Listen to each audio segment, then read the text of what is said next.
Good morning, everyone. I'm Donna Shalala, and I'm the co-chair of this commission with Governor Ridge. We're here today to talk about a time of great transformation, and some people think great uncertainty, though I think of it all as an adventure. Much like the Industrial Revolution, the computer revolution, the invention of electricity, the internet. We live in an era of great political division, and everybody agrees that we can't afford to ignore the rise of artificial intelligence and how it may upend long-established assumptions, but that's the adventure. Our country finds itself in a race for technological superiority in this space over other global competitors, most notably China. AI hopefully has become a national priority, and advances in AI present the world with opportunities to uplift scientific discovery and productivity, including in the life sciences, as well as other elements of our lives. Currently, AI models already have the capability to lower the barrier for entry for bad actors looking to develop biological weapons. And as the pace of AI development continues to accelerate, the world risks falling behind in addressing the need for some kind of safeguards, certainly responsibility. AI is not simply a new technology. Industrial innovation and government oversight have to grasp with both the risks and the opportunities. And that's what we're going to discuss today. Right now, this moment requires this commission's attention. And I want to thank the Coefficient Giving, formerly known as the Open Philanthropy, for their support in enabling this commission to do our work and to take up rapidly evolving issues like AI bio. And I look forward to hearing from our panelists about their concerns about how we can approach this technology in a safe and secure way while harnessing its potential for scientific breakthroughs. Thank you to all of the speakers and to the staff here at the Atlantic Council for your assistance. I don't know whether our co-chair is available to make comments. Governor Ridge?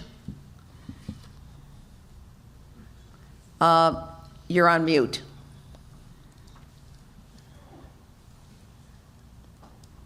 As is most of the world. Yeah, thank you. Michelle, I'm on mute. Okay, no, you're not, you're fine. You did all right now? Yeah. Okay, thank you.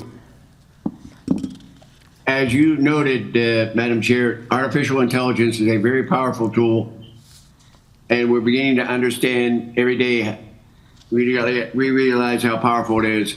So therefore, we've got to explore how we can use AI to defend our nation from biological threats.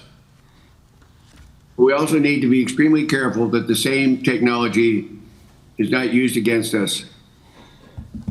Cybersecurity and the security vulnerabilities that the current digital age has created has long been a concern of mine, dating back to my time in the White House and as Secretary of Homeland Security. I would say the same about biosecurity. Early during my time in the White House, we had to deal with the anthrax events of 2001 that directly impacted our friend and fellow commissioner, Senator Tom Daschle. Those two concerns combined to create cyber biosecurity. And now AI and bio have combined to create what's called AI bio. I guess all of us want to know what comes next. What is the next technological advancement that will no doubt shake the foundations of everything we thought we knew and prepared for? So it's important for us to address the AI bio potential threat today. And we have to remind ourselves that this is not the last technological hurdle we'll have to overcome. It's up to all of us to remain vigilant and cautious as we integrate these powerful tools into our daily lives. Thank you, Madam Chair. Thank you. And I want to thank our impressive slate of speakers. So I'm going to sit back to you, Donna. Thank you. Thank you very much, Tom. This panel will be chaired by Congresswoman Susan Brooks from Indiana. Thank you, Donna. Thank you. I think it's on. Oh, now? Okay, thank you. Good morning, everyone. Thank you all so very much for being here. Our first panel today is titled Prompt to Pathogen. We're going to hear from folks who work on the front lines of AI safety at the companies building these systems. They're here to talk about what their own internal testing has revealed about the biological risks their models pose, how they decide when a model is safe enough to release, and how they handle the sensitive information that comes out of that process.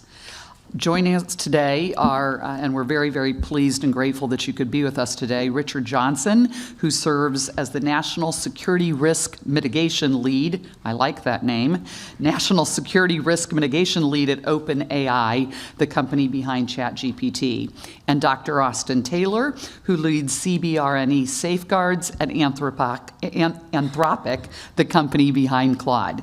So with that, we are very pleased to have you both be here. And Richard, if you'd like to start us out.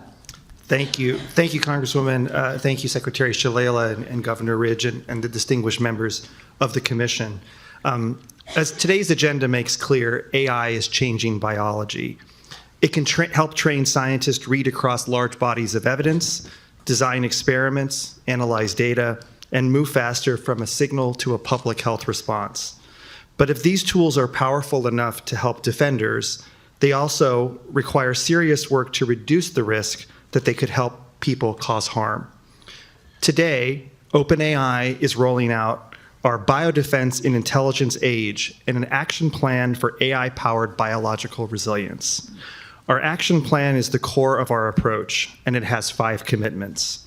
Equip trusted defenders through trusted access, advance frontier biology safely through safety and preparedness, build earlier warning systems, accelerate diagnostics, countermeasures, and response, and strengthen the wider biosecurity ecosystem.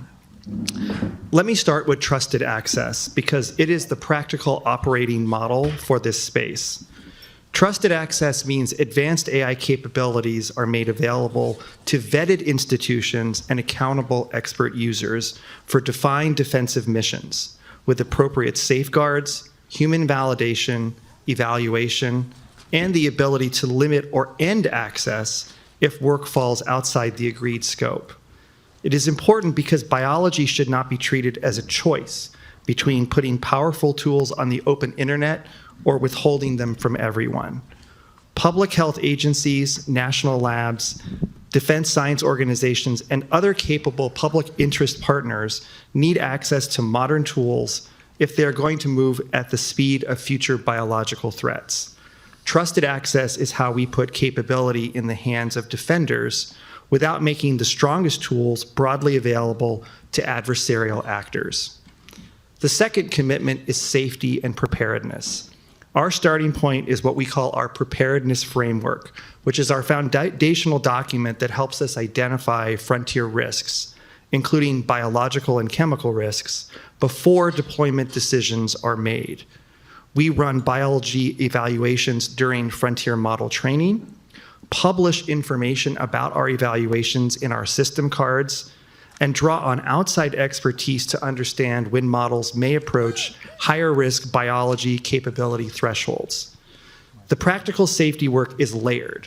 Expert consultation, evaluation data created and validated by people with advanced biology training, red teaming, wet lab uplift studies, safer handling of sensitive dual use requests, detection and enforcement by humans for risky bioactivity, and model weight security controls. We are continuing to do this work with government safety partners, including the U.S. Center for AI Standards and Innovation, the CASI, and the UK AI Security Institute. And we were one of the first labs, I believe along with my counterpart here, to provide those models to those institutes in advance before we release them. We also support cross-industry safety work through the Frontier Model Forum because these risks require shared standards, shared evaluations, and serious cooperation across the field. The other commitments in the action plan come together in a practical, what I would call, biodefense stack. We want AI to help trusted teams see biological risks earlier, interpret weak signals faster, and turn warning into action. That means improving diagnostics, accelerating work on medical and non-pharmaceutical countermeasures, strengthening preparedness exercises, and supporting response planning before a crisis hits. It also means building the ecosystem around these tools, partnerships with capable institutions, rigorous evaluations, responsible deployment models, synthesis screening, and better evidence about what actually improves biological resilience. Building a broader biodefense ecosystem is one reason why OpenAI was proud to be the first frontier lab to endorse the Cotton-Klobuchar bill on synthesis screening. One practical tool for this is our GPT-Rosalind model, which is OpenAI's new life sciences AI model series, and we have just announced yesterday an upgrade to that model. It is designed to help expert teams synthesize scientific evidence, generate hypotheses, plan experiments, analyze data, and reason through life science problems. Rosalind Biodefense is the trusted access program that we are using to make these capabilities available to public interest defenders in the nonprofit, non-governmental, and governmental space for defensive work. To summarize, I would suggest 3 key ways to think about AI and bio. First, treat AI biosafety and defensive acceleration as one agenda. Second, build trusted access pathways for government and capable public interest partners so defenders can use advanced tools responsibly and at speed. Third, invest across the defense stack with earlier warning, faster countermeasures, better diagnostics, preparedness, and rigorous evaluations. If AI accelerates what is possible in biology, our responsibility is to make sure resilience accelerates first. Thank you very much. Thank you, Richard, very much. Now, Dr. Taylor. First off, I'd like to thank the commissioners for the opportunity to participate in this panel. So I'm on the CBRNE or Cyberny Safeguards team at Anthropic, and our job is to evaluate and mitigate Cyberny misuse risk across our models. Just to give a little bit on my background, which helps shape my perspective on these issues. I started in the biodefense field almost 20 years ago as an ORISE fellow at USAMRIID, actually working on hantavirus diagnostics. I then went to do my PhD working on SARS coronavirus 1, the agent that caused the 2003 epidemic, and then spent the next 10 years working with DITRA and DHS in the biodefense enterprise. So I'm very fortunate to have sat at the intersection of bench science, government biodefense, and now frontier AI. So the first thing I wanted to really highlight is that safety is necessary, but not sufficient. Anthropic and the other frontier model providers, we have dedicated resources on safety. At the same time, open weight models, which can be completely unsafeguarded, are freely downloadable, don't always have safety alignment, and that gap between frontier AI systems and open weight models is narrowing. Also, determined actors can access AI regardless of any one of our company's restrictions. They can go to open weight models, and they can also work across platforms. And as Richard mentioned, the Frontier Model Forum is a very valuable venue for sharing information. The other thing I really wanted to highlight is what I would call cross-domain uplift. As a community, there's been a lot of effort to understand how AI uplifts biological research for nefarious purposes. Coming from a threat characterization background, I understand that biological weapons proliferation is not just biology. There's a whole suite of different activities, and most of the focus has been solely on biology. I'm less worried about AI uplifting a biologist to do biology and more worried about AI uplifting a biologist to conduct these other activities related to formulation, dissemination, and other key activities. And so I think, as a community, I would encourage us to try to make sure we are all thinking about that. And additionally, I think it's really important to bring in the biodefense experts. We have lots of very smart people working on this. but sometimes you have a different answer from somebody who's worked with Ebola than somebody that knows about Ebola from the literature, and I think it's really important to pull those experts in with that concrete experience. So I have 3 recommendations. The first one is to really help domain experts understand what frontier AI is. I think there's this strange dichotomy of it's either a chatbot or it is the most complex tool to solve the most complex problems.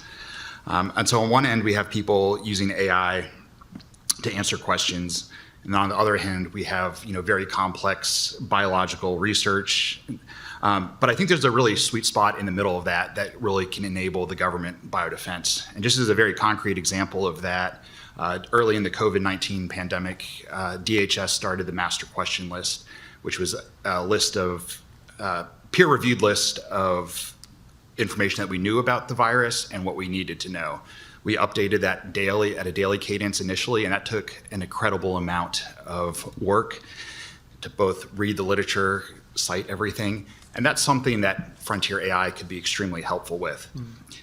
That's not a chatbot, and it's not a very, designing new molecules for drugs, but it's something that actually makes a day-to-day impact for our first responders in the community.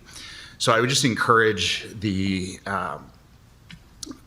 everyone to really dive into the capabilities and really look at the breadth of how they may assist in biodefense. My second recommendation is to really try to develop public-private partnerships on red teaming and government threat sharing, especially to industry. One of the challenges coming from the government side of biodefense is that I think we all have a lot of information that is not publicly available. Most of our red teaming infrastructure is operating on unclassified systems, and it's very, very expensive to move some of the models, which generally when we do red teaming, they can be done on an unsafeguarded or guardrails off model so we can elicit maximum capability to understand the ceiling of potential harm. So getting those models onto networks where evaluators feel able to elicit the models is a challenge, and I think enabling that would enable better red teaming. And then secondly, related to that is on the cyber side, I think there's very robust threat sharing to industry that does not exist within the bio domain. And many of us are fortunate to be able to leverage past connections. But I think a broader, more detailed threat picture for the AI labs would help us better prioritize threats. And then last, I think no one is going to be surprised on this, but just prioritizing resilience. I think we're very quick to forget even the COVID-19 pandemic, and as we speak, there's an ongoing Ebola outbreak. And so developing prevention, detection, and preparedness will help us whether the threat is naturally emerging, accidental, or intentional, or AI-enabled. So just to really close, I think the same cross-domain AI capability that creates risk on offense is also transformative on defense. We just need to resource it. Thank you, Dr. Taylor. I'm going to just begin with a question when you talked about the guardrails, and I'd just like to start out with that.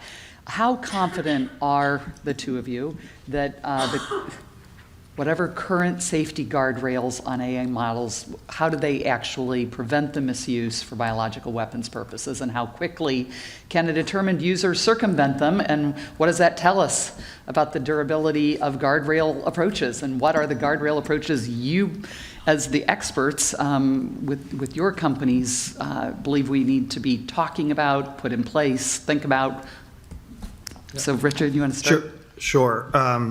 I will make my standard caveat I always make, which is that I am a political scientist and not a biological scientist or a computer scientist.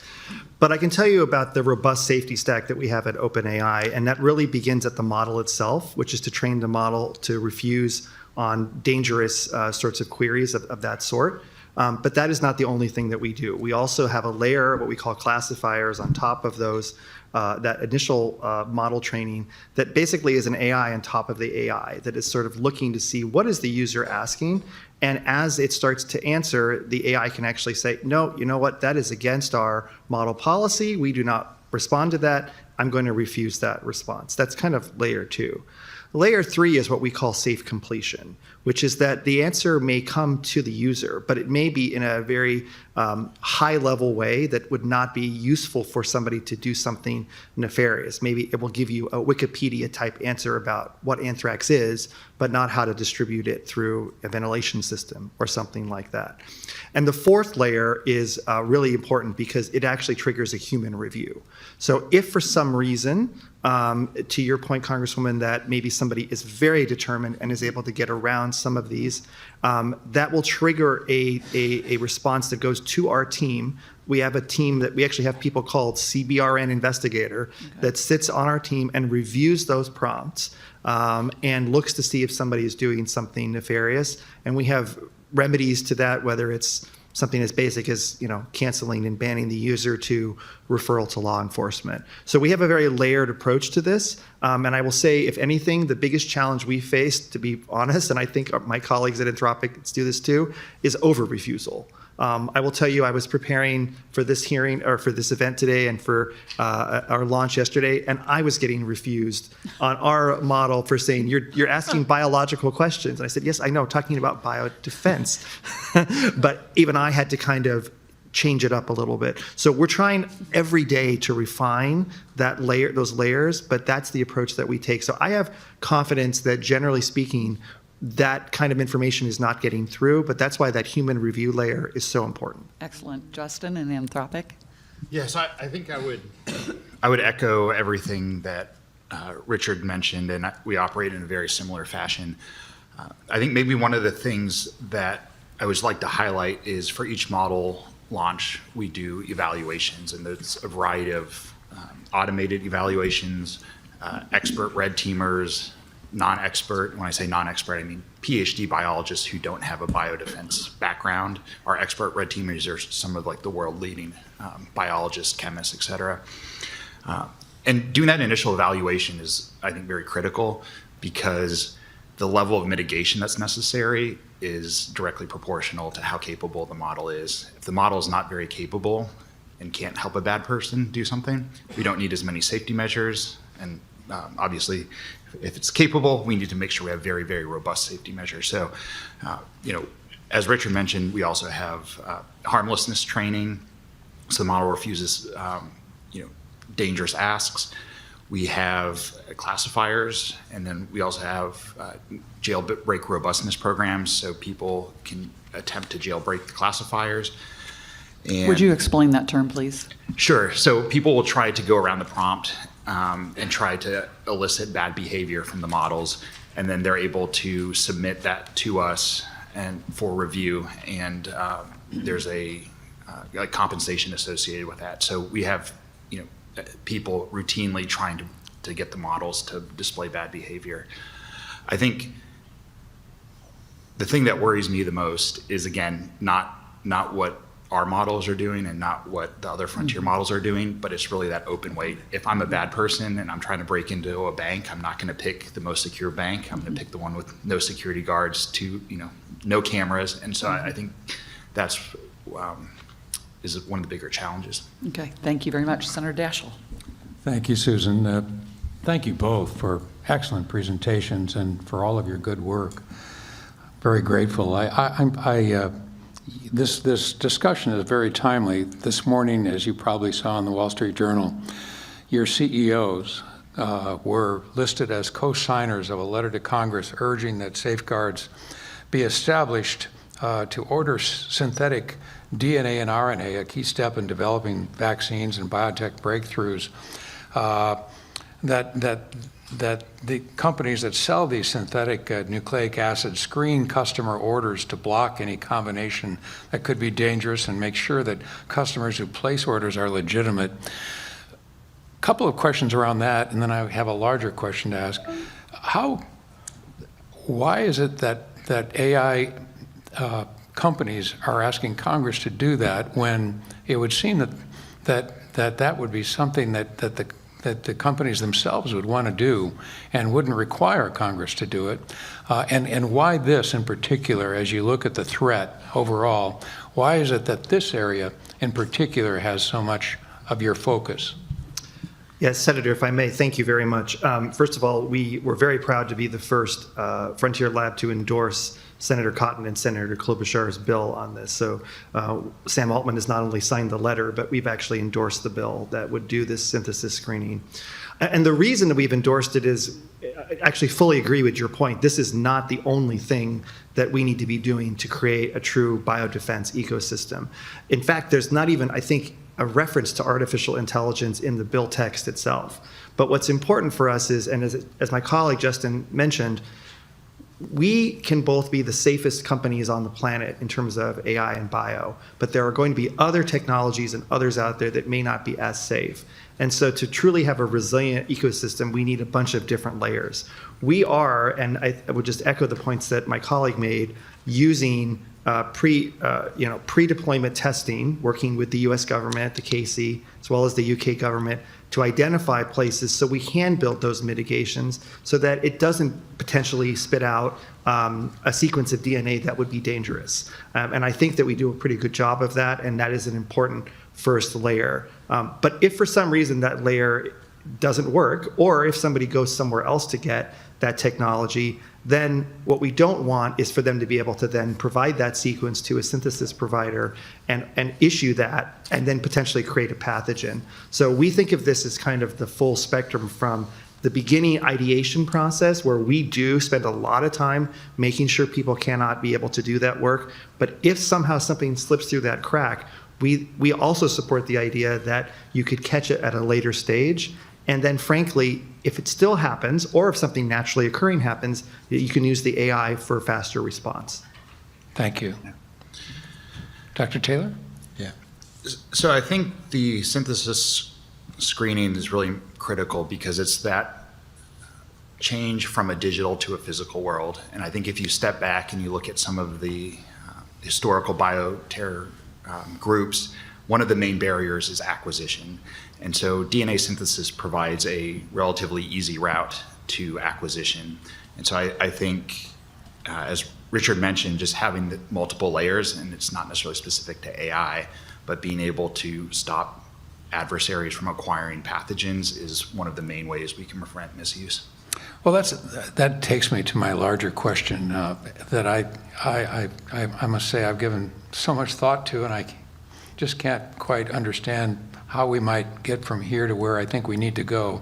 As we talk about guardrails, my perception is that AI is now so global, so ubiquitous, that domestic guardrails are really not much of an answer. If somebody in another continent is the bad guy who wants to go around whatever guardrails may exist in the United States, there's nothing to stop them.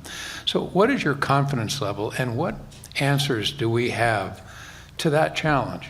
How do we address the many things that can go wrong with this amazing technology when we really don't have the capacity, it seems to me, to put into place the guardrails if it doesn't emanate directly from the companies who manufacture the AI in the first place? Yeah.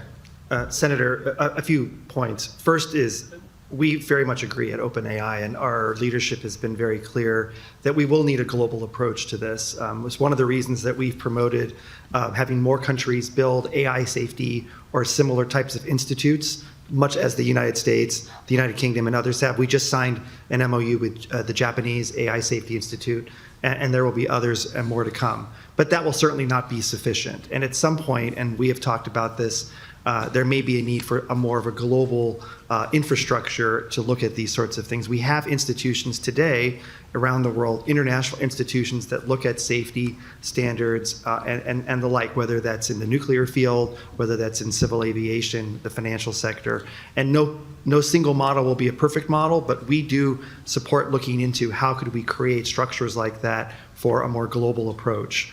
And I also think that the other really key relationship here is with China. And I think it was very assuring to hear that there was at least some discussion on this topic in the recent bilat between Xi Jinping and President Trump.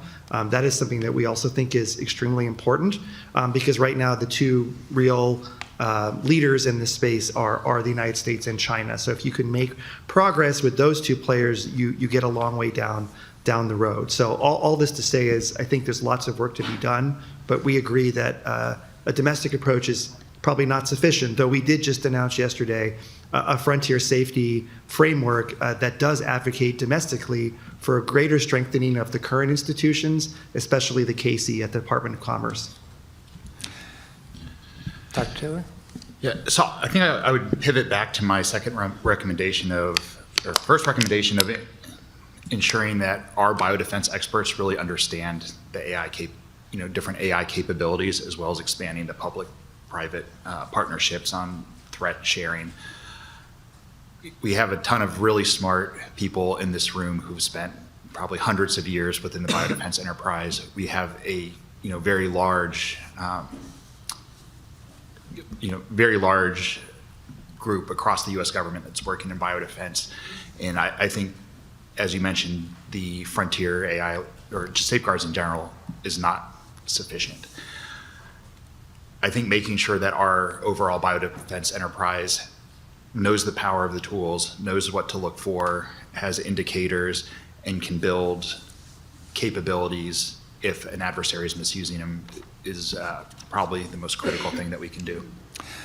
Well, let me just say, I just implore you to consider just the extraordinary challenge we face. I'm probably a 20-year observer of our failures in climate change internationally. It's been a disaster. And when I look at our experiences in climate change, and then I look at AI, I think AI is 1,000 times more complicated and far more threatening. Well, maybe not more threatening, but certainly as threatening.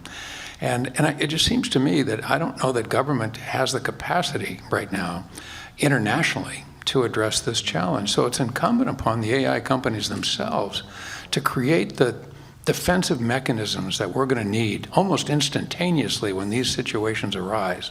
And I think we're probably quite a ways from that today. And I'm just hopeful that in discussions like this, we can talk a little bit more about how responsible companies are for that inevitability at some point and how important it is that we prepare for it. Thank you very much. Thank you, Congressman Upton. Well, I too appreciate your testimony today and your insights, and I'd like to think that the other companies that are out there would take your approach and in essence have what I'll call a good housekeeping seal of approval. And I just want to piggyback a little bit. I echo strongly what Senator Daschle just indicated as well. I saw the Wall Street Journal piece this morning. I'm aware of the Cotton-Klobuchar bill. I saw that the administration came out with an executive order, a little bit overdue, but it came out a little bit earlier this week. I'd like to think maybe that was this hearing that might have prompted them. Maybe, I don't know. And I don't know. I'd be interested to know, is this, I'm sure you saw the executive, is this a half step, a quarter step? I mean, where do you think they are? And particularly, I just want to go back, following up again what Senator Daschle said. The U.S. actually pulled back. They pulled out of the AI biosecurity, the 2026 International AI Safety Report. They pulled out of that. So it was some good news as we talked about the recent summit with China. Maybe a little step forward there. But how is it that we can get other countries, China would be a major player here, but you've got other players, North Korea, Iran. I mean, let's face it, that would cause some concern. But where do you, the Klobuchar bill, Cotton-Klobuchar bill was introduced last year, September. I don't know that it's gone a long way. I think maybe they've had a hearing. There's only about 30 legislative days left. Not a lot of time. The House is waiting.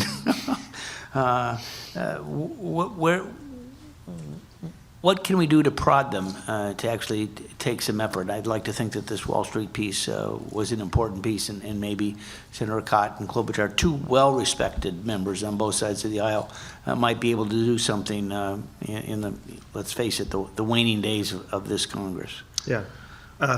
Well, first of all, I think it's one reason why we wanted to come out and say that we supported that bill, and why our CEOs have both signed that letter is to give some attention to that. And as we discussed earlier, that is certainly only one piece of the puzzle, and not going to be nearly enough. I think it is, I think we're on record as saying, that we welcomed the executive order and the work that was done there. It's very much in line with what we as a company, and I know Anthropic has also been doing, which is to provide access to our models in advance in a pre-deployment setting before we release these major model releases, so that we can do the testing and evaluation that is there.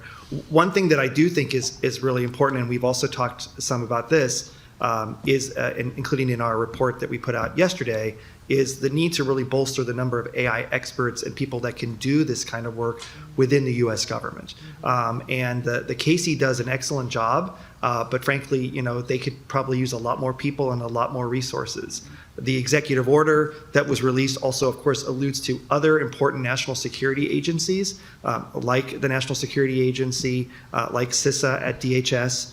And those places are also going to need the resources. One of the things that's interesting about AI that I've found is that you find a lot of, pardon the pun from my former nuclear life, a lot of silos in these various different areas. So you have people that are really bright on AI and people that are very, very competent on cyber or on bio, but not necessarily the combination thereof. And I think one thing that's really important as a person who's worked in government for many years as a civil servant and as an appointee is that interagency collaboration and cooperation is going to be necessary, and that framework is going to be important, so that the Casey does important work, but to steal a term from improv, it's going to be yes and. We need other agencies to also provide that insight and expertise, and that's going to be super essential to make this happen. And I do think that the recent moment we've had with cyber probably has attuned a lot more people to this. And that's one reason why we wanted to get ahead of that and talk about this bio moment that could be coming too, and some of the work that we're doing. But obviously, we are just one piece of that broader ecosystem. Justin? So in reference to the EO, I would just also highlight the EU AI Act, which has a defined set of regulations that all the frontier labs are beholden to. And so we do, prior to model launches, we do a suite of evaluations, submit regulatory information to the EU AI office. And so I think that might be from a regulatory perspective, be one place to look of how it's being done. And I think it's being done fairly well. I think I'd also like to call out on the EU AI Act, speaking of silos, is that it's CBRN, not just B. And I think there's the ability of these models to uplift people in chemical, radiological, and nuclear domains as well. And so I think in the spirit of breaking down silos, I think it's good to try to cover, and you're a nuclear person too. So, and then the one other point I would like to add is, since Casey was mentioned in red teaming, I want to go back to my recommendation of just making sure that the experts that are doing the red teaming are able to fully elicit the models. I think it gets very difficult when you have information that you cannot put on an unclassified system. It really prevents people from fully being able to put in the threats and understand how capable the models are in enabling those threats. So I think any ability to influence that is critical. Yeah, just one follow-up question too, Richard, then I'll pass. How many individuals actually do you have that have some oversight, human intervention or human oversight when that gets triggered? And in fact, have you referred some of those to law enforcement? We have a small team that does that. We do triage using AI to make sure that we get the right prompts in front of people, because we're not sitting there looking, at everybody's ChatGPT input. So it's a small team, but with folks from many years of government experience in many cases who have actual biological experience. I can say broadly that I know that we have referred cases to law enforcement in the past. I don't know specifically about the bio situation, but in other cases, whether that's on violent activities or those sorts of things, we have. And I'll just point out that we do put forward on basically on a quarterly basis, a report related that we call malicious uses of AI that is actually reporting on the things that we've found through human review and where we've taken some action. Yeah, would you be able to share that with us? Yes, they're Because- publicly available. We can get them to you. Great. And Justin, the same thing with you all? Yeah, we have a dedicated enforcement and threat intelligence team that identifies potential misuse, and then if there's serious misuse, does deeper investigations. I know we've definitely published a lot of that on the cyber side. I think there's quite a few examples, again, happy to share. And I believe those are also, at least some of the cyber cases that we shared publicly were obviously shared with government, but happy to provide those cyber cases. Great, because we've got friends that we can share it with, too. Thank you. Thank you. Congresswoman Neshew. Thank you, Susan. Good morning, everyone. It's good to be with you, and thank you to both Mr. Johnson and Mr. Taylor for your excellent testimony. My head is swimming. There is a great deal to absorb. There's so much more to even to work hard to understand it, and then to make the necessary linkages so that the two simple letters AI really make a global sense to an individual, and then its place in the world and what it's going to do for humanity. As a member of Congress for 32 years, I was always in awe of what the United States of America, the capacity that we had, to produce not only new ideas and the innovation, but to bring so many important things forward that changed people's lives, not only American lives, but humanity. Certainly in the area of vaccines and medicine and biotechnology. I'd like to go someplace else with my question, but I think parts of it have already been touched on, except with not the same words. I'm very familiar with encyclicals because I'm Catholic. It may not be something that, it may not be a word that was common in other people's households, but it was in mine. But they are instruments to teach. They are instruments to teach. But it's Catholic in terms of universality. How do your companies deal with the issue of the morality of this issue? I think it's an essential question for all of us to ask, because going back to what I said just a moment ago, what is good for humanity? This is a global issue. Not easy to come up with designs for what Senator Daschle referred to, countries around the world, but that doesn't mean that we should scare ourselves away from it. It's something that I believe we need to do. So can you tell us how you deal with this inside the companies? Is there a plan? Is there a design? How do you, as you take steps to advance AI, compare and contrast that with your with that overall plan? Yeah, Congresswoman, thank you very much. I was also raised Catholic, so your terminology hit home to me. Well, this doesn't just belong to Catholics. Absolutely, I know, absolutely, yeah. absolutely. Even though there's 1 billion in some of us. Yeah. So one thing I find interesting, and coming out of having not worked in the AI world for most of my career, is just like in any industry or any field, there are various terms and a lexicon. And I think in the case of AI, what you're really talking about in the case of an AI company is alignment. We think a lot about this. How are our models aligned to humanity? and how are our models going to act and operate in a way that we would want them to if it were a human doing this. And so the idea of model alignment is actually very core to the work that I know that we do, and I know that other labs do as well. And we have teams that work on just thinking about what alignment is. It's also, frankly, an area that probably needs more time investment and evaluation by the government and by some of these AI institutes, is to be able to think more about these alignment issues. But I can tell you we have robust conversations within our company about these topics, and we have internal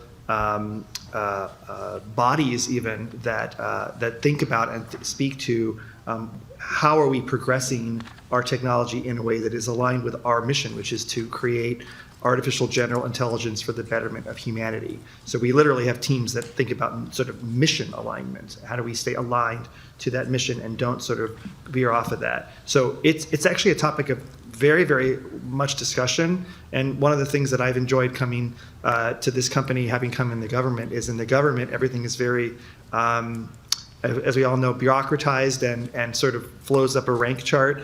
I think in AI and tech companies, everything is rather democratized in a small d sense, and there's a lot of dialogue and discussion happening all at once. So it's really core to our mission and the things that we care about. Is this an issue that's shared across companies? I mean, the companies are in a fierce race, competitively. But is this an area that you cooperate with each other on? Yeah, I mean, I'll defer to Justin, but I mean, we talk about this a lot. And one of the reasons the Frontier Model Forum exists is so that we can talk across the industry on issues related to safety and some of these alignment issues. But yes, I would say there is a very fierce competition. We all know that. But on these topics, I would say amongst the Frontier labs, there's actually much more interest in, to the extent that we can, sort of a more friendly competition of being as better than we can be on each other. The one thing I will flag, and since I have a lot of current and policymakers on the stage, is one thing that we are sometimes limited by is antitrust, and making sure that we do not violate any of the laws on antitrust. And so one of the things that we've been looking at is how can we make sure that the antitrust laws exist for what they're, of course, supposed to exist for, but don't limit our ability to have discussions on safety. Thank you. So we also have an alignment team. I think I'm going to defer most of the question on morality, especially because one of our co-founders, Chris Ola, just met with the Pope and was in the recent announcement. So I think we have others that are far more qualified than me to talk on this topic. But to bring it down to a little bit more granular level that I can speak on in terms of doing what's right and what's good, I think sometimes I sit in this role and I think, wow, this would be great to have during my PhD. It would have made my life so much easier. And then I look at our safeguards and my whole PhD would have been blocked because I was working with viruses, doing reverse genetics.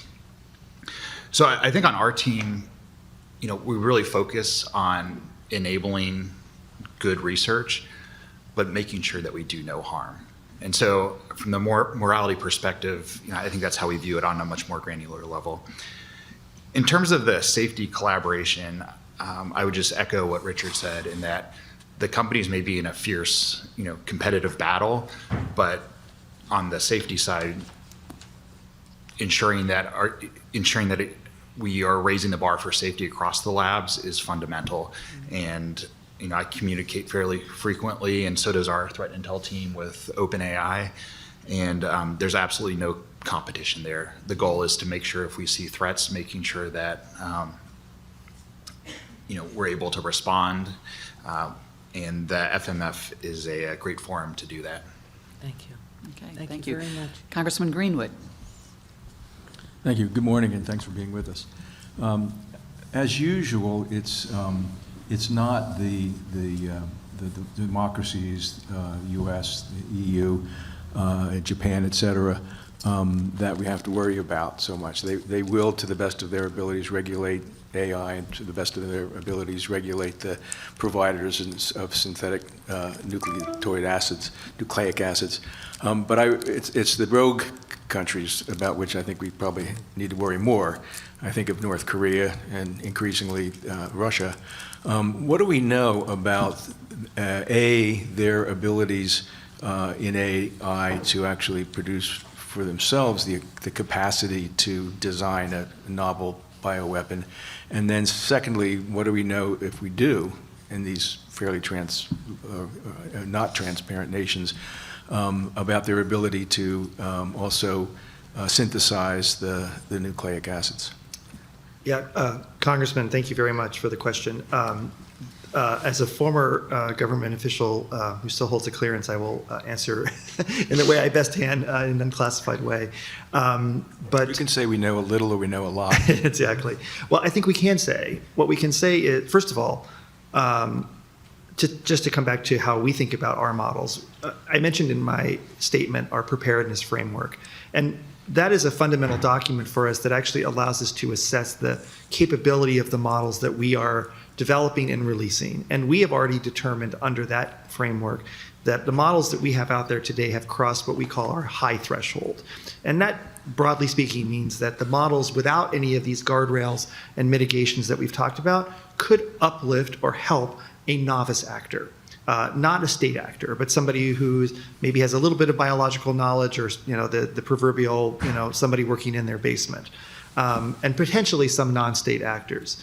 We have not yet determined that our models have crossed what we call our critical threshold, which would require a much more expert, i.e. a state actor, to give them that capability to do a lot more. So from a company perspective, I can say our current assessment is that we don't think that the models that are out there are going to fundamentally change what a state actor could already do based upon their resourcing and their knowledge.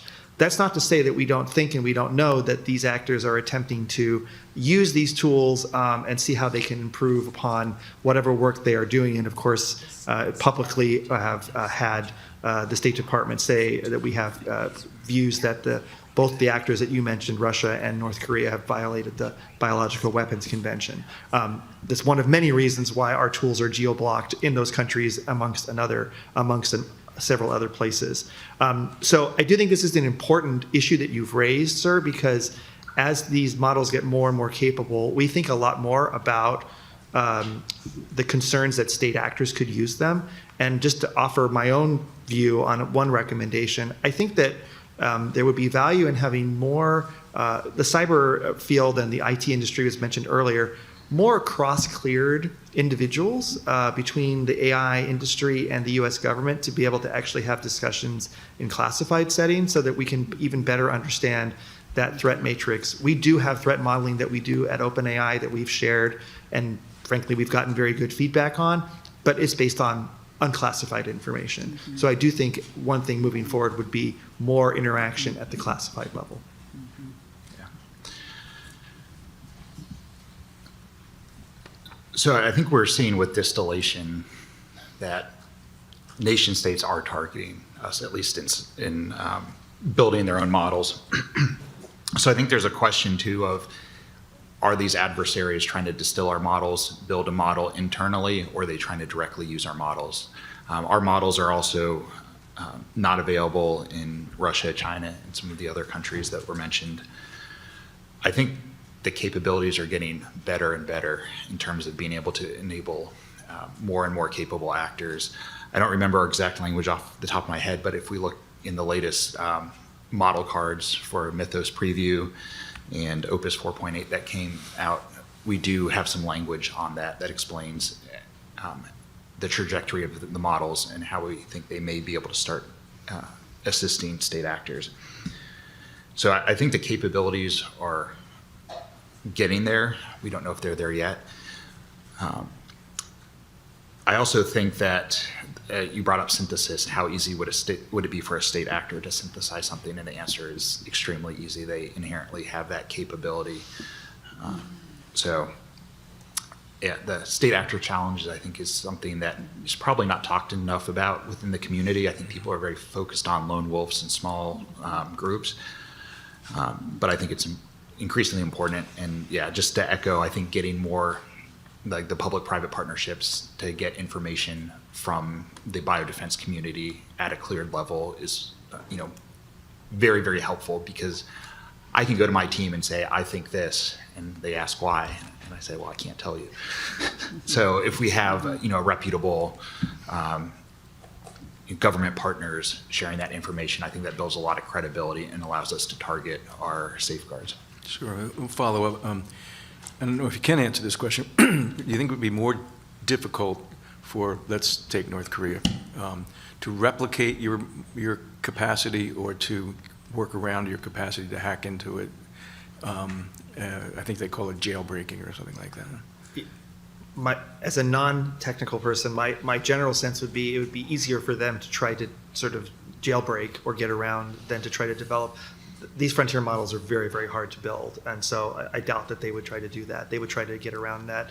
And I should say, one important point here is that it's not necessarily just one single model that would be the concern. One concern we have a lot, we call it sort of the mosaic approach, that somebody might go try to get a ChatGPT to say something, and then they go to Claude and it says something, but then they might go to an open weight model, or they might just go to the internet, or God forbid, a library, and open a book, and put all of those things together to do something. And so that's one reason why this kind of broader approach is necessary, because we may only see, we talked about human review, we may see them do one prompt and we go, well, that's not terribly concerning, but then that's building on something that they found using another model.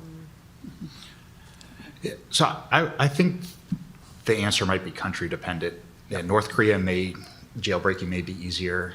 A country like China, it may be easier to distill and have things internally. So I think that it varies. I agree with that.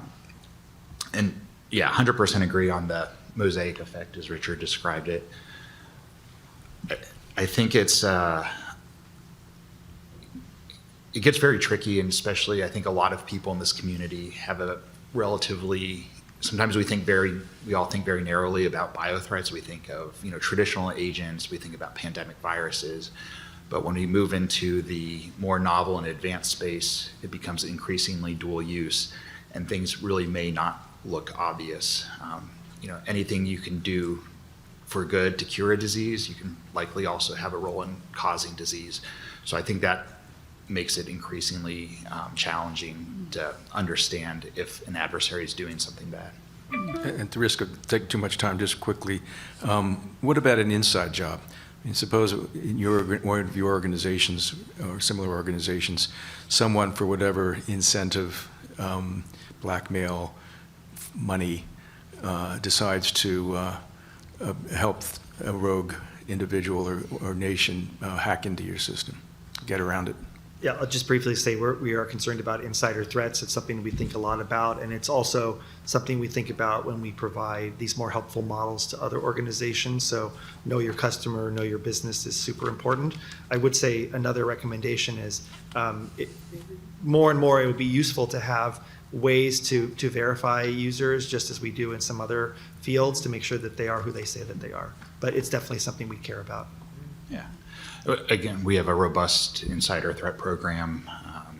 And then, within our CBRNE team, we do have additional access controls. Thank you. Thank you. Thank you. Mr. Weinstein. Okay, thank you, Susan. Morning, gentlemen. This has been absolutely excellent. Thank you. Raised a lot of questions, answered some of them, but some I know, some answers just we're not going to get today. I wanted to sort of zoom out in terms of the idea of federal regulation, sort of getting that there's the overseas issue about companies that wouldn't be subject to congressional jurisdiction. But what do you see as the right paradigm between imposed federal requirements and voluntarily assumed requirements? So I hear what you say about alignment and the focus on that, and you've brought some good examples to bear. But it just it's a little reminiscent of remember the whole issue with the communications providers and end-to-end encryption and the national security community pushing for, to get access to those communications when they need it for criminal and national security investigations versus the industry that was resisting that regulation and saying, no, let us, we need to ensure security in our devices, et cetera. And it's sort of a rough analogy, but at bottom it was, who should make the decision about imposing requirements and limitations on the companies? Should it be the federal government or should it be the industry itself? In this context, where do you see that balance? What is the paradigm that you'd want to apply there? Yeah, and as I said, thank you very much, first of all, for the question. OpenAI put out a document just yesterday that sort of thinks through some of these concepts. And to steal from a Pentagon phrase, I think there's a bit of a crawl, walk, run situation that we have here. We do think that broadly speaking, over the long run, there will need to be more of a government role in these sorts of areas. And that's why we've argued for bolstering the KC for the pre-deployment screening of models and the testing and evaluation. At the same time, to use your analogy, we also have a very, very high standard and bar for privacy. And we think it's really important. People are using ChatGPT for many, many reasons, and it should not be the case that people feel like that their chats and their conversations are being monitored. There is an expectation that if you're using it against our policy and if you're using it to do something nefarious and illegal, then there could be some consequences. So I think that in the longer run, there's probably a role for government to do more in what you would call a regulatory space. But one of the things that needs to happen before we get to that point is really a building up of the knowledge and the expertise within the government to be able to do so. And I think a bad outcome would be a huge increase in some of those regulatory demands without the ability and the people who actually know how these AI systems works to be able to do that work and evaluation. So that's one reason we have supported hiring more people to do this work and to actually increase those resources over time. I think there is a balance there where you need to have some ultimately oversight. We've also found, by the way, and I don't know, I can't speak for Anthropic, but I suspect that they would agree, is that we've been remarkably pleased by the speed at which our colleagues at the KC can operate, and they really work at the speed of innovation. And so you may have seen the debates in the media about 90 days versus 30 days versus whatever. We can do things pretty quickly with them, and I hope that will continue, but that requires them to have the resources that they need. Thanks. Justin? So I'll first highlight that we have a very robust public policy team that works a lot of these issues, and I'm not on there. But just to call out a few things, I think with the EU AI Act, which has very robust regulations, I know our Anthropic public policy team was instrumental in working with the EU AI office to develop that, as well as SB 53 in California, and I believe the RAISE Act as well. So I definitely think there's appetite to collaboratively try to shape the regulations, but I will leave that to my colleagues on the public policy team. Okay, thanks, John. Thank you, Dr. Hamburg. Thank you very much. Like my colleagues, my head is spinning and I have a lot of questions and I know that the clock is ticking. I think in my limited time for questioning, I want to circle back to the beginning of our discussion, partly in opening remarks, partly triggered by Senator Daschle's comment about the global nature of the threat. And as a former regulator, I ran the FDA for a number of years. I believe in domestic regulatory oversight and enforcement. On the other hand, I also recognize its limits.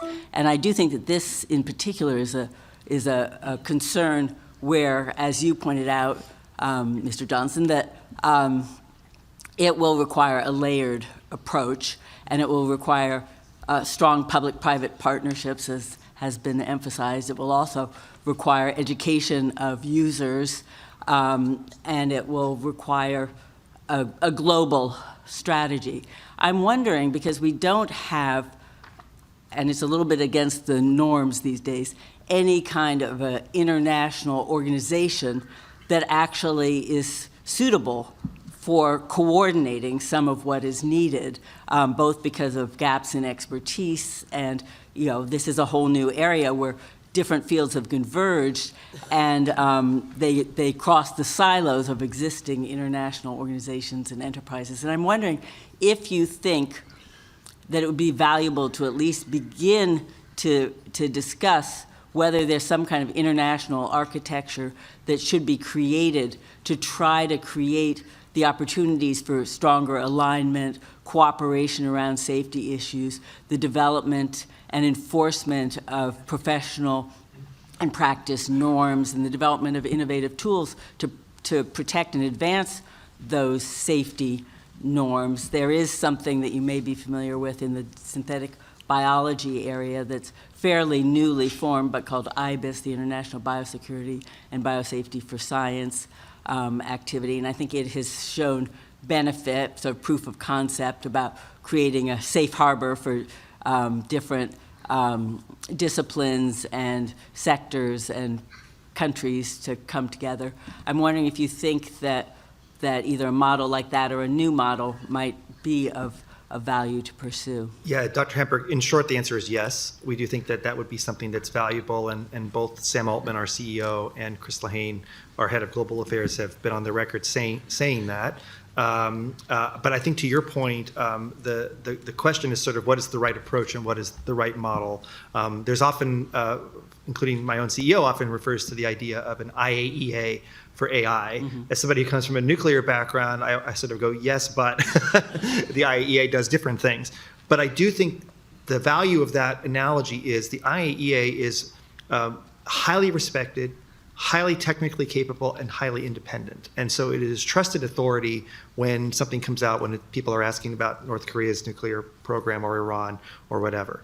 The reality, though, is I think what would probably underlie such an institution would be rather different than what the IAEA does. It might be more akin to what, say, the International Civil Aviation Organization does in terms of talking about best practices, incident reporting, post-accident discussions, sharing of standards.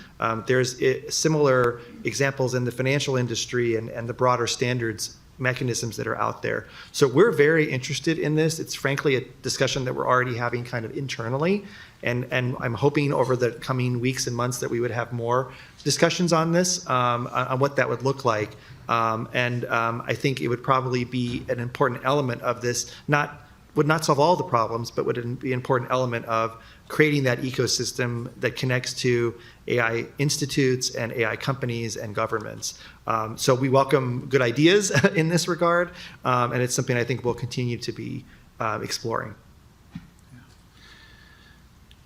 So I think the creation of an entity to help provide oversight over AI models is definitely plausible. I think there's some easier methods that we can act more quickly on. So, for example, this weekend I'm headed to the Global Health Security Conference. And while it's not a regulatory body, I think it's really important to educate different stakeholders from countries throughout the world on AI, bio, potential misuse, and risks. So from a ground-up approach, at least making sure relevant stakeholders have an idea of what they should be concerned about in the future. I also think there's some existing frameworks that we may be able to leverage. So back in February, I was invited to the UN Biological Weapons Convention meeting and was participating in a side panel with the Department of State on AI and bio, the risks. I think the BWC is not necessarily the most effective convention, but it's at least a mechanism to get international parties together, bring up issues, as well. And so that really focuses more on the state aspect, but then there's also UN Security Council Resolution 1540 that looks at assistance for CBRN to non-state actors. So I think probably a dual-pronged approach of having a singular international entity, but at the same time trying to leverage some of the frameworks that are already out there, as well as educating stakeholders, would be very helpful. Thank you. Thank you very much. Dr. Punjabi. Thank you. Am I on the mic here? Good. Well, first of all, I want to thank both Mr. Johnson and Dr. Taylor for your testimony and your service. Mr. Johnson, I particularly remember just your leadership on the bioposture review at the Department of Defense War in the prior 4 years before you took on your new role. And I just want to acknowledge that. It's essential to the current U.S. biodefense strategy and plan that my team and you worked on at the National Security Council. I have two questions. One is a big picture one, and one is more tactical. So first, big picture, we've spent time, if you think about our construct for non-proliferation of bioweapons, denial, deterrence, we've talked a bit about both of those. We haven't talked about disruption. What does the target product profile look like for using AI to disrupt those who use AI to develop bioweapons? I did ask both of your LLMs that question just now, and I was immediately flagged, so thank you for that. Do have mercy when my case comes to both of you, but Be very happy. so I'm glad to hear that was the case both for Claude and for ChatGPT. But I, on a serious note, I would love to hear your views on how much we're doing on developing disruption capabilities using AI or AI-adjacent tools. Are your companies working on that? What can the government be doing more of or less of from a policy or legislative standpoint to enable that work? Yeah, Dr. Punjabi, it's great to see you again, and thank you for the question. And I will report back to our biosafeguards team that you are not a threat, so Thank you. We will not cancel your account. But I think it's a really good question and probably an area for more exploration, to be frank. I think, to be honest, our current approach as a company is to do exactly what just happened, which is that either the model refuses to even give you a response, or that you get flagged, and we would then investigate to see what, are you trying to acquire equipment? Are you trying to send something somewhere? And that could potentially get referred to law enforcement, and we have channels that exist there. But I do think that, and this goes back to kind of the resiliency point that Justin and I have been making, which is that that same tool could also be used potentially by government and by others to help understand better these sorts of flows of information, but also of equipment, precursor chemicals, those sorts of things. I know of at least one individual in the non-proliferation space that's been using AI tools to think about how can we improve export controls. And anybody that's ever worked in government knows how extremely burdensome and cumbersome it is to actually handle the export control regimes that we have, which are very important. But this is an area that probably isn't quite as flashy, but where AI could be very useful in helping to screen out export control applications and licenses that are very anodyne, but then really help to zero in on the things where we go, wait, what is this person trying to do? So that is just one small example, but I think it's one that you could do today that you could find really useful. So in terms of disruption, I will say, my last 9-10 months with Anthropic, I've seen our threat intelligence and enforcement team roll out lots of AI-enabled tools to help identify misuse. Again, I'm going to circle back to my earlier recommendation of the threat sharing, right? Their tools and what they're looking for are only going to be as good as their knowledge of the threat. So if there's a threat out there that they don't know about, they're not going to be able to use their tools to pick it up. So I think the more we can partner, we can have public partnerships with the government to push that threat information to the right people and the different organizations, probably with clearances, to improve those tools. That will improve our ability to disrupt. One thing I wanted to mention that I didn't earlier is, we talk about AI and using it for all these different capabilities. I think one thing we gloss over quite often is the ability of AI and its coding capabilities to enable domain experts to build bespoke tools. So as a person, I cannot change directories in Python. I cannot type a line of code. I've worked on previous projects with software engineers to build different biodefense databases, et cetera, and that takes huge amounts of time. I'm communicating to a software engineer that has no idea what I'm saying. I have no idea what he's saying. But with these new tools, and especially coding capabilities, it's very, very easy for a domain expert to build these tools. And I think that is one way we can really enable biodefense, including disruption. And as I mentioned, the BWC panel I was asked, how do we build or how do we use AI for monitoring for the BWC? In those 2 months, I used Claude Code to build a proof of concept of that. I can't code. You're allowed to do things like that. I'm not. Yeah. And so I just really want to highlight that, like, that AI has these amazing capabilities, but there's also these easy wins that I think are very transformative in building tools that we should make sure that our domain experts have access to. If I could just two-finger on that, just to your comment about you're allowed, he's allowed, and you're not allowed. That's why trusted access is really Right. important. And Right. so that we can get to the people who do want to do those sorts of things and not the people that we don't want to. Right. Well, that brings me to my next question. This panel's aptly named from prompt to pathogen. It could probably be named easily prompt to agent. I'm curious, we're speaking about the design to execution gap that exists today in using AI for biological weapon development.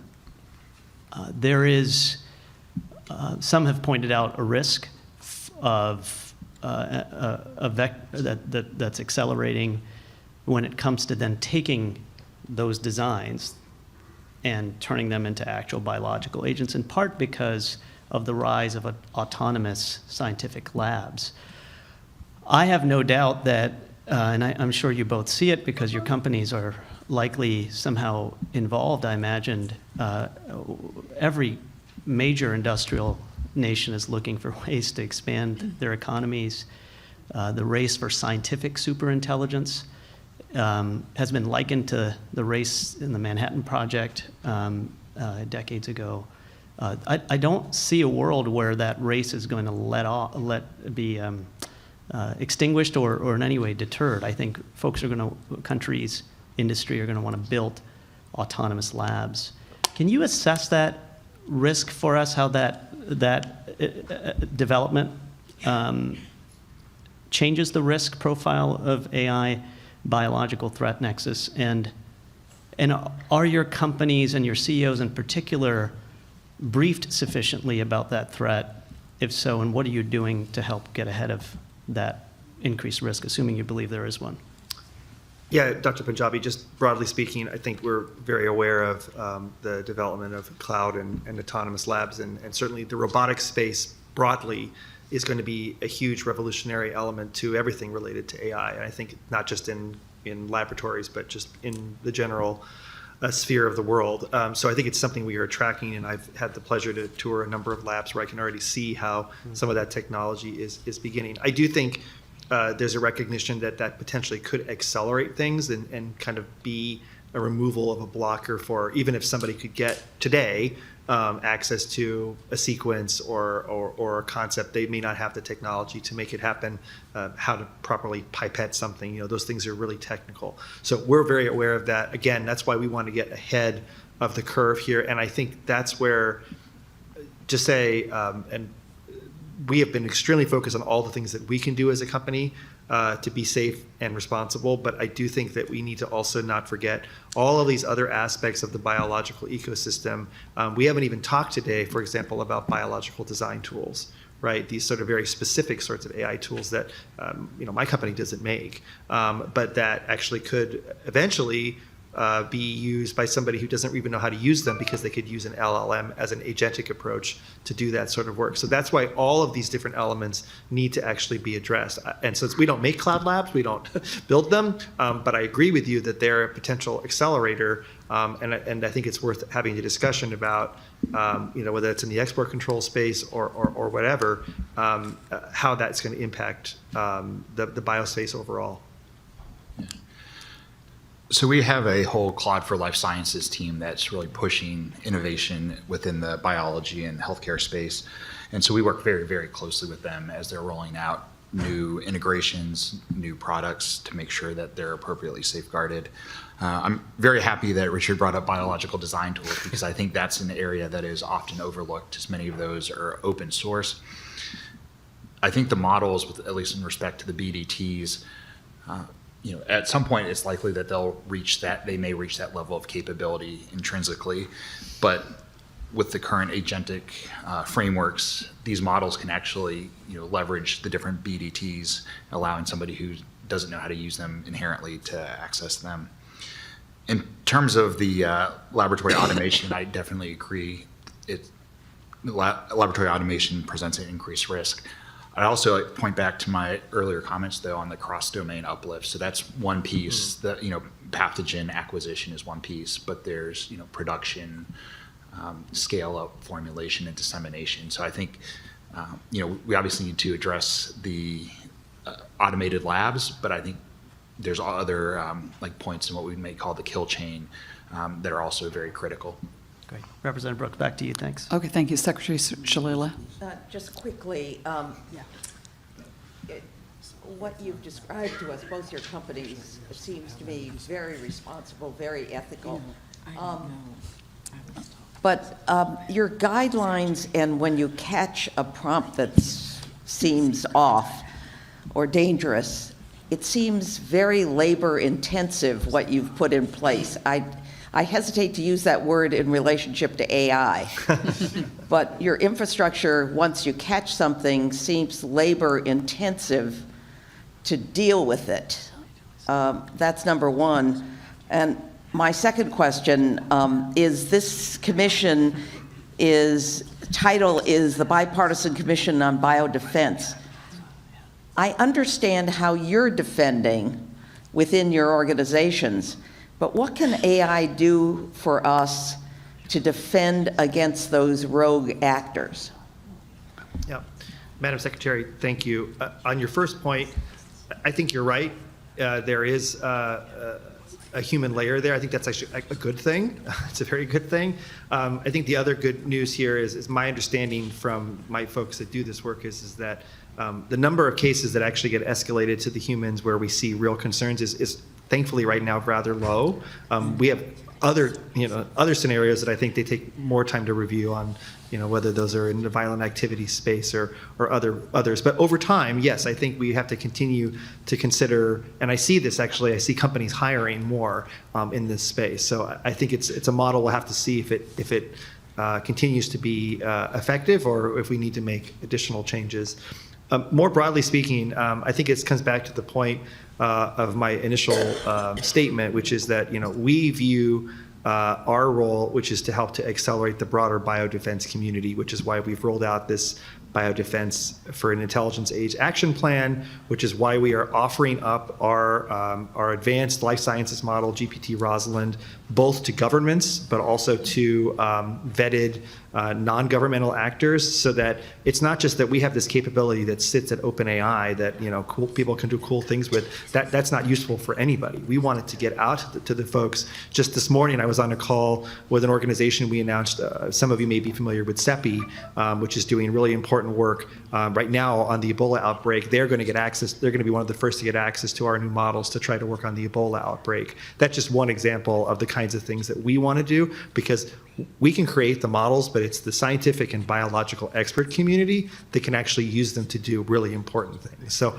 my last plea on this would be, I would love to see the government doing more on this, including on the resourcing side, to continue to pump up what we're doing on biodefense. And I know I'm probably preaching to the choir here on this panel, but as a former official, that's something that I always found the biggest challenge.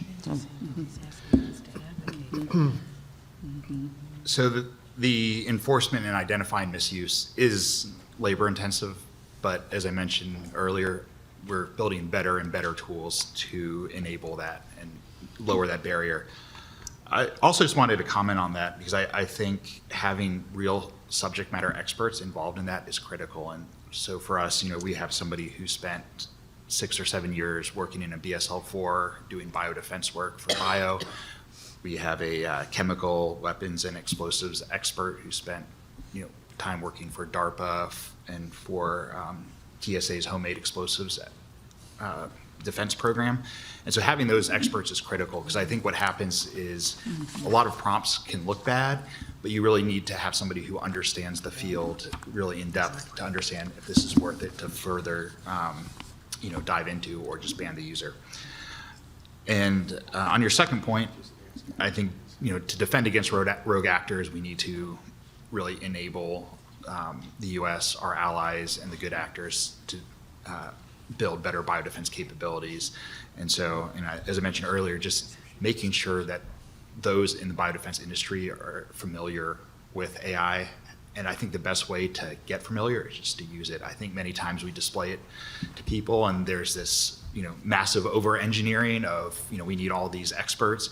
Like, just get in, and people are generally blown away very quickly. So I think just that education process is, critical, and that will allow everybody to scale very quickly. Thank you. Thank you. Governor Ridge, do you have any questions? Quickly, a very impressive panel, Madam Chairman. Thank you so much. Gentlemen, I'm curious, given the nature of this as a global challenge, to what extent do we have our allies paying attention to these issues? And to the extent that we may have multilateral or unilateral collaboration with any of our friends around the world on this issue, from government to government. Are you aware of any collaboration? Yeah, Governor, thank you very much for the question. Yes, I do think that allies and partners are very interested in this. It's actually one reason why we announced that this new initiative that we have is we want to get this capability not only to U.S. governments, but to also Five Eyes partners and also key NATO allies. And I spoke to somebody at NATO just last week on this topic. There's a lot of interest there, a lot of interest in getting access to these capabilities for biodefense. And I do think the other area that is crucial is we still see the continuation of the AI summits that have been happening over the last several years. The Swiss are the next host of the AI summit. They'll be doing it in Geneva, which is also, of course, where the Biological Weapons Convention meetings take place. So I think there's a lot of potential for overlap there in getting allies and partners to talk about these issues. But we intend to be very active in this space, and I think that there's opportunities there. Yeah. Thank you very much. Yeah. Very reassuring. Thank you. Anything you wanted to add, Justin? Just to probably build on that, I think one of the things that's always interesting is even meeting within the U.S. government. A lot of times we meet with two different organizations. They don't know what each other are doing, and we're able to connect them. And so we're also working with, international Five Eyes partners, as well as, participating in NATO panels, et cetera. Thank you. As well as BWC. Thank you. We've gone way over. Dr. George, you want to wrap us up? Yes. So I'm sure both of you are well aware of the folks that are able to use the systems to tell them how to create biological weapons. We keep seeing story after story after story, and I mean, it's not something you're welcoming, but somehow we're getting around the layered defense. They're getting around whatever. What sorts of activities are you undertaking, not just to keep fighting that, but perhaps to be fighting it in a different way? One of the things about AI, really, is so much of it is derivative, right? It's, you have to give it data, and then it says, okay, well, here's what the data says. But finding a solution is probably outside of that data set. Yeah. 2 points, Dr. George. The first thing I would say is, we're very aware of those. I think you're alluding to a lot of the media stories and things. I will say, in many of those cases, we have worked directly with those reporters to explain what we saw and actually to review the prompts that were there. I will say it's often kind of hard in those stories. It's usually buried at the bottom where it says something like, outside experts agree that if they had actually tried to move forward with the information that was provided, they would not have been successful in developing a biological weapon or a biological threat. But the headline is always, more fun than the actual, content. So, but we do try to explain in any of those cases when people try to do that, what they've actually got. And I think to that point, it's not always a usable outcome.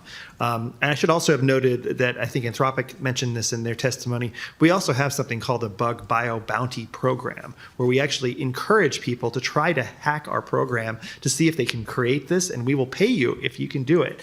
By the way, we don't get very many people that we pay because it's usually very successful. I think we have one ongoing right now. I'm not aware of anybody that we've identified is eligible, but good luck trying. So that is something that we think about a lot. I also think that, not to sound like a broken record, but the trusted access approach is important because if we know that we're getting the technology to the people that need it, then we can increase our and bolster our safeguards for the commercially available non-trusted access models. But one of the challenges that has been happening is that, again, real actual scientists and beneficial users have been getting refusals on these models, which isn't helpful for humanity. So trying to create those tiered approaches is going to be one important path forward. So I think one thing just to note is, we do take those very seriously. I think sometimes some nuance is lost in the stories. So for example, I know there have been multiple stories, but I know in some examples that the models that have been used are actually some of our older, less capable models. And so if you were to try to run those same prompts on the models that are actually capable of causing harm, you would get blocked. But the older models, which were not as capable and spit out or provided completions that looked scary but were likely technically infeasible, that was some of the rationale, at least some of the things I've seen. And I think that's my second point of just ensuring that we really have expert reviewers in the loop, people that have biodefense expertise, biodefense experts that have actually worked on these agents, because there's, I've seen multiple scenarios where the models put out something that looks really bad and really scary. And if I look at it as a coronavirus expert, I'm like, well, there's 3 holes to poke in it immediately. But if you pass that off to another scientist, they're going to say, this looks perfect. So making sure that we have that deep expertise reviewing those is critical. Okay, thank you. Well, thank you both, and thank your companies so much for giving us this time today. It was a great way to start our day. I think we could have asked you questions the rest of the day, but thank you both so very much for your expertise.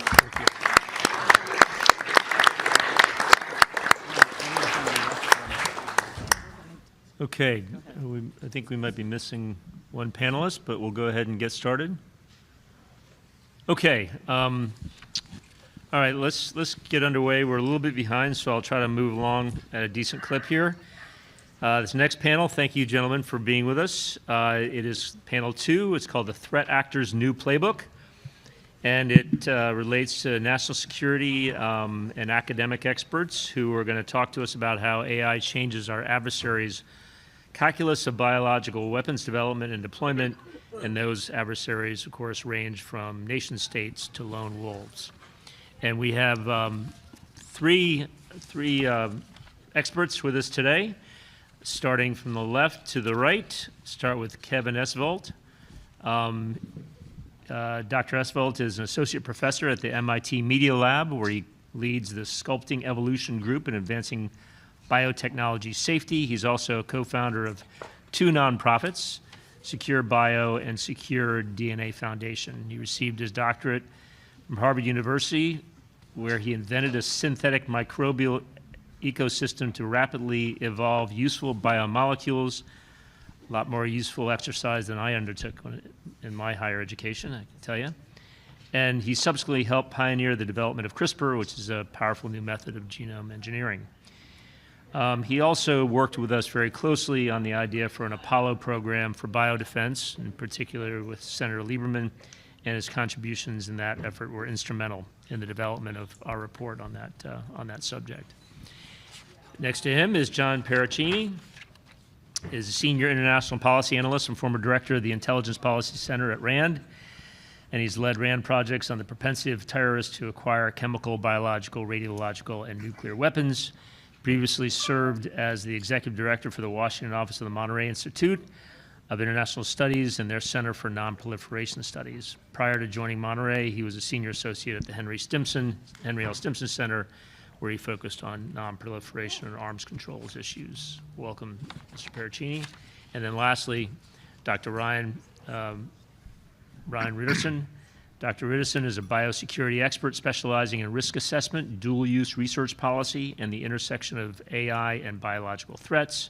He formerly served as the executive VP of research and as partner at Griffin Scientific, and subsequently as a specialist leader at Deloitte after Deloitte acquired Griffin's assets in 2024. He's also led efforts to assess risks of emerging biotechnologies, and he helped create a framework for assessing both the novel risks these technologies present and the potential ways their application could improve biosecurity defenses. Doctor of Philosophy from the University of California, San Francisco, and a BS from the University of California, Berkeley. Go Bears. So, Go Bears. Okay, so why don't we just start from the left? Kevin, can we go ahead and have you start us off? All right. Well, thank you to all the distinguished members of the commission and to the organizers for bringing us together today. I should note that I am currently on leave from MIT to focus on matters of security and consequently speak on my own behalf. Also, please keep in mind that my experience is just one perspective, and it is an atypical one. Now, earlier speakers covered the question of operational uplift from AI, so I'm going to focus on a different question. Can AI worsen harms from biotech through strategic insight and invention? So innovation requires both breadth of knowledge, you need to know enough things, and you need to have the creativity to put it together, to recombine it. And AI is definitely not yet as creative as human scientists. There's no question of this. But none of us can match its cross-domain breadth. In the dozen years that I've been working as both a biotech inventor and a biodefense analyst, no human has disclosed a novel biothreat that I hadn't previously considered. LLMs have. Now, this is not because they're creative again. The relevant insight was extremely obvious if you have all of the full breadth of knowledge, if you have all of the pieces. I didn't, and probably no human does. Now, that particular threat is, again, a strategic insight into what can be done. And it is not laboratory troubleshooting advice. It allows one to design something that is more harmful than anything in nature. And this should not be surprising to us, because evolution optimizes for replication. It does not optimize for harm. The set of highly effective weapons and the set of naturally occurring weapons, like the select agent list, hardly overlap at all. That's why it's concerning that AI has already begun to make strides in this area. Only begun, but suitably powerful AI without robust guardrails, and suitably powerful is doing a lot of work. I'm not making claims on timelines. I would defer to earlier speakers on that. But suitably powerful AI without robust guardrails will democratize competence. It will share everything that I know and more with the world. AI can help defense too, but we have to keep in mind that biology itself is offense dominant. Evolution, again, optimized for fitness, never against a deliberate adversary. So the vulnerabilities in living systems are already there, and they're hard to close. Offense needs only one, defense must close them all. But we do have time, because even though the best models do have the capability to do this, you have to prompt them the right way. And that takes a rare kind of questioner. I'm always encouraged when I see reports of PhD biologists asked to come up with novel biothreats to cause tremendous harm, and they get nothing. So the problem is that as models get better at inferring the goal behind a poorly phrased question, then that barrier too will evaporate once the models get good enough. I can't say how long that's going to take. Now, again, this is only my perspective. It's dependent on my technical skills, my threat assessment. I've privately shared elements with others, some of them here today. But for public validation that I'm seeing something real here, I can only point to CRISPR-based gene drive, which does spread through caged populations as predicted, and to the recognition of mirror life as a possible existential threat. We disclosed that some 17 months ago, hoping that the scientific community could prove us wrong, and to date, no one has. So I also hope that I am wrong here today, but prudence does suggest that we act on this issue. The question is how. So for models behind APIs, we have tools that we've heard about before. We rely heavily on classifiers. So what Dr. Punjabi was just rejected for was classifiers on both models. And the problem is, as we've heard, that can stonewall legitimate researchers. And of course, it can fail against threats that are not known to the safety team, as Dr. Taylor said earlier. So to solve the first one, we need to expand those tiered trusted access programs, not just for defense, but also to legitimate researchers at universities. If someone is an influenza researcher, they should be able to ask the model any question they want about influenza, assuming they're on the list for influenza, which they can do from their publication record. And beyond that, for trustworthiness, we can build upon the existing security clearance program. For the second one, we need models that don't just rely on classifiers, but actually pause to weight the possible harms and decline when they're suitably grave. And we're not there yet because recent models that were analyzing a novel threat had to be prompted to consider the likely casualty count, deemed it catastrophic, and still continued. And none of these defenses survive open weights, so that's the hardest task: keep the most capable models behind APIs. We don't have to delay that forever. That's a hard ask. Many of you have been very skeptical of this, that we can do that for long, and we don't have to. We just have to do it until we have good enough defenses in place, which means a warning system capable of detecting any stealth pandemic early, now well underway at Secure Bio, enough trustworthy pandemic-proof respirators for all of our critical workers, which is they're now being designed at ProEquip for stockpiling, and eventually germicidal far UV lights and indoor misters to block all respiratory pathogen transmission. And we can do this because we don't actually need to share nucleic acids, except, of course, humans being intimate. On a more serious note, I am willing to share both concrete examples of both the LLM-generated novel biothreat and the case where a model, having judged that a novel threat would kill over 100 million people, continued anyway, with suitably cleared representatives of the Commission. Thank you very much for your time and service. Mr. Pericini? Thank you very much, Dr. Esfeld. So thank you for this opportunity to address the commission, and I appreciate the staff adding me to this discussion because I'll offer a contrasting view in some respects. Artificial intelligence may change the capabilities relevant to develop, produce, and use biological weapons, but it will not automatically change the intent. And it does not eliminate the barriers that have historically limited biological weapons use. That actually use has been rare, deterrence has worked on use. Development is another question.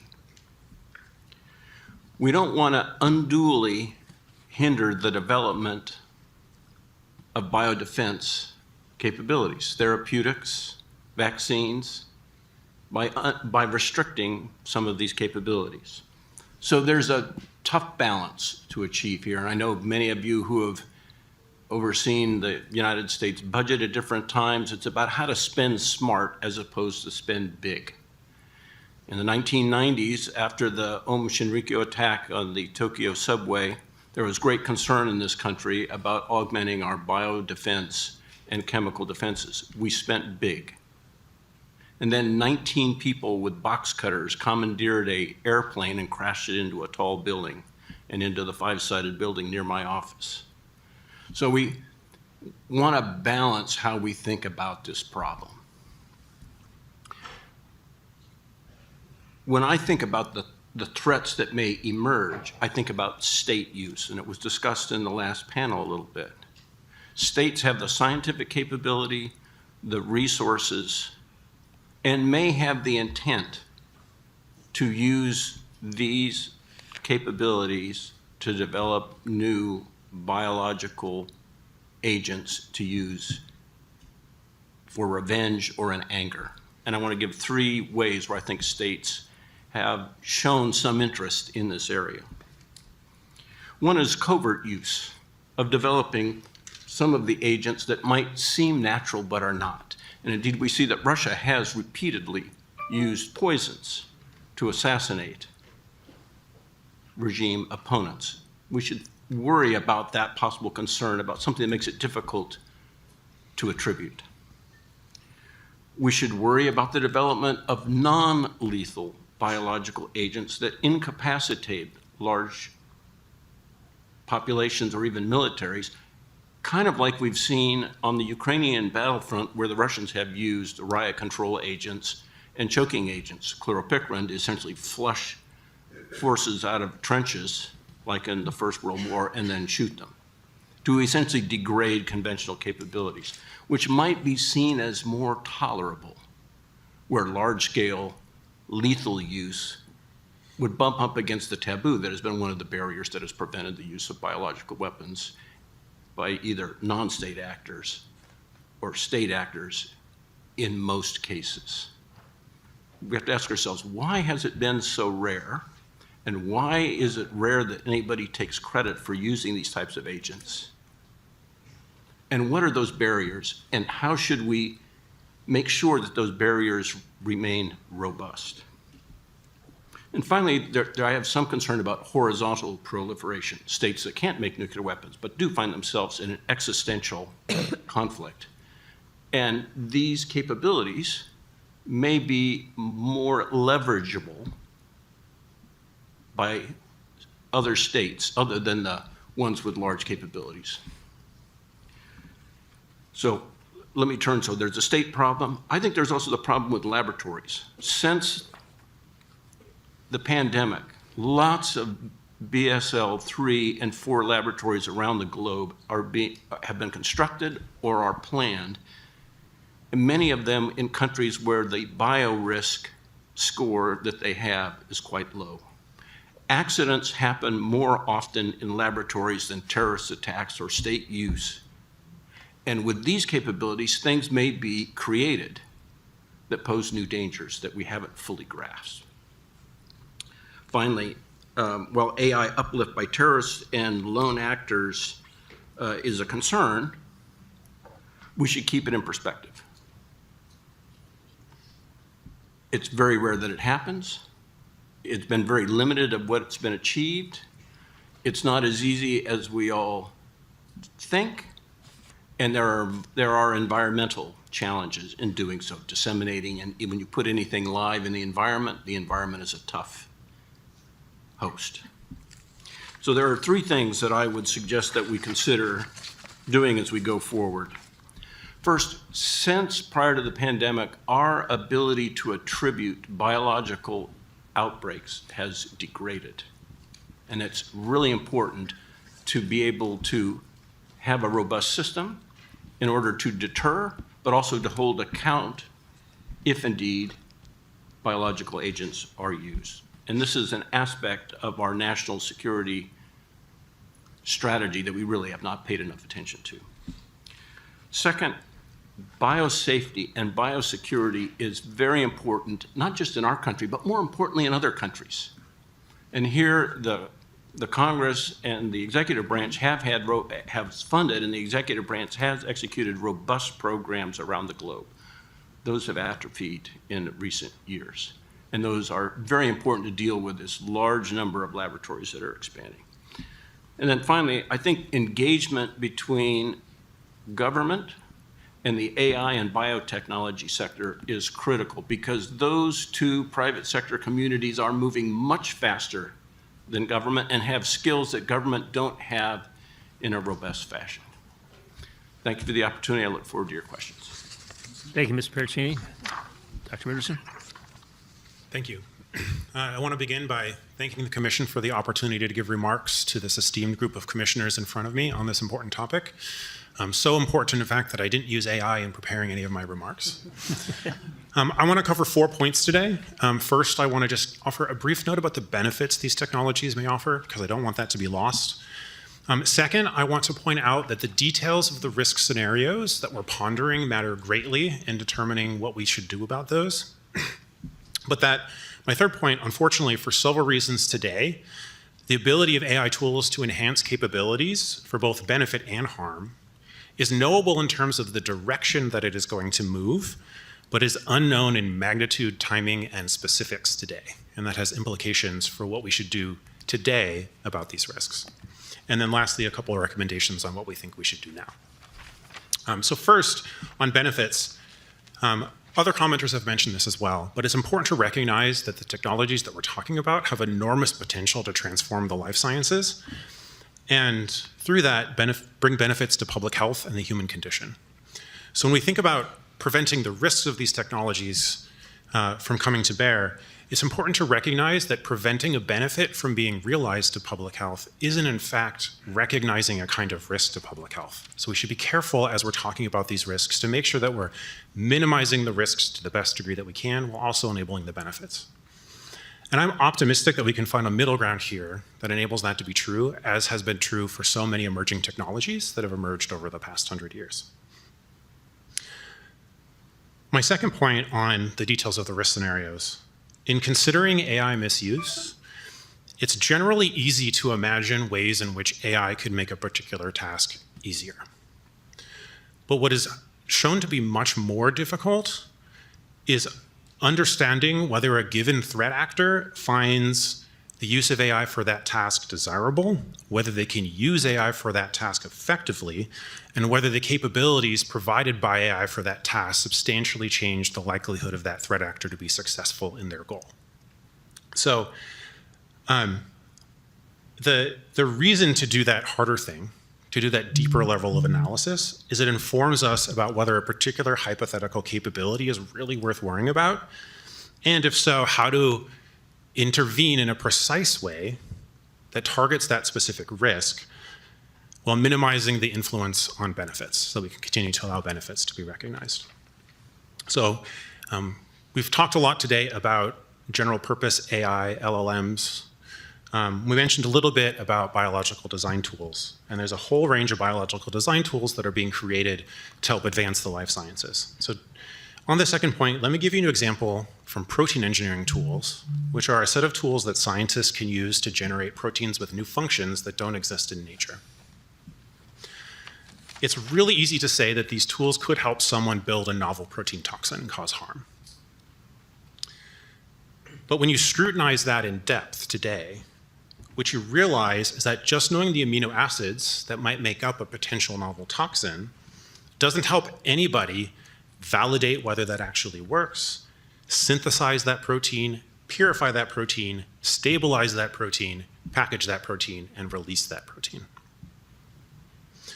And today, very few actors have the capability to release protein toxins at scale.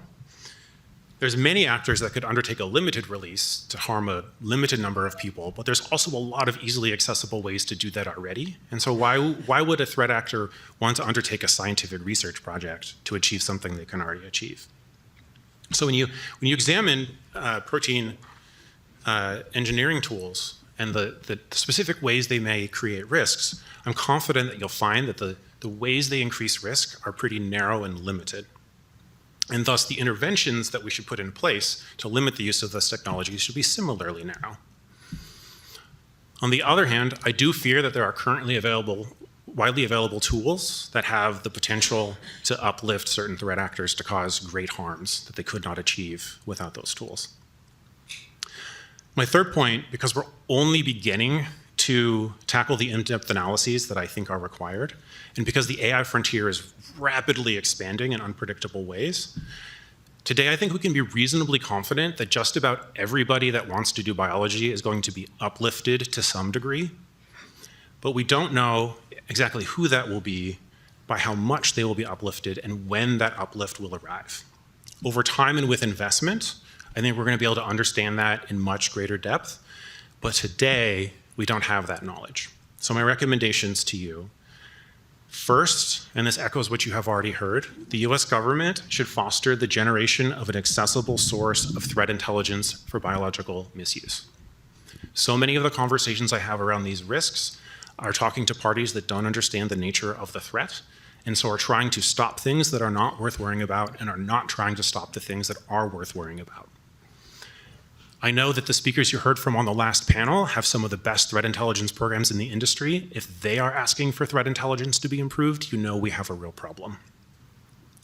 Also, because of the details of the risks aren't known today, we should rely on a defense in-depth strategy and target interventions that can reduce a broad set of risks across a broad range of scenarios.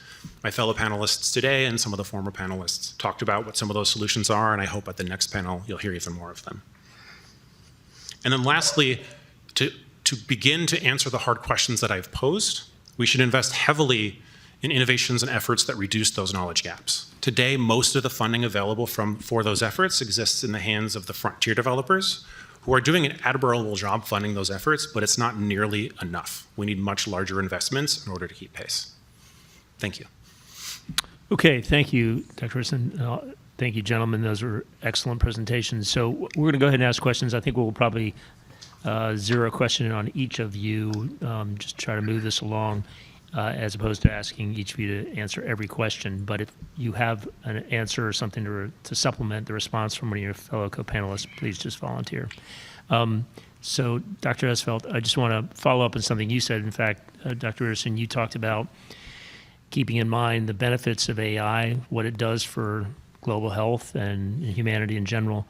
Dr. Esfeld, you sort of talked about how AI is sort of geared toward offense, just because of the way it operates. Just to look at the defense, what are, just to highlight, what are some of the potential benefits of AI in terms of defenses against the bio threat? I am much more optimistic about defenses against natural threats than I am against engineered threats. That is, I am very excited about AI and particularly biodesign tools for new cures for naturally occurring diseases, for slowing aging, for improving health overall. I am much less optimistic about biotech defenses against biological weapons, because living systems are hardware insecure. And in cybersecurity, if you have a hardware insecure system, you assume that if the adversary can inject information packets, you have lost the system. It has been compromised, you are not getting it back. Installing better anti-malware, which is what a vaccine is, does not help you in that scenario. And we should not assume that vaccines will help us against competently engineered pandemic class threats. They just won't. But AI can point out and help us develop the materials, the logistical improvements to create those physical barriers that will stop any pandemic cold. Similarly, I'm tremendously excited about threat intelligence. That is, AI is going to be very good at monitoring for potential misuse. So the open letter for DNA synthesis screening is one example. And if you could combine that with intelligence on who is asking various models questions relevant to misuse, you can get a much better picture for law enforcement. So I'm very excited about AI for biotech curing natural things. I am much less impressed, just because biology is offense dominant, with AI to accelerate biodefenses against biothreats. And I'm very excited about AI for prevention, because there are few people who really want to do any of this. It's intrinsically low probability, but the consequence if we get it wrong is only going to rise as these tools become more accessible. So it's a matter of preventing it from happening in the first place until we have the physical barriers. Great, thanks so much. Okay, Dr. Bajami? Yeah. Thank you all for your testimony. My question's first for Mr. Parancini. You mentioned what we should be paying attention to and what we should perhaps pay less attention to, what should keep us up at night. And you made a provocative point that that we should ask why it's been so rare that there have been biological attacks to date.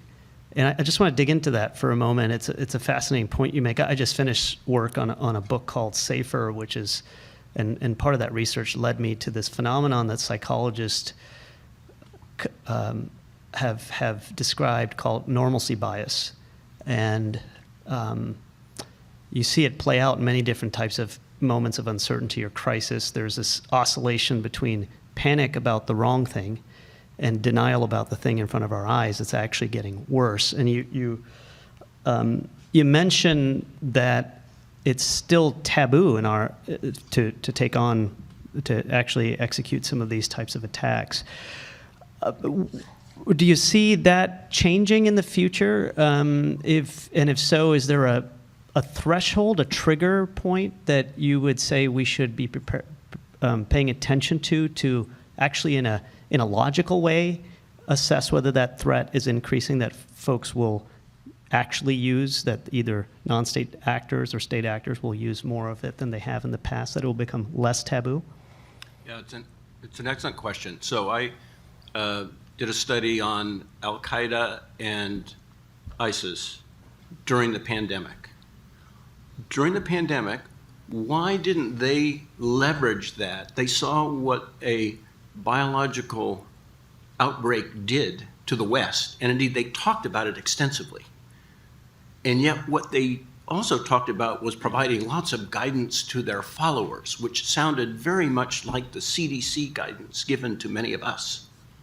So they saw how it adversely affected the West, and they also talked about China, but they didn't leverage it in the way that one would have thought. One would have thought conventional wisdom would be, there's the tool that we will bring down the apostate regimes and the infidels. And yet they haven't. Now, ISIS did in 2015 to 2016 develop some low-grade mustard agent, which was unprecedented, a kind of a breakthrough. There had not been a use of chemical agent by a non-state actor since the Omo Shinrikyo attack in 1995. So they moved a little bit. But I think, as was pointed out, they have other alternatives to wreak incredible violence, and they used it. So there are alternatives. If they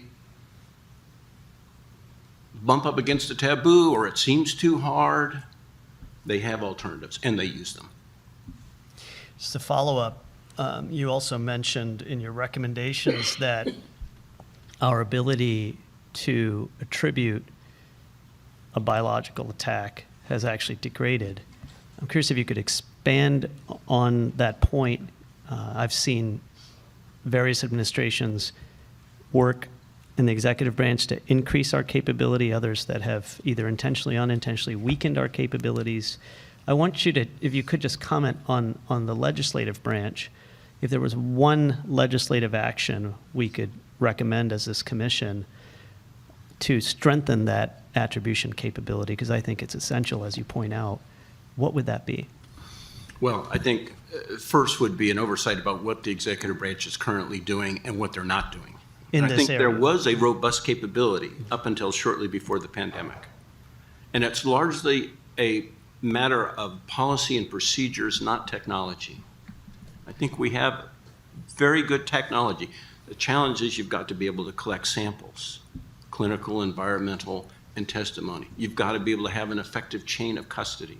You've then got to be able to analyze it with a high degree of confidence. I know from work that I did well at the State Department recently on detail in the Office of Chemical and Biological Weapons Affairs, it is difficult to get stuff to a laboratory and to actually get evidence that you can then persuade other countries and use. So I think that whole process of attribution needs to be relooked at in order to hold violators or perpetrators of attacks to account and to reinforce the deterrence capability. Don't even think about it. We have a capability to identify what you've done, who you are, and respond to it. Thank you. Back to you. Okay, thank you. Dr. Hamburg? Thank you. Am I limited to one question? 1.5. We'll give you another question. Well, let me begin by asking a question about, I think, two of you commented on concerns around laboratory biosafety and biosecurity issues and pointed out, rightly so, that a computer can design any number of different molecules, but if you want to actually use it, either for good or for harm, it has to be produced, and that requires some kind of laboratory setting. So I'm wondering if you think that actually, because of concerns that the threat landscape has changed after COVID, I think more and more countries, as was pointed out, are trying now to better understand dangerous pathogens and develop countermeasures, and so creating programs that are being undertaken in labs that may or may not meet our standards for infrastructure and training for BSL-3 and BSL-4 appropriate work. So there's already sort of an increase of concern for legitimate research, and then if someone wants to translate an AI-developed threat into a bioweapon, they'd also need some kind of lab capacity. And so do you think that in terms of how to prioritize and how to sort of look at what are the reasonable strategies for monitoring, we should be also thinking about greater scrutiny of laboratory biosecurity and biosafety, and better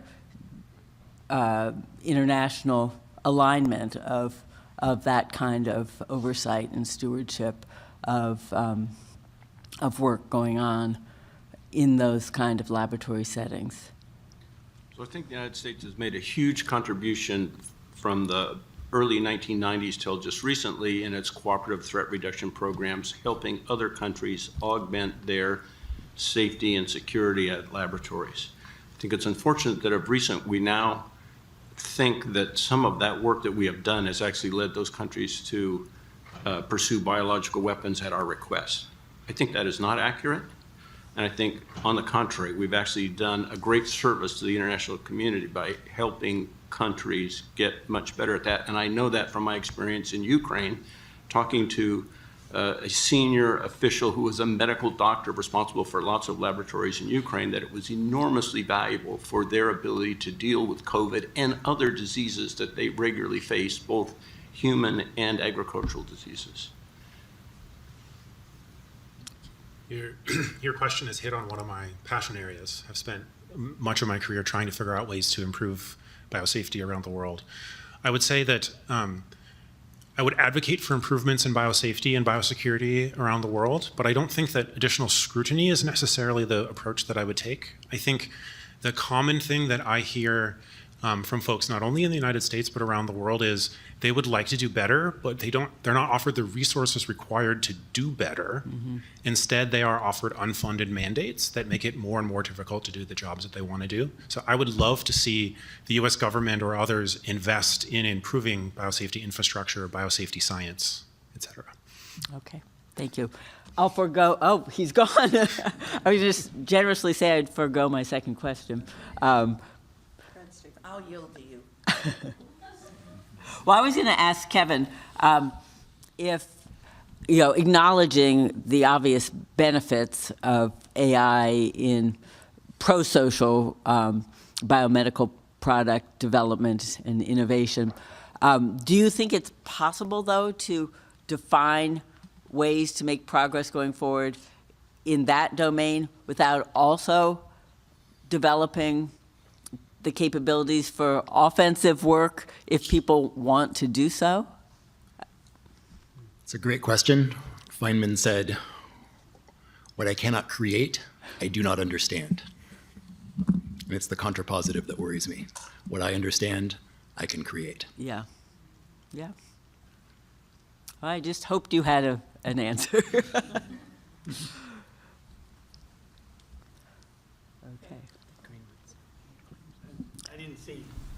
Ken Lee, Dr. Jim Greenwood. Okay, thank you. You heard for the first panel from OpenAI and Anthropic talk about the wonderful work they're doing to try to protect against these dangers. And Dr. George referenced cases where it's been pretty scary results. And just let me read a couple of sentences from this April 29th story in the New York Times. This is: one evening last summer, Dr. David Relman went cold at his laptop as an AI chatbot told him how to plan a massacre.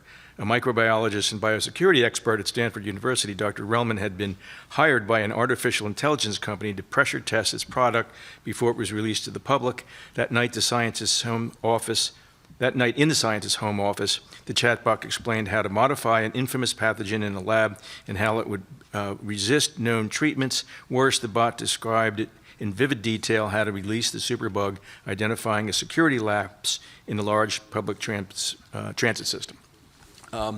Now, the first panel tended to respond to that by saying, yes, but when you get to the bottom line, it was really kind of a flawed advice that was, there were flaws in the information that was given by the AI system.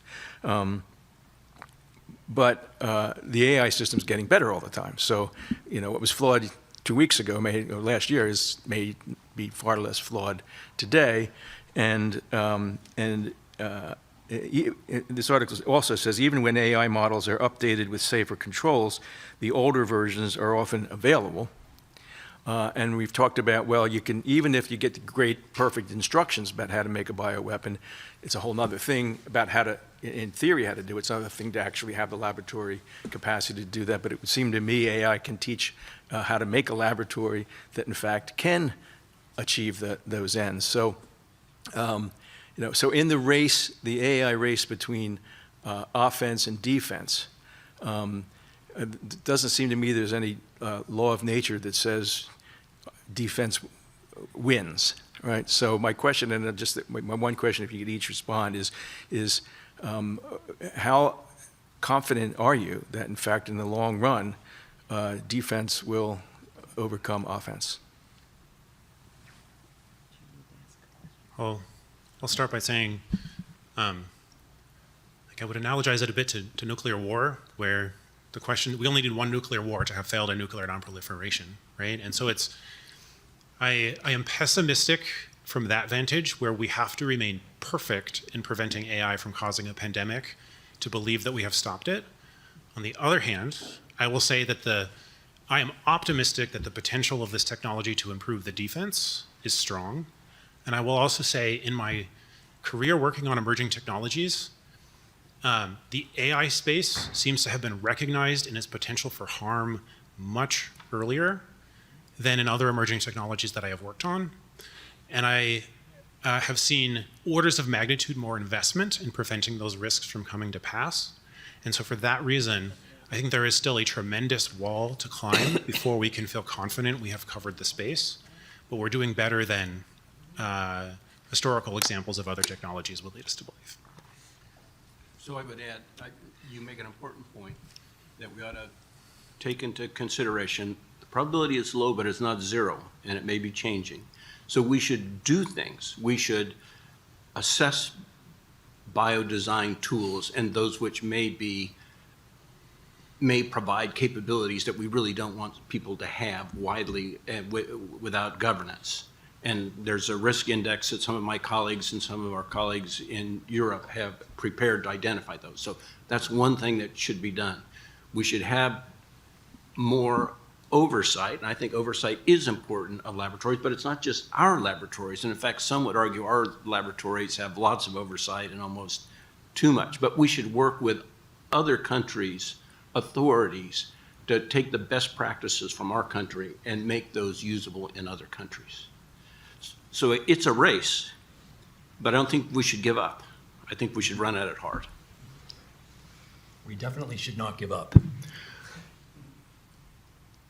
In the relatively near term, I am optimistic that we can not end pandemics for the world, but end them for the United States and all respiratory disease as well. I hate getting sick. We should stop all of that. And we can, and we will. What I am less optimistic about is attacks that propagate through the environment. So this is why we were concerned about mirror image bacteria, because they would not just be harmful to us, we believe they would be harmful to all animals and spread through the food chain and through the environment and become sufficiently ubiquitous that even though it would be trivial to discover the equivalent of antibacterials for mirror-specific organisms,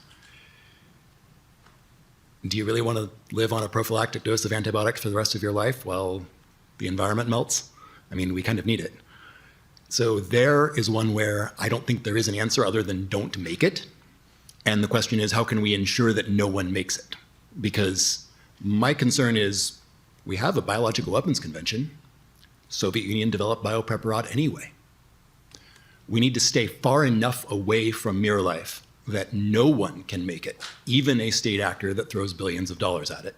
And that unfortunately means that we need to say, no, we will not develop key enabling technologies, even if they're beneficial for other stuff, because you just don't take risks that severe. And eventually, AI, again, I think will be the solution. It's just going to be a solution in an uncomfortable way, because it's superhuman at cybersecurity already. We've seen that with Mythos and the ongoing security concerns there. It's great at analyzing large swaths of information. AI could monitor everything and catch anyone trying to make progress on any of the worst things. Are we comfortable giving up that much privacy? I'm not. Definitely not if humans get to see it. Maybe if AIs can. I think we need to sit with that. Thank you. Susan?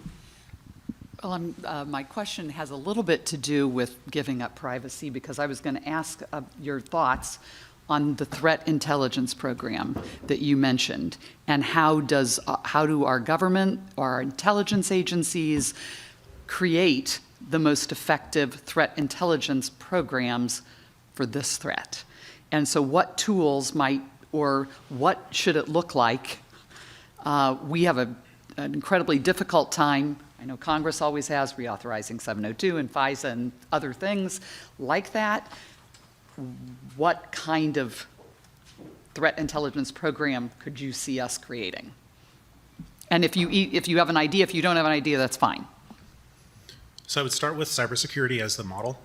I think in some ways it's a great example because the threat intelligence in the private industry is actually really good for cyber threats. On the other hand, I would say it's problematic because the reason that threat intelligence exists in the private industry is because they had to create it themselves in order to defend against the threats that were attacking them all the time. And we don't want that to be the case here. But I think there's various levels of threat intelligence sharing in the cybersecurity community. I'm not an expert, but you have totally open source descriptions of threats. You have more detailed descriptions of threats for those that need to know them. You have closed door only descriptions of threats, and you have classified descriptions of threats. In my expertise, or my experience now with the biothreat space, it's essentially all or none. We have the very, very basic state actor versus non-state actor, and we have the highly classified detailed threat intelligence. And I would encourage us to find a way to build out that middle, which I think is what industry needs. I don't think everybody needs access to highly classified information in order to improve their jobs, but they do need more than just, well, a state could do this, a non-state could do this, a terrorist could do this, et cetera. Okay, thank you. Anyone else? The only thing I would add was that for those who have served on the various House and Senate intelligence committees, you've received briefings on the National Intelligence Priority Framework. This kind of gets lost down in the issue space. There's lots of things, and certainly it varies from administration to administration, but I would urge people to raise this as a priority. It doesn't neatly fit in our previous conception of what were intelligence priorities, but we should change that. Okay. Okay. Thank you. Anna? Thank you, Fred. Just on the heels of what you just said, have you testified at HPSI or on the Senate side? So after to this 9/11, very issue? After 9/11, several times on bioterrorism and terrorism strategy, I'm not sure I had as much impact as I aspired to have. Well, we all feel that way when we testify. So. We've spent all of today so far examining how to prevent, to detect, to respond to AI-enabled biological threats.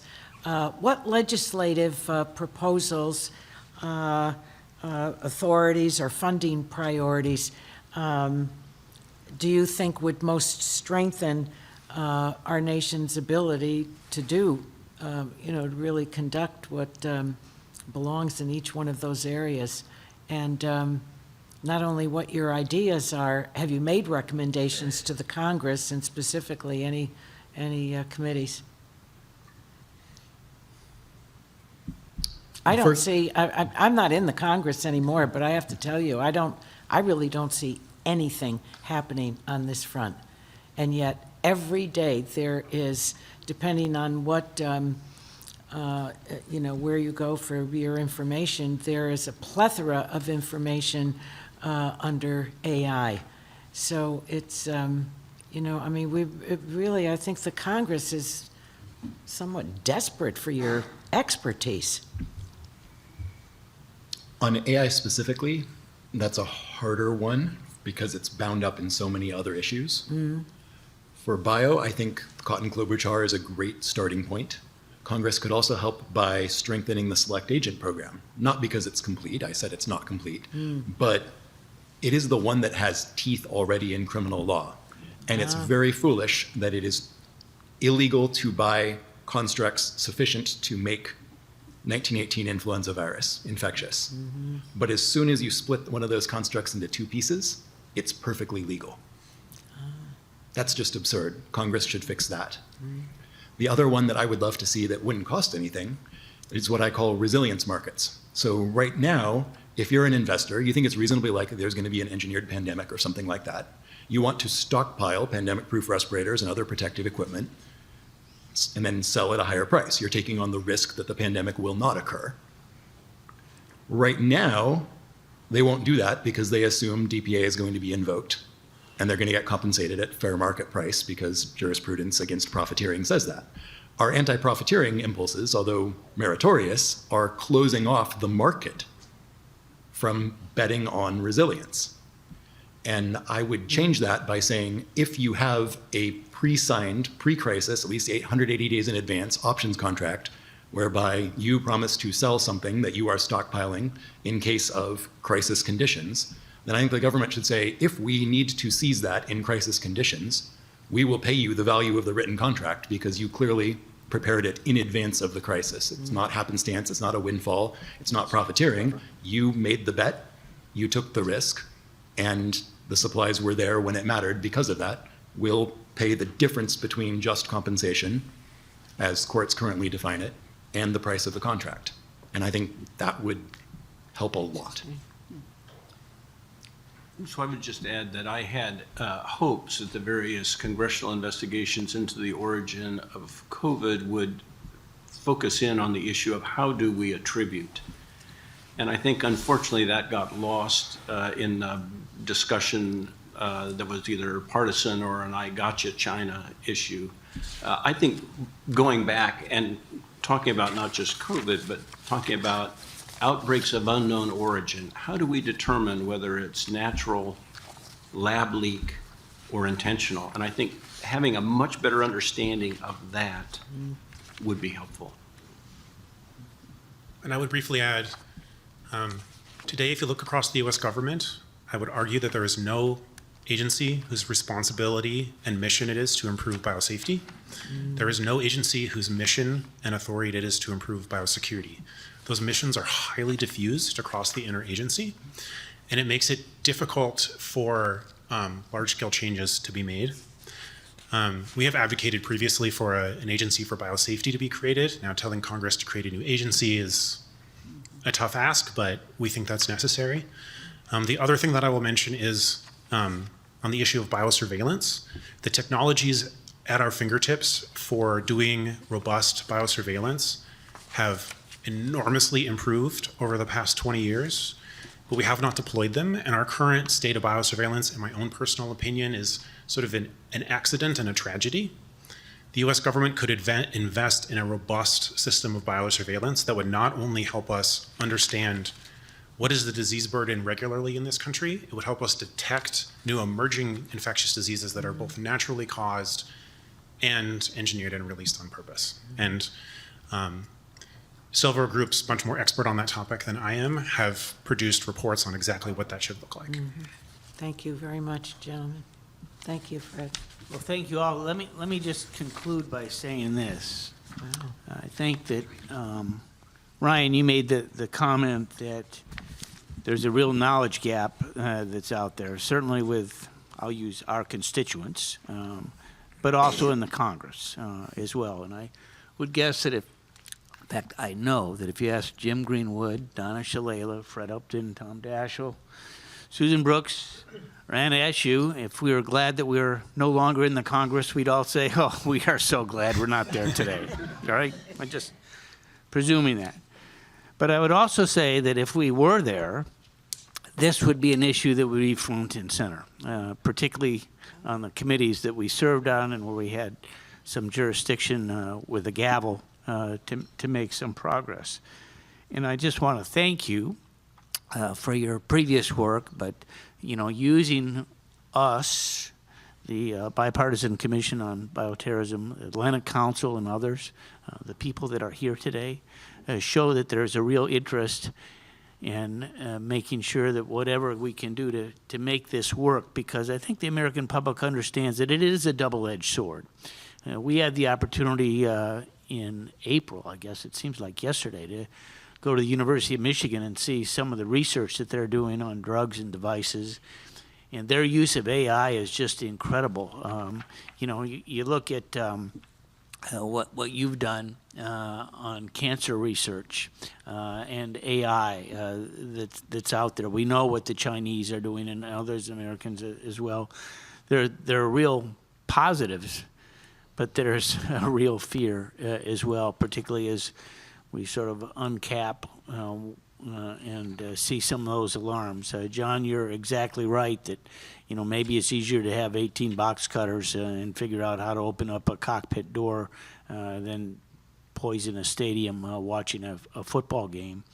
But at the end of the day, Congress has got to do their job, and we got to make sure that the tools are there because they are in the toolbox, and to use the companies that are involved to in fact have the procedures in place to make sure that not only are we protected here, but also around the globe. So thank you very much for your thoughts. We are going to adjourn, but we are going to promptly come back at 1:05.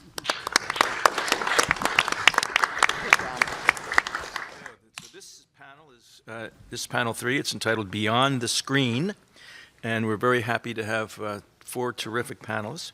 Dr. Allison Burke is a senior engineer at the RAND Corporation and a contributing scholar at the Johns Hopkins Center for Health Security, where she conducts technical and policy research on biosecurity and biosafety, specializing in the intersection of artificial intelligence and biology.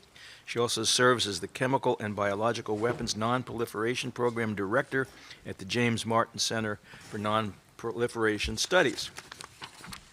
We also have Mr. Matt McKnight is the founder and chief executive officer of Perimeter Systems, a biosecurity infrastructure company that transforms biological signals into real-time intelligence and accelerates decisive response.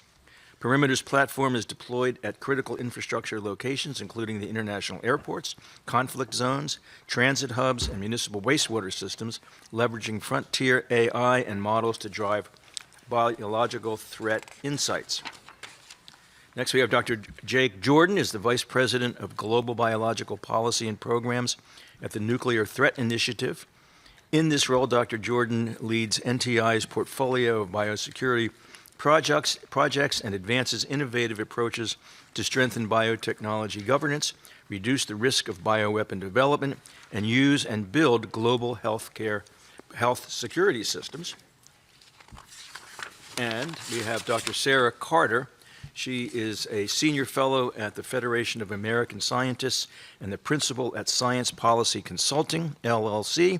For more than 15 years, she has focused on advances in the tools and capabilities for engineering biology, biosecurity, screening frameworks, and international norms for biosecurity. So, perfect panel for this hearing. And with that, Allison, we'll start with you.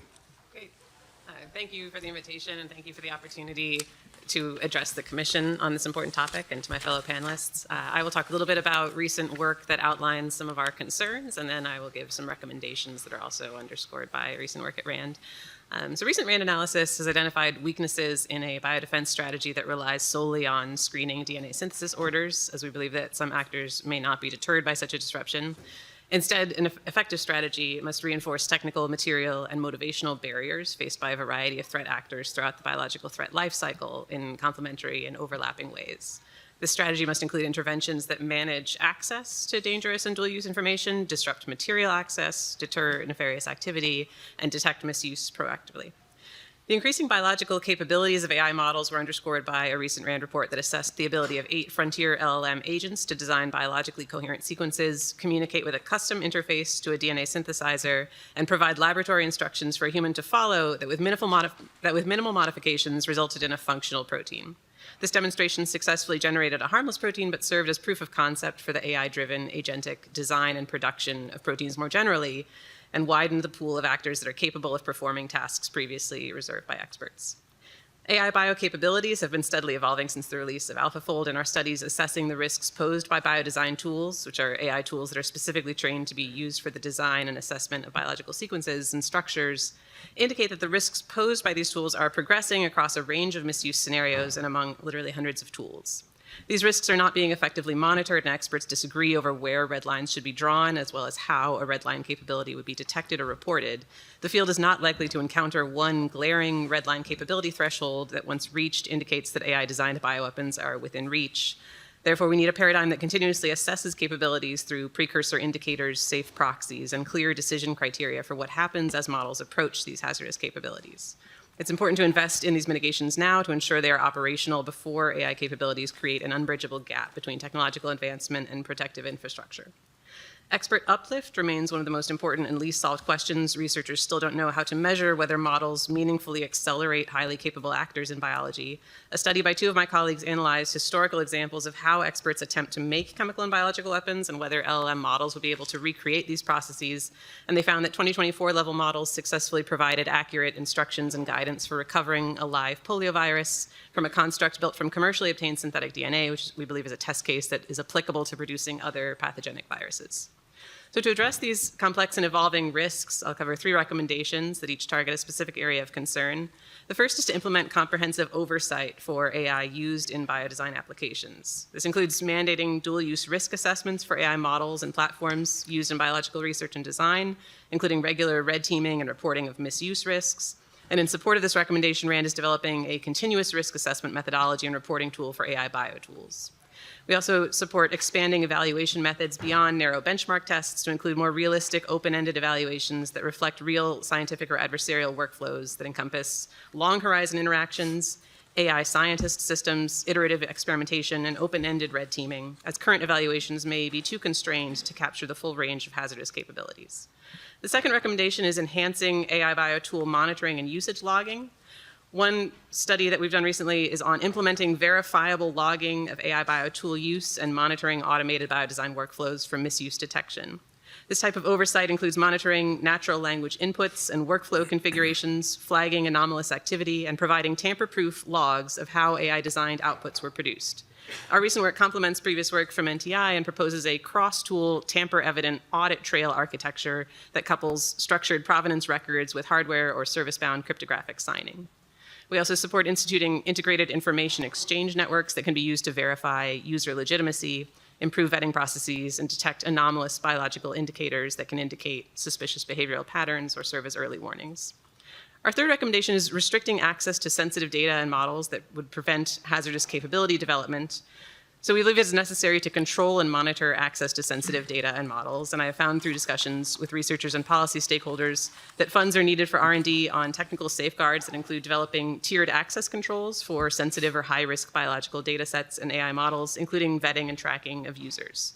Managed access programs enable responsible actors to use these tools for beneficial purposes while also introducing meaningful friction for misuse.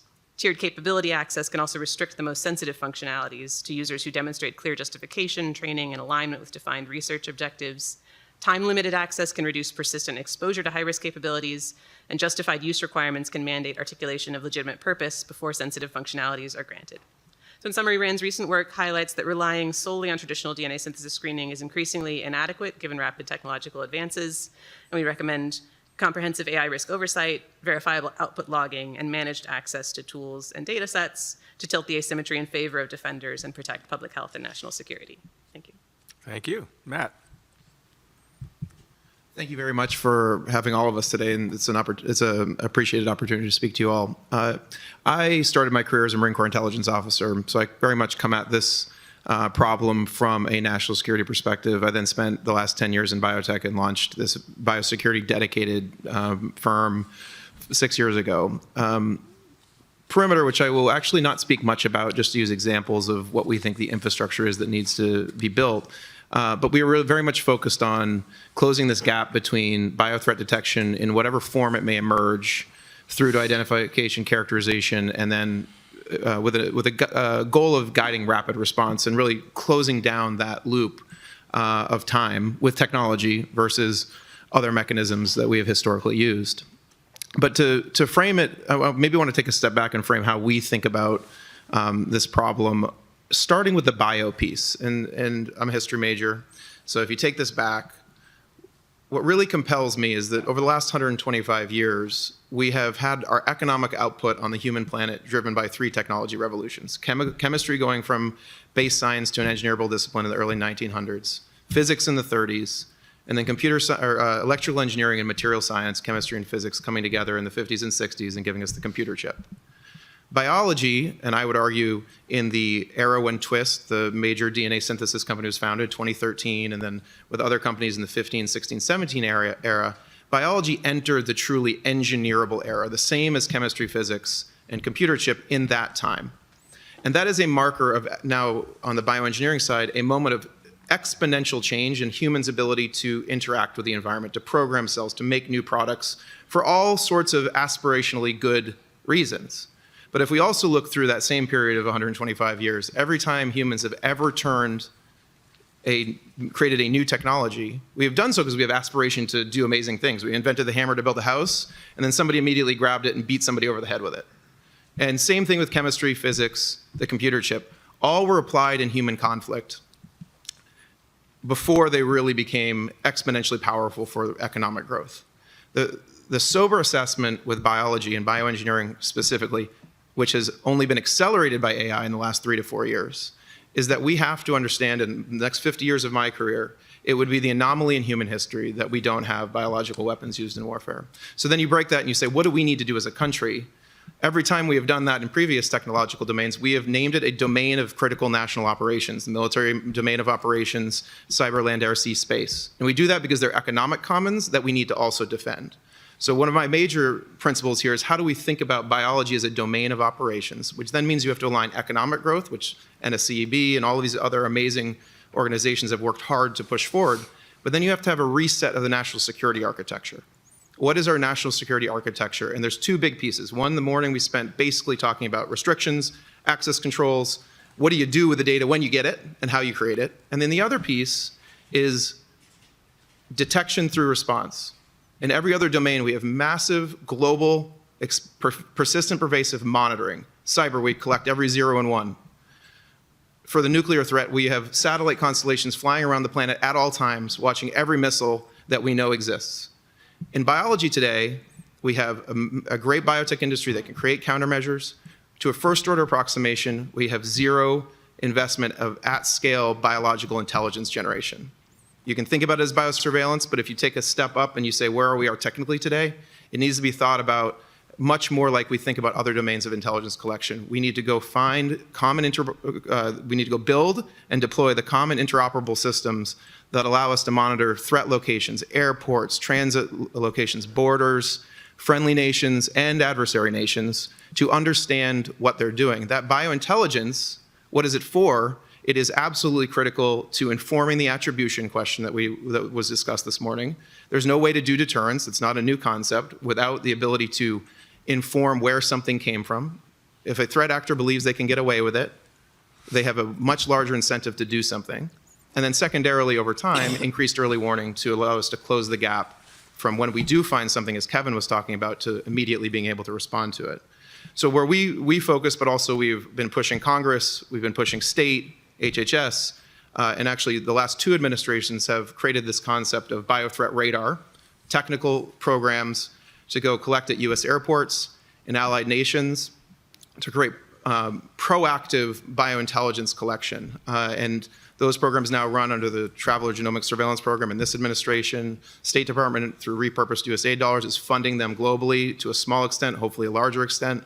But if you kind of leave, I'm happy to talk about many elements of this, but if I were to say there's one thing that we need to do, it is to have this aspiration to do intelligence collection of biological threats in this domain like we do everywhere else, with the last point being biology and AI plus bio is incredibly decentralized. We can control what we can control in the US, but our adversaries are not going to listen, and they have an economic incentive to push the envelope because it is such a geopolitically powerful technology. So we have to make the assumption that something will happen, not that we can control it, and then ask ourselves, what is our defensive infrastructure to identify it and stop it? And I think that that's what we really need to push the envelope of aspiration for bio and biothreat radar. Excellent, thank you. Jake. All right. Thank you, and thank you to the Commission for the invitation. My views in this area are mostly shaped by my previous work advising DARPA and ARPA-H. At that agency, every program will come up almost always to the same question. It's how do you balance innovation with safety and security? For every new tool or technology, we think about that question, and it's the one we consider today. The Commission is right to be thinking about defensive capabilities that come after DNA synthesis screening. What's that next layer? But before we talk about that, I want to acknowledge something that we've spoken on today, and I think it's an uncomfortable fact. It was over 20 years ago that researchers first published the protocols to rebuild viruses from synthetic DNA, and that vulnerability still exists today. Screening should have been easy. It's one of the least disruptive and most effective safeguards available. And I applaud the legislative efforts that are underway now, but it took us 20 years to get here for a recognized risk. The pace of AI innovation will not allow 20 years to build that next layer of defense. So today, I recommend a resilience-based approach across 3 layers, each with a recommendation. The top line for these is pretty straightforward. You use what already works, you adapt it quickly to new vulnerabilities, and you align incentives so that it lasts. As a first layer, I recommend starting with function-based screening. We've talked a lot about the current screening methodology. Today's, it's list-based. You look in an ordered sequence, you determine whether it's a known threat. But AI-enabled design can change what a threat even looks like. The good news is that the screening community already knows this. Earlier this year, there was a nice paper published by a group of researchers with a clear roadmap for solving this problem. They proposed detecting threats based on what a sequence does, not on what it resembles, starting with the most understood targets such as toxins. My recommendation is to support that roadmap with 3 things: training data for screening tools developed inside secured institutions, evaluation benchmarks that test models against deliberate evasion, and consensus rules for which functions should be reviewed. As a second layer, I recommend focusing on cloud labs. These are highly automated laboratories that allow scientists to design, execute, and analyze experiments remotely. It's a powerful concept and one that enables researchers to run ambitious projects without owning the equipment and increasingly without the expertise. While there's tremendous potential, the market for the cloud labs is still actually quite young. Assuming it proves profitable, there will be new entrants that follow, and the biosecurity standards for each provider will vary. These variations could create a vulnerability from someone seeking to do harm. Rather than wait, I suggest applying the DNA synthesis community's model to cloud labs now as the market takes shape. Members of the DNA synthesis community came together to create the International Gene Synthesis Consortium, where they harmonized voluntary screening standards. While we should repurpose that lesson, I would encourage us to also rethink the model for applying it. Voluntary screening stalled in part because the companies paid for it.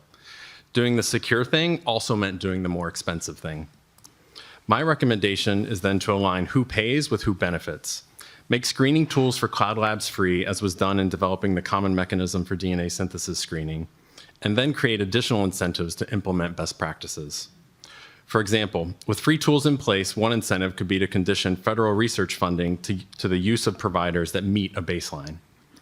It isn't perfect, but it's a starting point and something to build on globally. I think here, as in the other layers I'm recommending, that's a really important point. Global is the essential element. If we look to a US-only standard, it's simply going to move that risk to another geography. As a final layer, I recommend considering who can access the most powerful tools and how they access. As you heard this morning, and we've talked about here, several leading organizations now have their most capable models available through trusted access arrangements. I view this as a shift in the right direction, and one that I certainly support. Layering safety and security with who can use the most capable tools is exactly what we should want. However, as more organizations adopt this approach, who gets access matters. Organizations will need to make sure that a small lab doing clearly scoped public benefit work can get access alongside a large multinational company. My recommendation here is to ensure that any managed access network or framework, whether voluntary or required, includes a clear, fast, and transparent pathway for innovators conducting public benefit research. So there are 3 different layers, but they're all grounded in similar principles. Improve the effectiveness of the tools we have, align who pays for safety with who benefits, and make sure that public benefit research isn't slowed by risk-reducing solutions. If we do that, the right thing becomes the easy thing. Thank you. Thank you. Sarah. Thank you so much to the Commission and for the opportunity to speak here. I'm an independent consultant, and I've been working in biosecurity for the last 15 years. And to me, I've been tracking advances in biotechnology and engineering biology for several years. In all that time. Yep. So I've been tracking the advances in biotechnology and the tools and capabilities for engineering biology for quite some time. And so to me, AI is just the newest enabler of bio advances. And so this is sort of the framework that I sort of come at this from. One of the key considerations when we're thinking about AI bio is that there are very different types of discussions when you're just talking about AI and when you're talking about AI in the context of nuclear or cyber threats or that sort of thing. What makes this an AI bio discussion is that there's an entirely different set of stakeholders, an entirely different set of existing frameworks and everything else that need to come together to provide appropriate oversight. One of the other thing is that for bio tools have tremendous benefits. And the benefits, though, are very closely aligned with the risks. You can't just choose to not pursue the risky parts. It's all part of bio. So I think that we need to maintain bio for the public good. So that really does color how we think about governance questions. For now, I will say that the most powerful AI bio capabilities, what I would call the kind of AI bio frontier, are coming together as powerful integrated systems, agentic systems. Right now, they're closed because they have a lot of value. They're in pharma companies, they're in very large nonprofits, they're in places that they're really trying to pull together capabilities because they're extremely valuable. They require a lot of compute. They are not just open source, unlike many of the biological tools that have come before. This sort of protection, this sort of closedness for these tools offers some protection against misuse. But over time, the open source capabilities are going to continue to advance, just as it does for frontier labs, and the AI bio capabilities in the open space will become more powerful. This brings me to some recommendations where I think that where we could really make some progress in making sure that these things are developed securely. My first recommendation is to invest in platforms for AI bio tools and agentic systems, especially those geared towards public good and academic and nonprofit uses. This would bring together what otherwise might be open source data and tools so that a responsible researcher, instead of just putting something out on GitHub, fully open source, would have a responsible place to put it. And we could make it very attractive to those researchers. We could provide opportunities. For example, their tools or data would be findable, would be usable, compute would be provided so people could actually make use of them. The tools could be compared and benchmarked with similar tools so that they could actually compete on how well their tool does in different contexts. It would also, importantly, those tools could also be integrated with other tools and put into pipelines where there could be much more powerful outputs and products from that research. That kind of platform would expand accessibility. People often say they want to put it open source to make sure it's accessible. But I believe a platform like this would really expand accessibility by making these tools, findable, not, no security by obscurity. It would also be implemented. It would provide compute. Currently, many of the smaller operators, and certainly those in low and middle income countries, are restricted by compute, and so this could ease that kind of bottleneck. In this kind of platform, you could even have agentic or natural language interfaces for interacting with biological AI tools, which would really expand that kind of innovation. When you put together that kind of platform, you would also want to include managed access and biosecurity guardrails and oversight, which leads me to my second recommendation, which is investing in the biosecurity best practices for these kinds of platforms. One set of tools and resources that should be developed is about managed access. So this is kind of the trusted access kinds of frameworks. So that would include how to assess data and tools for biosecurity risk, how to determine legitimacy. There could even be third-party options for helping to determine legitimacy in the life sciences context. There's also data access agreements are going to be a big part of this. What should those look like? What are the nitty-gritty responsibilities that need to go along with that? and other tools like that. The other thing would be guardrails and oversight of these systems. We've talked about guardrails for individual tools, screening systems, things like that. But when you put it into an agentic framework, could be additional opportunities for oversight, or even a biosecurity agent that monitors what's happening in these AI bio tools. Right now, there's virtually none of these things that I've just mentioned, those kinds of security things for this context. The third recommendation, and the last thing that I'll say, is that we need to pay attention to the data, not just the tools, not just the biological AI tools. Data remains a key bottleneck for the real functional outcomes that we care about in bio. And we're likely to see a big boom in generation of data, and we need to make sure that any oversight that we put together for AI tools also consider the data that goes along with it, the data that might contribute to biosecurity risks. And all of those things need to be part of the same kind of oversight framework with the data along with the AI tools themselves. With that, I'll stop. Thank you very much. Well, thank you very much, and thank you, each of you, for coming with specific recommendations. My question is, we've talked about recommendations for oversight, we've talked about biotechnology monitoring and biointelligence collection, we've talked about resilience and investments. And as Dr. Jordan said, however, that it took 20 years for the country to get around to doing something about the fact that viruses could be synthesized. AI is moving at the speed of light.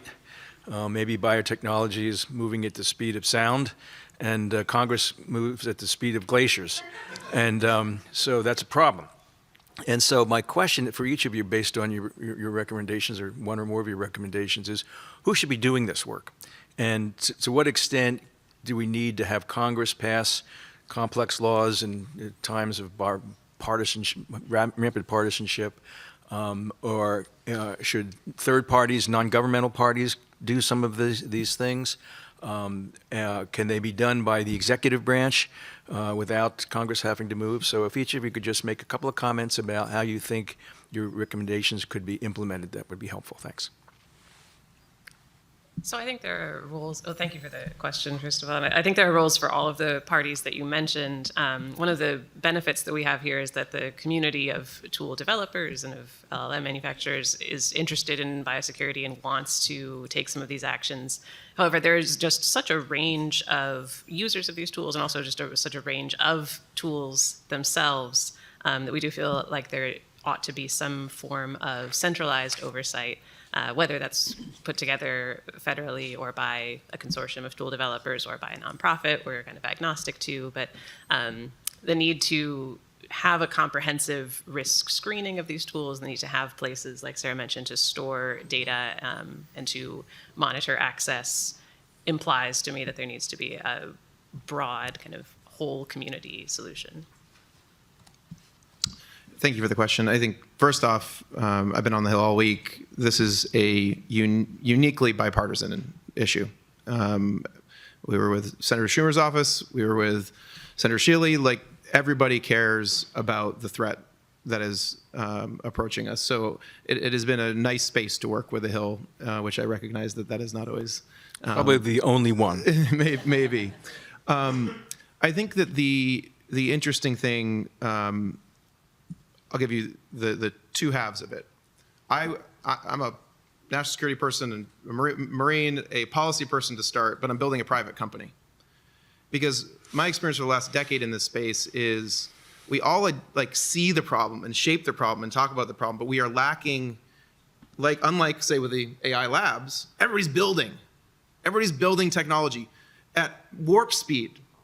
The ecosystem of dedicated defense companies for bio is very, very, very small.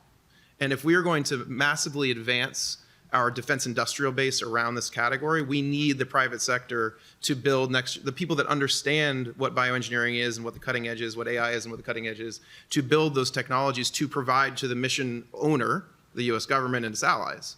And so to do that, it really is about finding the ways to have, I think Congress continues to shape and actually is doing a decent job shaping what the authorizations and appropriations need to look like. But what we are seeing movement in the executive branch to create the market for next generation capabilities between state, HHS, and DoD. DOW, there's become very significant alignment, at least in the category of threat detection to quick response, putting countermeasures as the end of the kill chain for defensive bio, if you will. State has taken, and whatever people feel about repurposed USAID money, that money is being set aside to then negotiate bilaterally with US allies to put money directly into health security and biosecurity capabilities that are aligned with US interests, amongst other things, critical minerals, et cetera.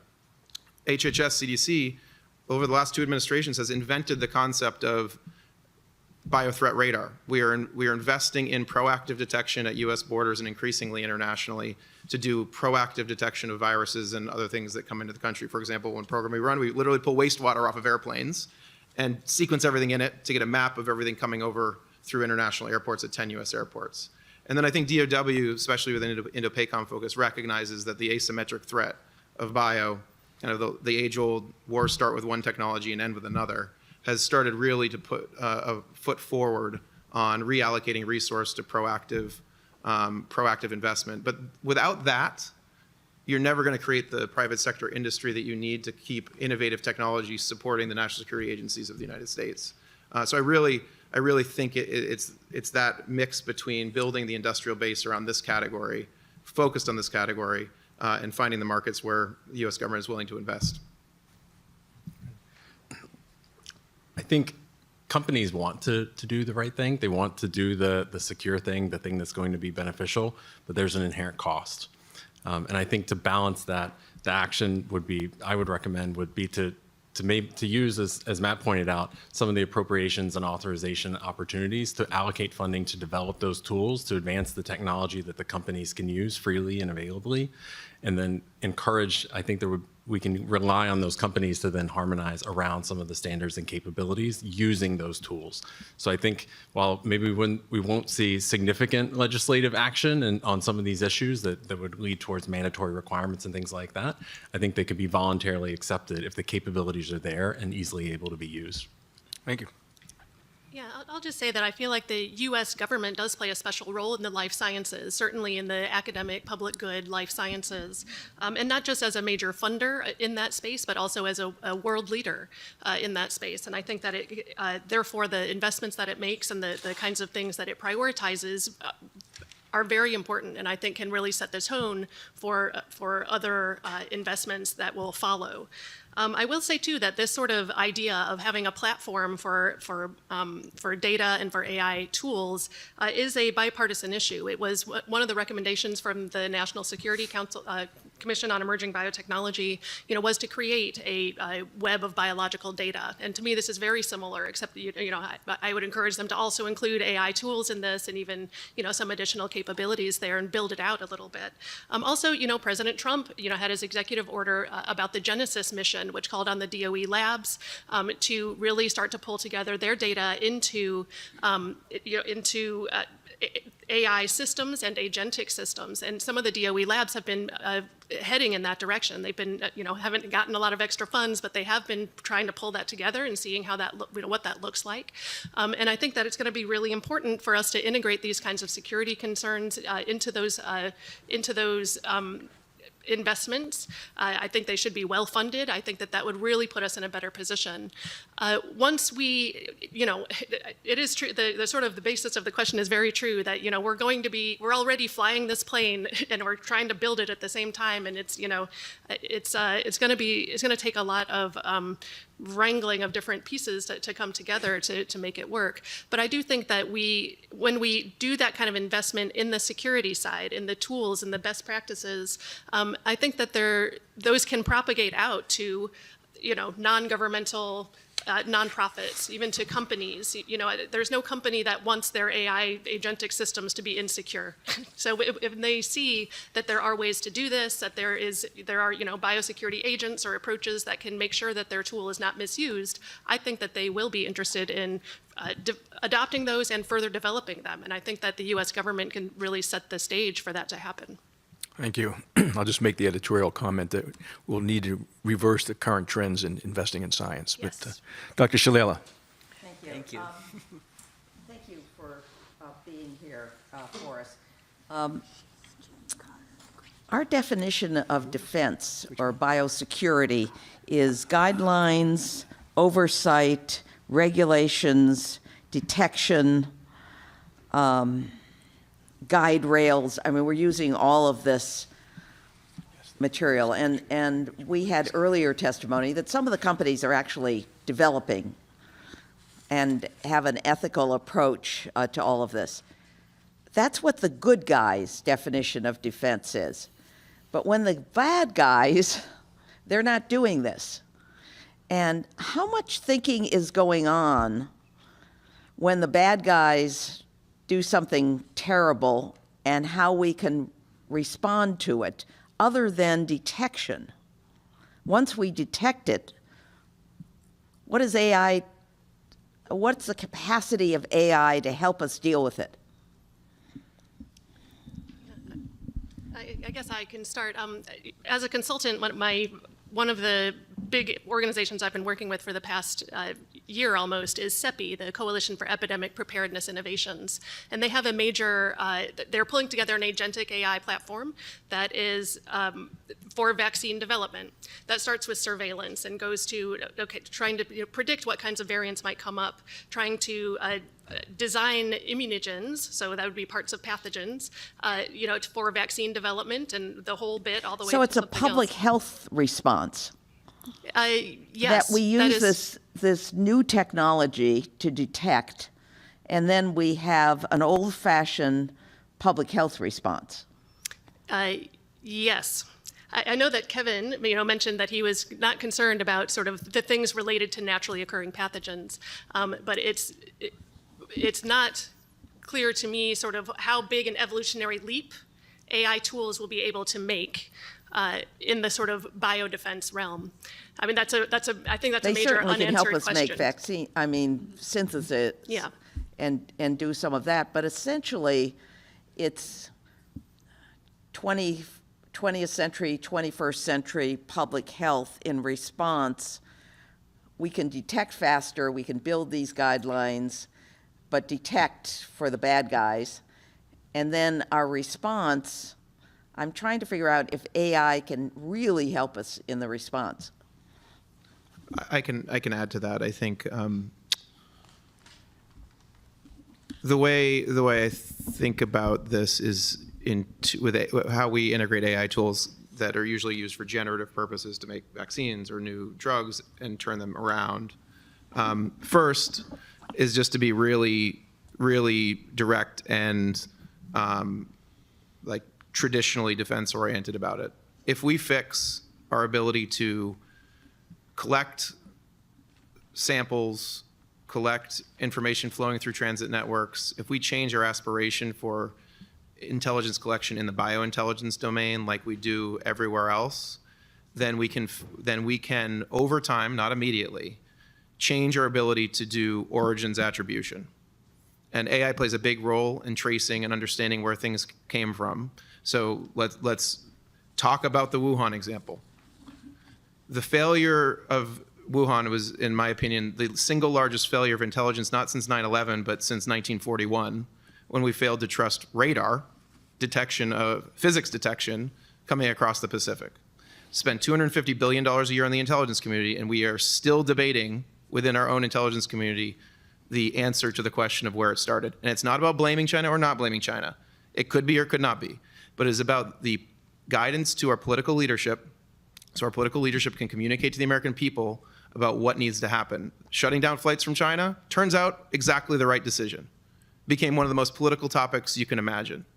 Had we known that, even with the systems that we have today with CDC, HHS, airports on the West Coast doing metagenomic sequencing of everything coming into the country, we would have picked up variants of SARS-CoV-2 in the fall of 2019 and not had to wait for a Chinese scientist to leak that information and give us the first sequence so we could start vaccine development.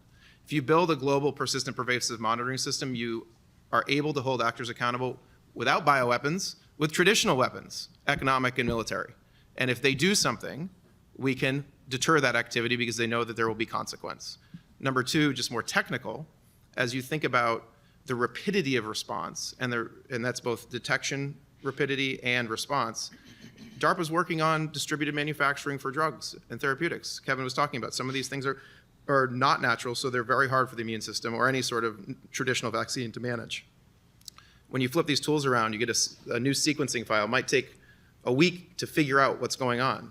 Some of the biodesign tools, you flip them around and they can take, you're really experimenting and taking a picture and immediately knowing what's in a sample. That gives you an aspiration of 24-hour response instead of kind of our CEPI. Richard is one of the most amazing people in the world, the CEO of CEPI.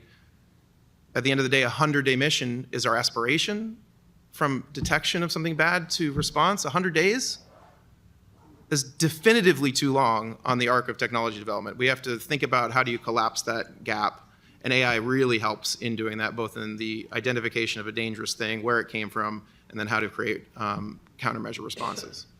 But we have to be on the front edge of that technology. We can't restrict it too much because then our scientists are restricted and our adversaries are not restricted in that category.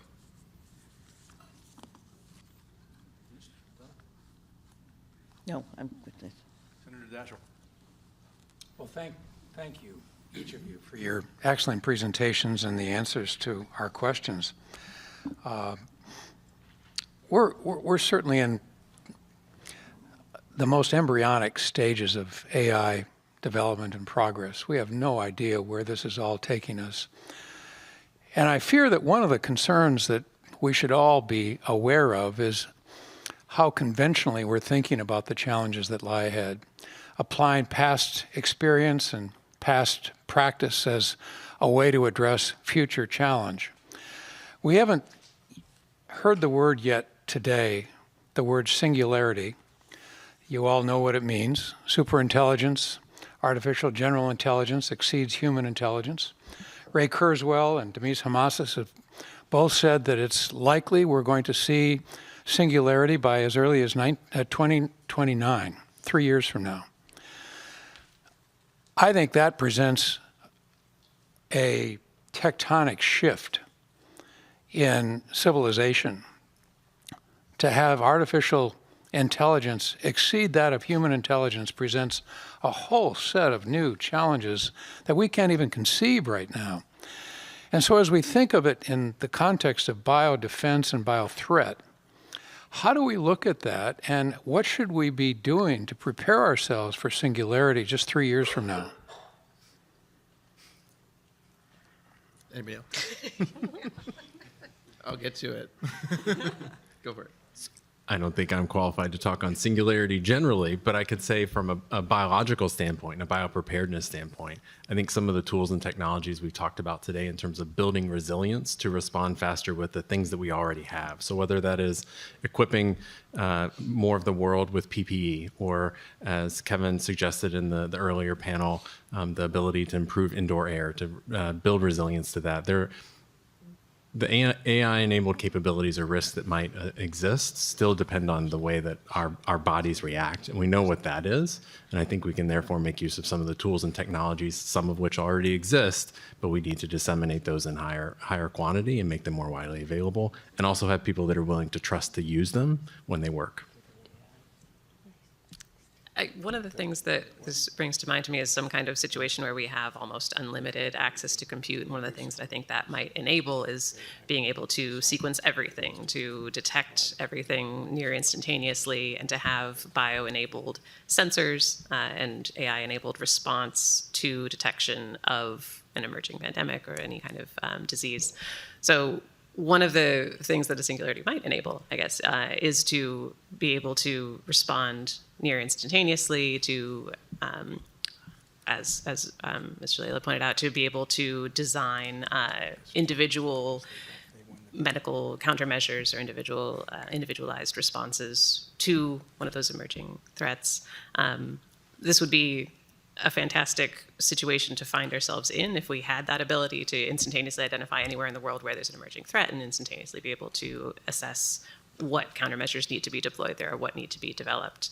One of the ways that we can kind of set ourselves up for that eventuality, I think, is to invest in whatever detection capability we're able to provide now, and invest in a network of bio-enabled sensors that can be kind of dormant in areas where we think that pandemics might emerge, and that would be able to detect or to raise an indicator when there's any kind of novel or unseen type of pathogen? The first layer of my answer, this is why I live in northern New Hampshire and Montana. I'm going to be far away when that happens. They have grain in them now, but they can be modified. I think about this.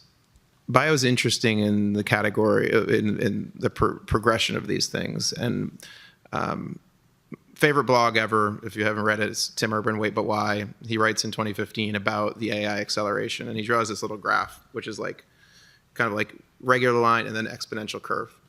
And then he points out the exponential history major, not a math major, but he points out on the exponential curve, if you take the slope of the line on any point of the exponential curve and you project it out, it's obviously underneath the curve. It goes below the curve because the curve's always going up. And he's like, that's humans' ability to predict the future, like on a normal basis. So you think you're like, we're going to be crazy, and I'm just going to double or triple the curve, the slope of the curve, and you look at it and you're still behind. So it's both, A, the craziest predictions are probably closest to the curve, but also there's a wide span of error. But then B, the more important recognition of that is that we will no longer have the power, maybe like we've had in the past, to make these massively data-driven decisions by looking in the rearview mirror. We actually have no ability to see what's coming, so it's about creating systems of resilience and systems that are adaptable to what will change at an ever-increasing rate. And so when I think about whether it's an AI driving many things or any versions of that, I know I can't predict it. It's the question of what type of resilience do we want to create, and in the biosecurity category, it's also, by the way, not digital. We talk a lot about digital. It is wet. So there is still an interface between the environment and what compute can do with it. And so it's about creating these systems that can rapidly identify threats as they emerge, and maybe a singularity runs it sometime in the future, but it doesn't exist today. How do we change our defense architecture so we're constantly looking for threats? We're constantly inventing technologies to characterize, identify, and figure out what to do with those threats. So as new things come at us that we cannot predict, we're prepared, or whatever AI we have running it is prepared to respond. But it's a fundamental shift in architecture. We don't know what's coming, so we have to build these resilient systems. Thank you. Fred? Oh, I'm sorry. Maybe sorry. I'll just add that there's people have talked a lot about DNA synthesis screening because that is the point where the digital becomes physical. And, a singularity AI will still need to make that leap, from digital, to physical systems. And so I do think there, we've mentioned in a couple of places, the need for, at multiple levels, the cloud labs, Jake mentioned these kinds of places where AIs might interact with actual physical systems. And I think that will be an important piece, in that kind of case. Thank you very much. Fred? Matt, I just wanted to drill down a little bit more on when you talked about the early warning system and specifically the biothreat radar. You talked a little bit about airlines and being able to synthesize the waste products on the airline. What are other countries involved in that as well? And how did your discussions on the Hill, which you mentioned, go yesterday? Are there appropriations for this? I mean, what was the reaction to your visit? Yeah, thank you for the question. So to give people just a quick sense of it, it's this idea, we know about community wastewater. Yep. Okay, we can track pathogens in community wastewater, and that's good for public health signal. What we've said over the last 5 years is that is good foundation, but what can we do to apply that, like in other intelligence disciplines, more and more localized to where a threat could emerge from, so that you have more fidelity on different points of emergence. So the first configuration of radar, if you will, regular radar, we can look at drones, we can look at big planes. The first configuration was to essentially enable clinical labs that do normal things with a common set of standards, and then go to airlines, that is where infectious diseases move, and be able to pull wastewater in this case, but we also do anonymous nasal swabs. So as today, Ebola. I mean, are they checking? Yeah. Right So now on Ebola? In the I know US they've got 5 airports. I saw last night on the news 5 airports now. They're doing a proactive screening on top of this program because there's this, just maybe very kind of to the very specific legislative issue of the select agent program. to do regular surveillance, it is very hard to test in the US for select agents, because if you test in a BSL-2 lab, even if you're just doing environmental surveillance and you don't expect it to be there and you find it, there's this kind of regulatory loophole where, oh, you're not supposed to have found that in a BSL-2 lab, you're only supposed to have found that in a BSL-3 lab, but you were testing wastewater from an airplane you didn't expect to see it in, but you found it in a BSL-2 lab. Now what do you do? In other countries' programs, which don't have which have more integrated regulatory authorities, so we run programs in Qatar and Rwanda, the same airport program that was really led by U.S. design, you're able to take a different approach to biosurveillance. You see Ebola emerge in DRC, you can version the new test into that program, just more like a software push, and start testing it outside of U.S. borders to give early warning to the U.S. And so that kind of concept, which is not novel in other domains, but has been different in the fragmented biosurveillance landscape that John was talking about before, is a much different way of doing proactive integrated biosurveillance. There's a ton of it, to your question, the way this program, every crisis, whether it's World War II and we got employment-based healthcare or COVID, something always comes out of these crises that sustains. This was a COVID-era program that we then, with CDC, evolved using COVID recoveries for the first couple of years. And now, the last 2 years, the Trump administration has asked for appropriations. It is in Labor H. It wasn't in last year. He's asked for another $50+ million for the overall, not just our piece, overall biothreat radar program. And now it's a question of what will get appropriated.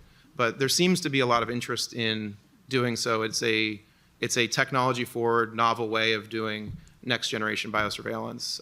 And we very much would, obviously, for our program, but more just from who is going to build the global bio infrastructure. The U.S. needs access to that, especially post-WHO.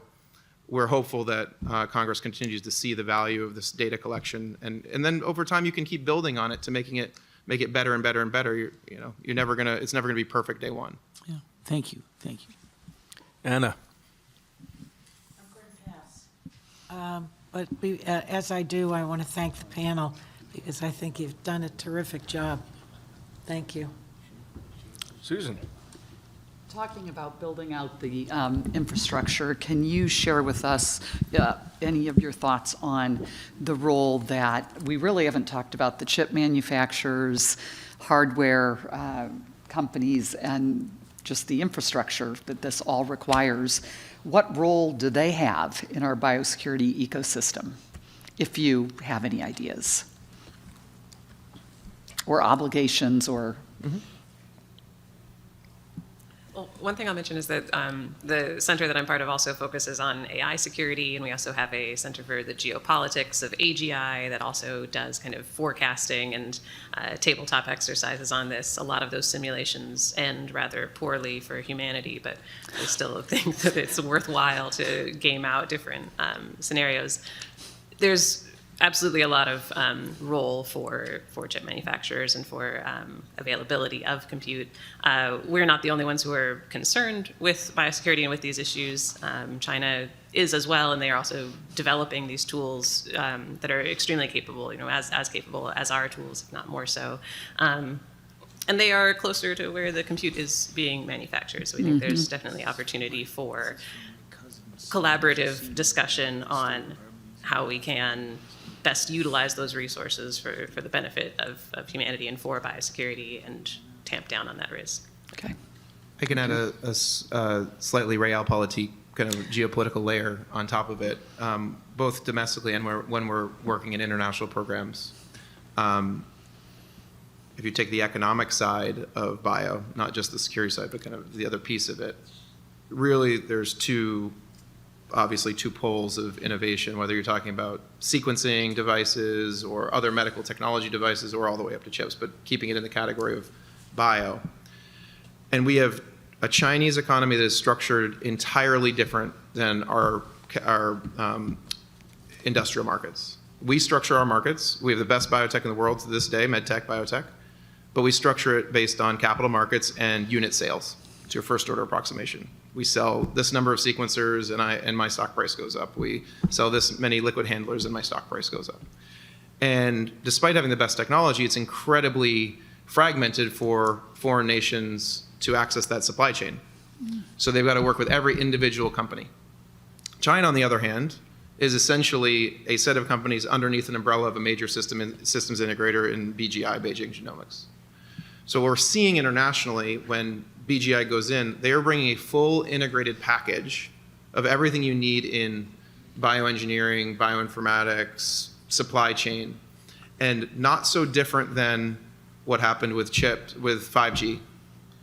The competition is we are seeing countries get fully onto the BGI supply chain or the Chinese supply chain outside of the Western supply chains, but largely because of a unified private to public go-to-market.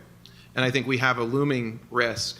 We work with all of those. We kind of sit as a systems integrator to be able to do collection all the way through to response enablement. We work with so many different equipment providers.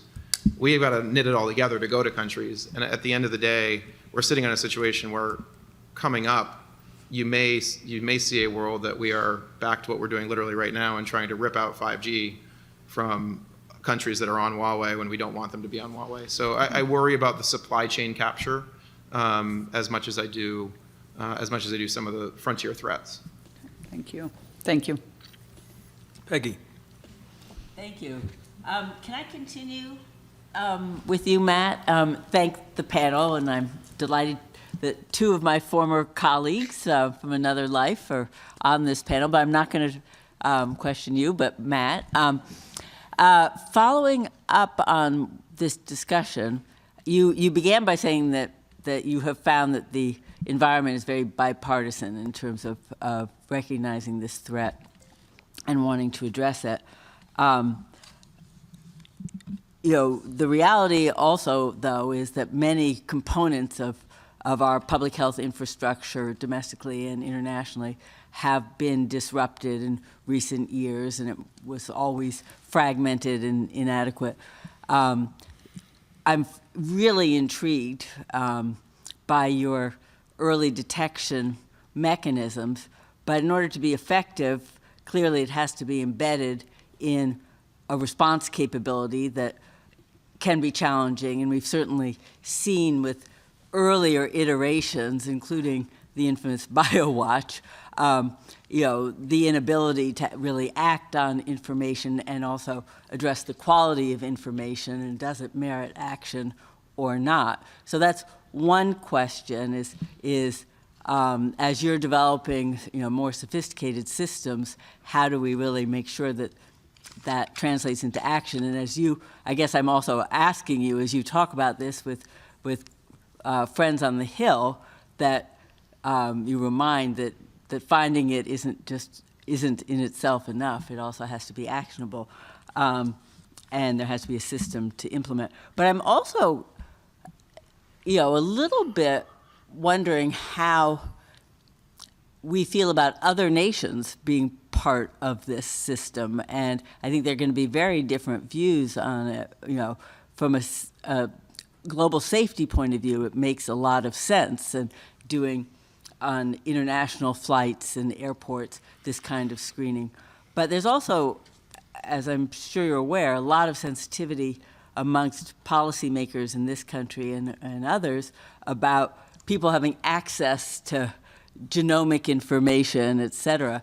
And so those issues either are arising or will arise, I think, and I'm just wondering your perspective on that. Yeah, so I love those. You can call me a nerd, but these are the topics I think about all the time. So I enjoy talking about them. I think on the first one, there's a couple ways to look at it. John was talking about it before.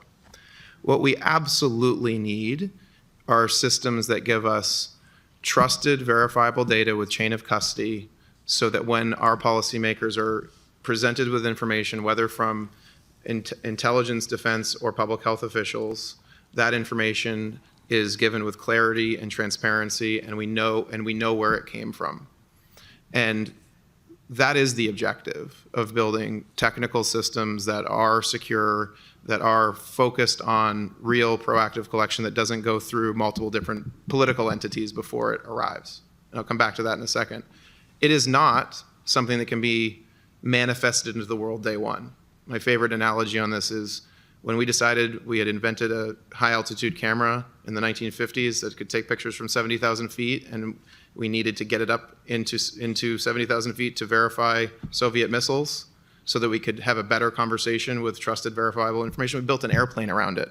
We didn't have a global satellite constellation yet, but we flew a plane over the Soviet Union, and it took about 7 days to get those pictures back. It was better than we had before. And it enabled so much in the way of clear communication between governments and then multilaterally. So what we're trying to partner with government, you can't do this mission without government, is to say, what can we equip with systems and then steadily build on top of that? And I will use the contrast, and I think it is worth a real analysis.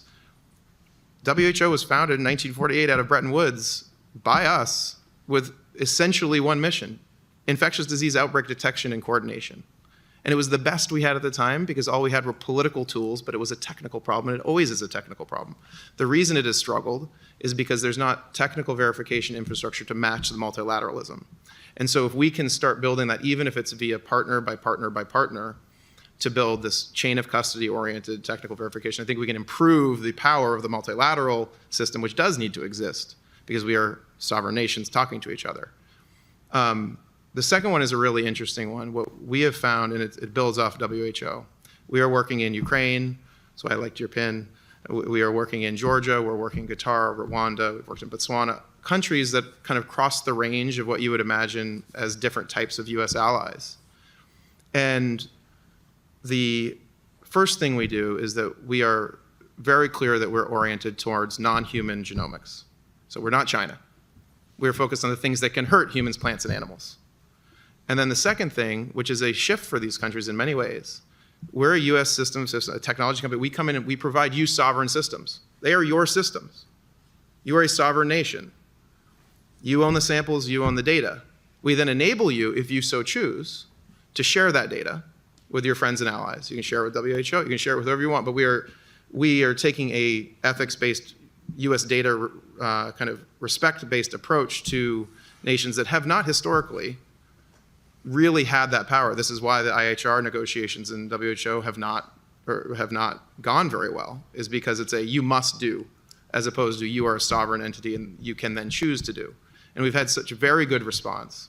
The State Department program that just expanded our Rwanda biothreat radar installation, it was a very clear, transparent conversation between two governments. We will fund this expansion so you can measure borders and your airport, as long as you agree to a data sharing agreement.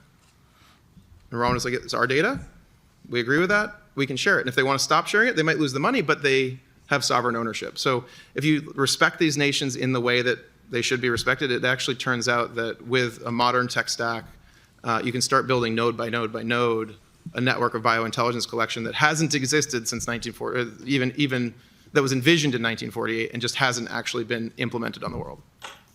Thank you. I also have to comment that I think you got a good education in history at Dartmouth. Thank you. Raj. Well, thank you all for your testimony. I have questions for Jake and for Matt. First for Jake, the point you made about balancing innovation and safety and security is a critical one. And you also highlighted that while a number of CEOs this morning in the Wall Street Journal was reported, as previously said on this panel earlier in the day, are in support of this new law for DNA gene synthesis screening. You said it took very long to get here. I think you said some 20 years to get to this point. We also heard from Representative Greenwood that Congress moves at the speed of glaciers, which I take you would argue we can't afford to do given how fast innovation's coming. At the same time, we're in this competitive race between nations, both in AI and in bio, to invest more. Some are our allies, some are our adversaries like China, which is, I think for many observers, doing more to invest in more data to train more models, streamlining regulation perhaps faster than we are, and in some cases not having the same standards. And third, putting much bolder governmental investment to supercharge, just as one example of a prominent competitor. So the market incentives to speed up AI and biotech and the convergence between the two is only going to increase. The slope on that line over time is going to grow faster than it ever has.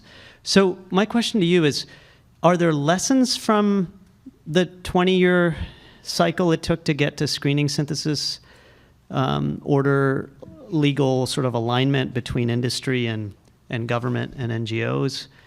And are there lessons we can take forward, or are there lessons we should unlearn so we can move more quickly when inevitably more issues come up? Well, I think to start, I would note that 20-year lag is also, we're talking about a U.S. solution. Right. So I think to your point, if I were to unlearn or to start over, I start by approaching it from how can we collaborate globally. I think coming out of the recent summit, there was an understanding and appreciation that AI should be a priority. I think biosecurity and AI's use for biosecurity should also be a priority for future discussions between US and China, especially as the two of the leaders in those two fields.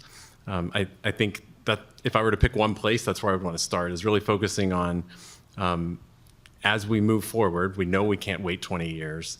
How can we more collectively at the beginning agree on a set of standards or a set of approaches that ultimately eliminate the misuse of a nefarious actor? I think we can all agree that that's something we want to prevent. Use that as a starting point and then look for ways to collaboratively build those tools together, share those tools, share those lessons learned that maybe happen within your jurisdiction, but that ultimately can be beneficial to others.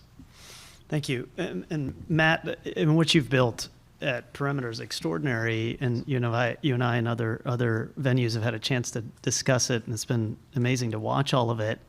I'm curious, as a CEO who's had real national security experience, if you could comment on steps that could be taken by any sector, be it NGOs, be it government, to raise awareness amongst your peers in industry about the biosecurity and the AI biosecurity threat. And the reason I bring that up is I can't think of a survey I'm aware of to know of how many executives, chief executives have the kind of security clearance, or have ever had the kind of security clearance that you might have had, I might have had, having formerly worked at the National Security Council. And folks can get read in, of course, for specific uses, but I'm not sure that we will be successful in what Jake has outlined, what Dr. Jordan's outlined, unless we increase the literacy and awareness amongst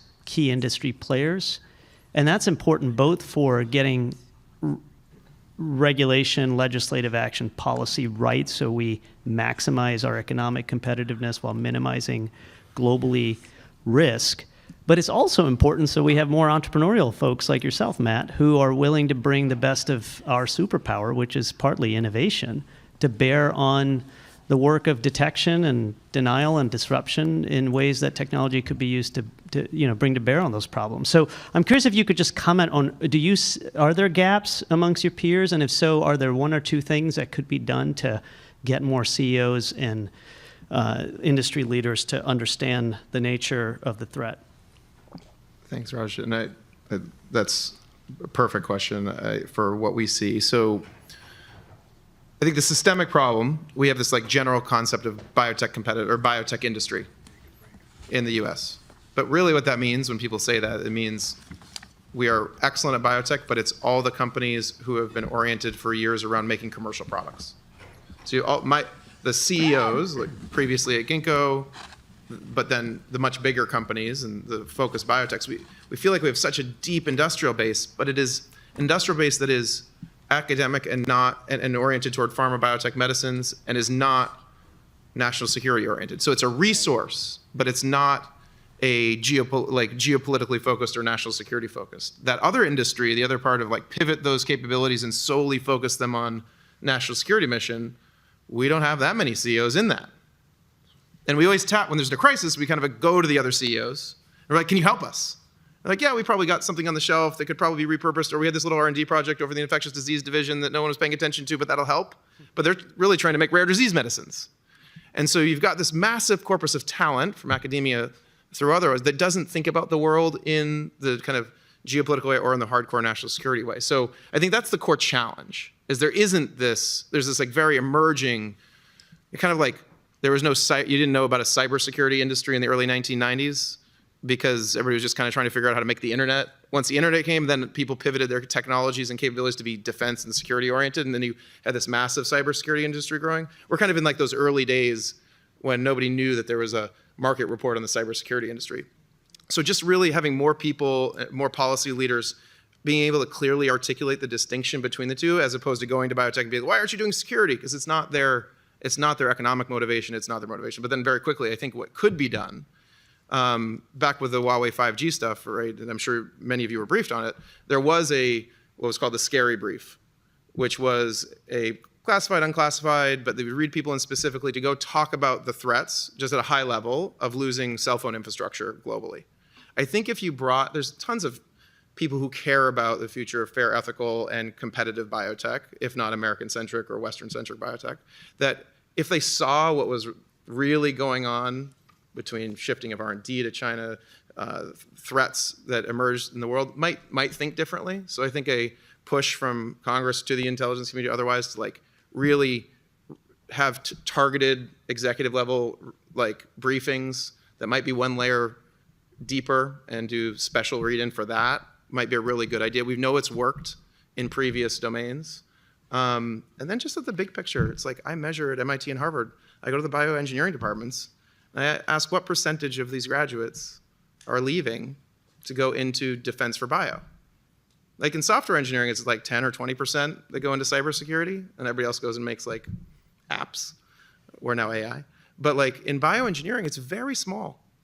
And so as part of this like reinvestment in science, really incentivizing our best talent to think about what is this emerging biosecurity industry, what can I do to build technology, and really measuring that. Like, are we actually funding students and PhDs to come out and focus on the hardcore problem? Or is everybody just coming out and trying to do their biotech startup, biotech AI software startup to make new drug discovery work better? And right now it's to a first order approximation. Kevin and I were talking about it a couple months ago. It's like, he's like, I think there's 5.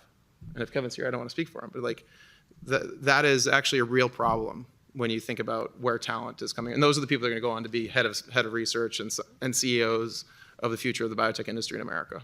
Thank you. Yeah, so Matt, I was struck by a few things that you said.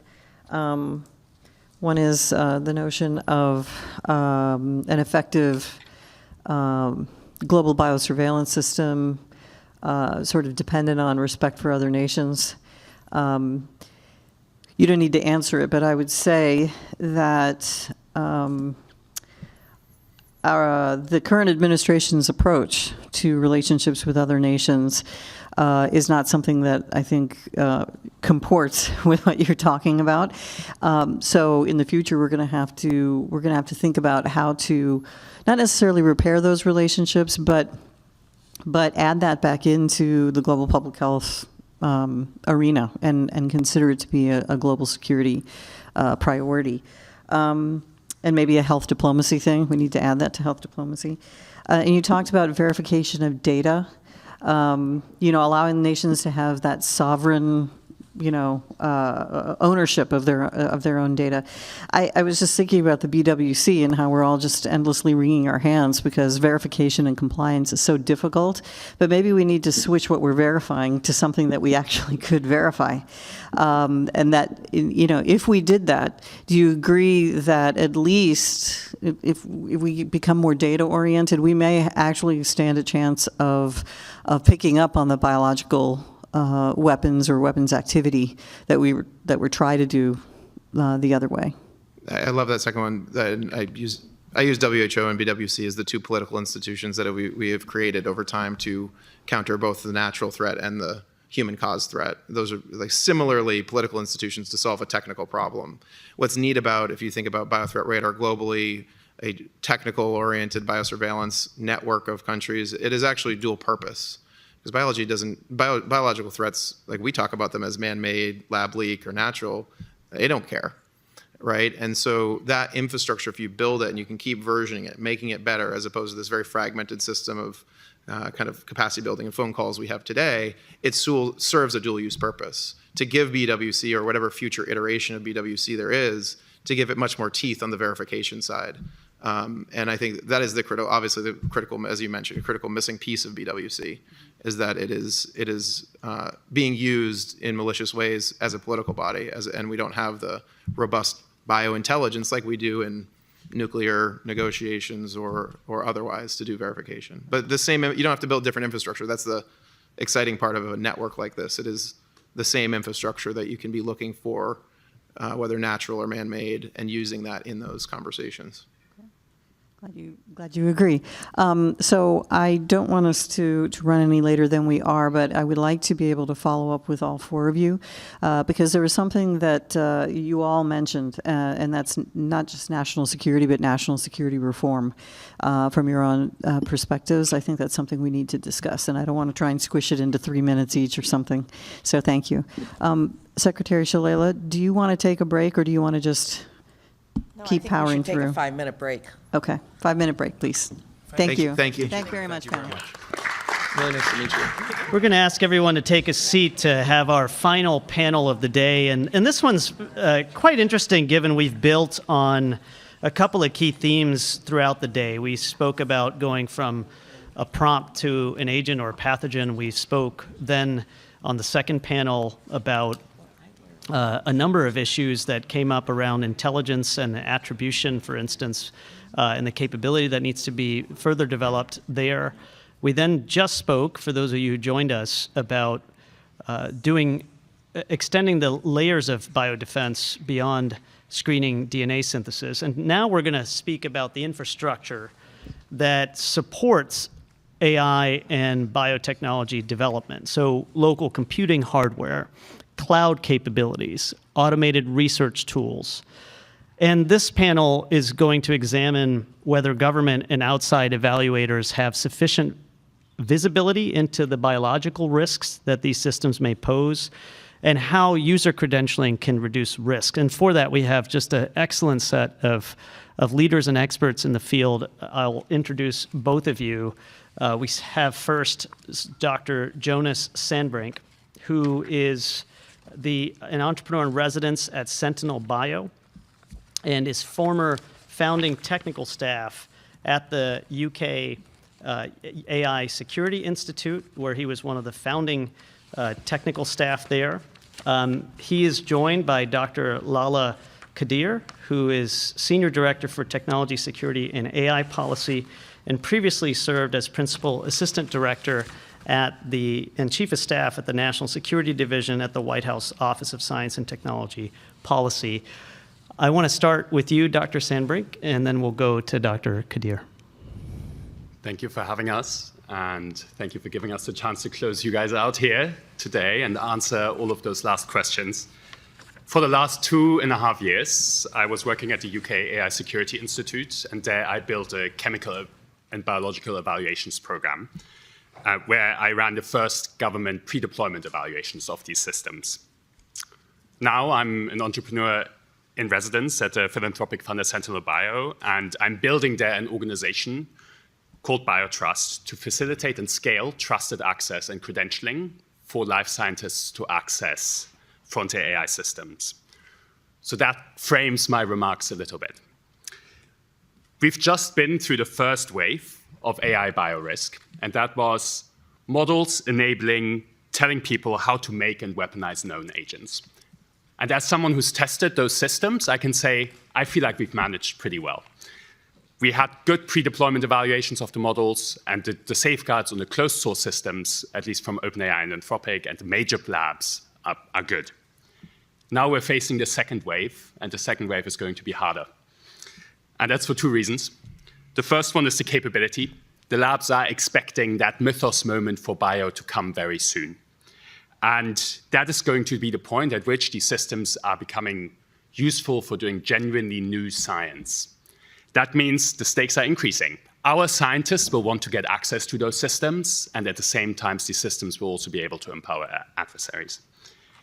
And the second reason is, and we've heard a little bit about that before as well, is it's not just a single kind of AI system. There's multiple different systems. There's open weight systems. There's specialized AI biological design tools, many of which are open source.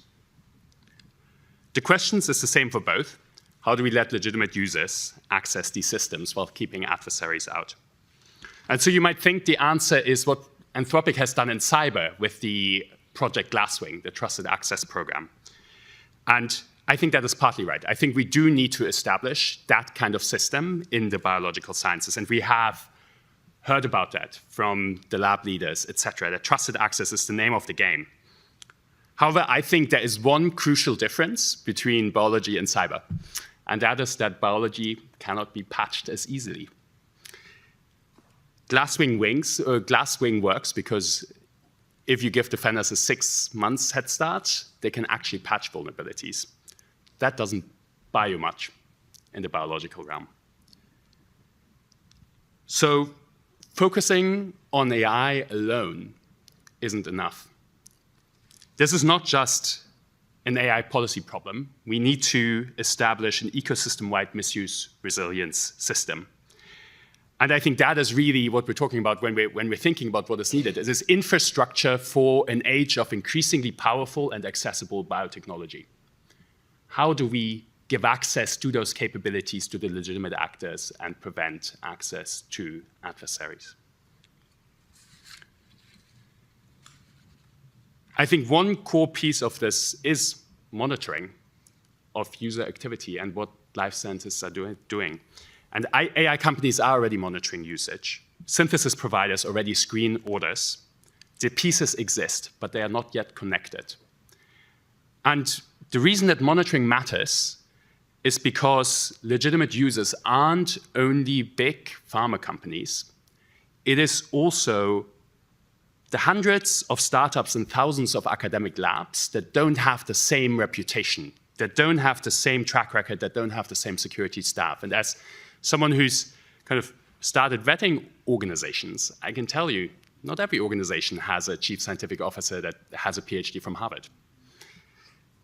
So the real thing that monitoring allows is it lets you bring a wider set of people into using those capabilities than if you were just going to go by credentials. And it also catches insider threats, which are otherwise really difficult to catch. So monitoring at one company only protects one company. What really we've heard about is this mosaic approach, orders split across gene synthesis companies, models being prompted by different players from different companies. We need to bring that together into sector-wide kind of threat intelligence, into an immune system, signals that move between players. And that means we need to enable AI labs, synthesis providers, et cetera, to exchange threat intelligence. So here's 3 recommendations for enabling that to happen. So we need to enable cross-provider sharing of threat intelligence, and I think that is currently limited, partly by legal exposure, potentially, which we can help unblock. There's also obviously IP concerns, there's competition concerns, simple lack of incentive. But potentially, there are things that we can learn from cyber in this space. I'm not a cyber expert, but I know the Cybersecurity Information Sharing Act exists, and maybe that's an arrow that points at a solution. Secondly, government needs to feel more comfortable sharing information with the industry players. And we've heard from Justin Taylor and others previously. I worked in the UK government on trying to help AI labs facilitate better safeguards for AI systems. And it was extremely frustrating because we had this information that we were not able to share to actually mitigate risk in the here and now. And I think that's partly a culture problem in government. So we need to take our biosecurity, national security policymakers and experts and work with them to kind of increase the appetite and think more maybe like we're thinking in the cyberspace as well, where we have had to solve that problem previously. And then lastly, we need to extend know your customer down the stack. DNA synthesis screening is only the floor. We need to extend customer scrutiny to also buying benchtop synthesizers, buying the reagents for benchtop synthesizers, but then also things like contract research organizations, potentially data bank access if it's to particularly sensitive data and other topics. This needs to be done thoughtfully, so it's actually effective and not just paperwork. So that is a real challenge as well here. So I just want to end by saying the problem is bigger than AI. It is really about the future of how we enable a biotechnology and life sciences ecosystem. And let's think together about that. Thank you, Dr. Sandbrink. Dr. Cadieux. Thank you. Secretary Shalala, Dr. George, members of the Commission, thank you for having me here. Thank you also to Raj, a friend and colleague from my White House days, for giving me a doctorate, which you fulfilled my mom's dream for me to be a doctor. So thank you on that front as well. For the past year and some change, I've been at Microsoft, where I lead technology security and AI policy, pretty much sitting at the intersection of national security and trusted tech architecture. And I think that's why this panel's title, The Engine Room, is exactly right in the sense that it speaks to the infrastructure, oversight, and safeguards that are necessary to ultimately determine whether the technology applications that we're developing are safe, resilient, and trustworthy. If you'll allow me to frame my remarks, there are three things that I want to cover. First, I want to offer a concrete example showing that these stakes are no longer merely hypothetical, what some have called the first 0 day in biosecurity and AI. Second, I will suggest that the central challenge is not just on a single model, but rather the broader stack of infrastructure, tools, and intermediaries, individually and collectively, that now make these capabilities possible. And third, I will close with what I think it will take to ensure that the engine room is secure: stronger screening, more consistent know your customer safeguards, and better public-private visibility across the system. So, the first point, the first biological 0 day is no longer hypothetical. Not too long ago, two of my colleagues at Microsoft, Eric Horvitz, who's the chief scientific officer, and Bruce Whitman, the principal applied scientist who works with him, ran an experiment entirely in silico. Using AI protein design tools, they showed that you could, quote unquote, paraphrase, end quote, a dangerous protein, namely, essentially keeping its potentially harmful function, but rewriting its genetic sequence so it no longer exactly matched the watch list that DNA suppliers screen against. The results were sobering. The best screening tools caught about 98% of the original known toxins. Against the AI paraphrase versions, however, that detection fell down to as low as 32% for the most concerning designs. This vulnerability was called the first biological 0 day by a senior government biosecurity expert, borrowing the term from cybersecurity for a flaw that defenders are not yet aware of and for which there's no patch that has been distributed. Importantly, however, my colleagues didn't just publish and walk away. Over the next 10 months, they worked quietly with DNA synthesis providers and the international screening community, with whom they led an organized cross-sector effort that eventually led to a patch being developed before the work was ever made public. Detection of those designs then went back up to 99%. The lesson is twofold. One, that our defenses can work, but they need to be made resilient against advances in technology. And two, that it really does require public-private cooperation across the board. So the recommendation here is, it brings me to my first recommendation, which is to make nucleic acid synthesis screening mandatory and adaptive. To that end, let me first start by thanking Senators Cotton and Senators Klobuchar for their leadership on this issue. Their Biosecurity Modernization and Innovation Act gets the fundamentals right, and Congress should pass it. The principle is simple.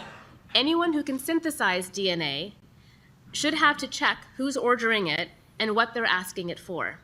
That means every provider, including the benchtop synthesizers that are now showing up in basements and labs alike, must screen each order and verify the customer behind it.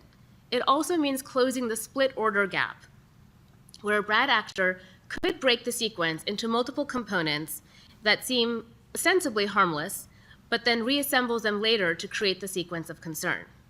And because the threat doesn't stand still, neither can our defenses. We need sustained funding for red teaming these types of developments so that these screens stay a step ahead of the next clever paraphrase. The second point is that the risk isn't one model, it's the whole engine room. It's tempting to think that the danger lives within a single chatbot, but it doesn't. The heightened risk emerges when four things converge. First, generalist AI models that can explain a protocol. Second, specialized design tools that can engineer the molecule. Third, automated cloud labs that can run the experiment. And fourth, agentic systems that can chain all those steps together with less and less human hands on the wheel. Guardrails on any one of these steps is a friction point. It's not a wall. And because this science is genuinely dual use, you cannot read intent from a single prompt. The same tool that designs a cancer therapeutic can also be used to harm, which is why we have to secure the infrastructure and not just the model. That broader infrastructure lens is also what a newly created effort called the Trusted Technology Alliance is meant to advance. Launched at the Munich Security Conference earlier this year, it brought together Microsoft and 15 other companies from 11 countries across the technology stack, from connectivity and cloud infrastructure to semiconductor, software, and AI, around a set of shared attributes in defining what does trusted technology mean based on principles of transparency, security, supply chain resilience, data protection, and adherence to the rule of law. The point is simple, but important. Trust has to be built into the foundation from the start and not bolted on afterwards. Which brings to the second recommendation, which is securing the broad access layer through enhanced due diligence, something my colleague also spoke to. Starting with the most immediate choke point, again, DNA synthesis screening. If we know now that AI can design dangerous sequences to evade legacy watch lists, then screening has to move beyond static sequence matching and become more functional, adaptive, and consistently applied across providers. And that standard should apply to everyone, not just those who receive federal funding, so that the system does not leave obvious gaps at the edges of the market. That means stronger customer verification, better detection of suspicious or fragmented orders, and shared visibility into emerging evasion techniques. Eventually, this could also include things like cloud labs, AI-enabled design tools, agentic orchestration layers, etc. The third point is that no one sees the whole board, so we have to federate. A synthesis provider sees an order, a cloud lab sees a protocol, a model developer sees a prompt, an intelligence analyst sees a signal. No single actor sees the entire landscape, and that fragmentation is our greatest weakness. It's exactly the theme of this convening from the ground up, having federated biodefense. So the third recommendation is setting up a trusted, privacy-preserving mechanism for sharing biological threat signals between the private sector and the government, the biosecurity equivalent of an information sharing center that has served us well in cybersecurity, anchored to a single point of coordination.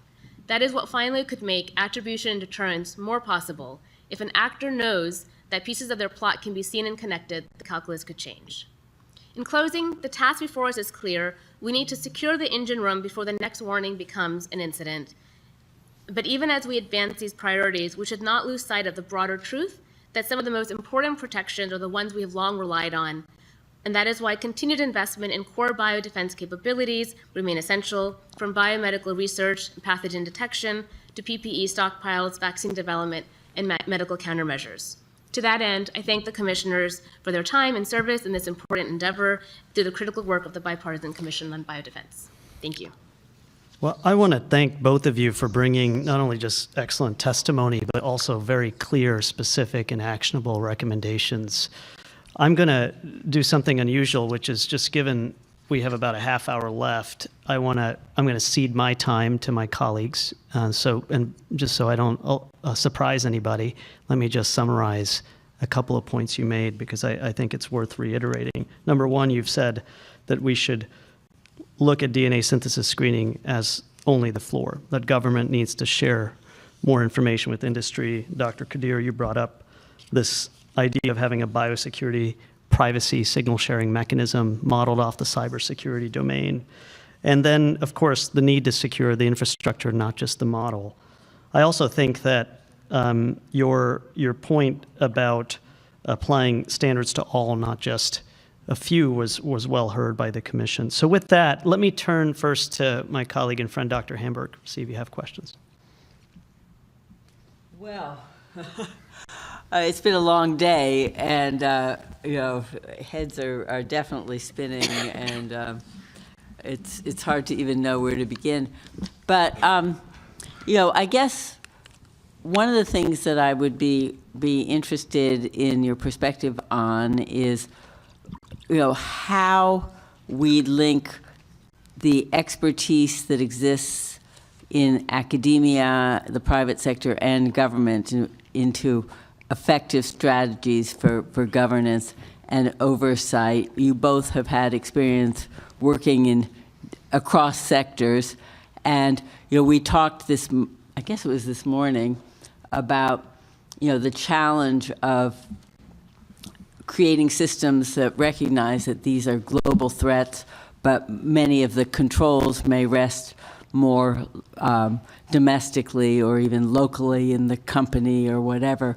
And so your perspectives, I think, in terms of the infrastructure, the so-called engine room approach to creating alignment of standards, harmonization of approaches, and the right level of transparency into what capabilities are and also what activities are underway, would be of interest. It's a very generic question, but I think, it kind of is fundamental. It's an important one. And I think we all have experienced the challenge of this. I would make 3 points. The first one is having the right forum. I think we do have some good fora already. The Frontier Model Forum has been mentioned a couple of times, and certainly my colleagues from the UK AI Security Institute and myself have spoken there with industry members and academics. I think that's been a really successful forum. But it's only really the starting point. We need to become so much more professionalized in this space. I know in cyber, the National Cybersecurity Center in the UK has this Industry 1000 program, which is kind of actually a standing group of kind of industry leaders that come together. I'm not sure what the exact equivalent is here, but I'm sure it exists. And we need to have those kind of established fora that are trusted as well in this space. The second point is, even when the forum exists, the different players need to feel comfortable sharing information. And I think that was the greatest frustration I had, certainly, when I was at the UK AI Security Institute, was the sense of, we have information that is helpful, but we're not able to share it in this setting. And I think in certain instances, I think that was potentially appropriate appropriate given the information security, but in certain instances, it also felt like it was mainly policy status quo, rather than actually with this view to, this is a fast-moving challenge, and how do we actually make some real benefit-risk calculations? And then thirdly, and it's been mentioned before, is exploring clearances and clearances between different organizations, clearances in the industry.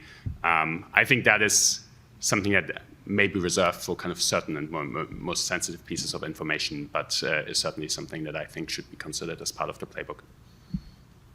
Yeah, I would agree with those points. And maybe just 2 points to underscore.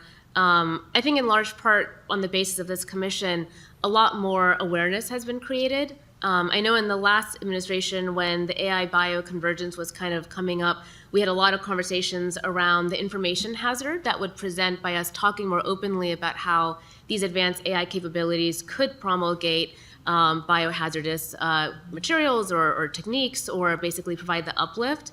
And internally, it was a struggle between, if we talk about it, do we then provide the roadmap and the instruction set as to what people could do?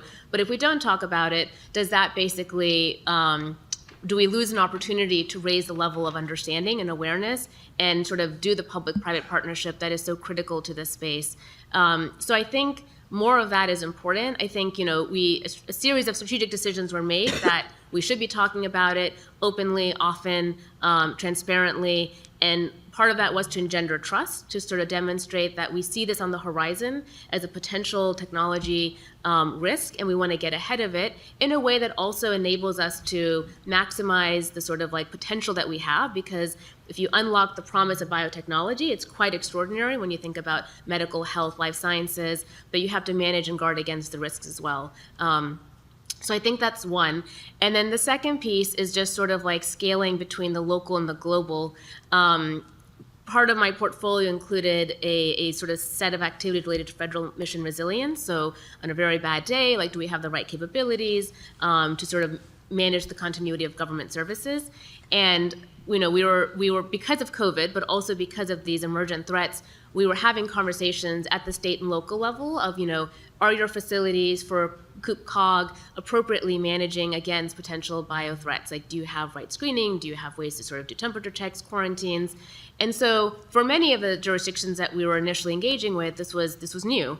But it required that level of sustained effort, having partnerships on the ground, working with the local authorities, with the local Homeland Security components, to basically create that level of awareness and knowledge. And then sort of relatedly, but separately, it's great if we have like a perfect ecosystem and national resilience safeguards, but it doesn't work if the rest of the world doesn't. And my first sort of foray into this space was actually in 2001. I was a rising senior in college, and I got to attend the Biological Weapons Convention in Geneva at the Palais des Nations with Ambassador Don Maley. And it was the moment that we actually pulled out of the protocol, which would have been the mechanism that would have been the verification mechanism. So we made the statement. A lot of people got up and were unhappy with the United States for doing that. And I walked away with an impression of like, wow, this is policy making at a global level. In 2024, I went back to the BWC as the representative from the White House, and we were still having the same debates around verification, enforcement. So we have to kind of bring the international community along, but even with more urgency, because these convergences of technology and capabilities are only going to become ever more pressing. Thank you. Great, thank you. Mr. Weinstein. Okay, thanks very much. So you talked about screening, know your customer kind of requirements, and just sort of trying to think about how whether and how that should be voluntarily adopted or imposed by, at least in the United States, by the federal government.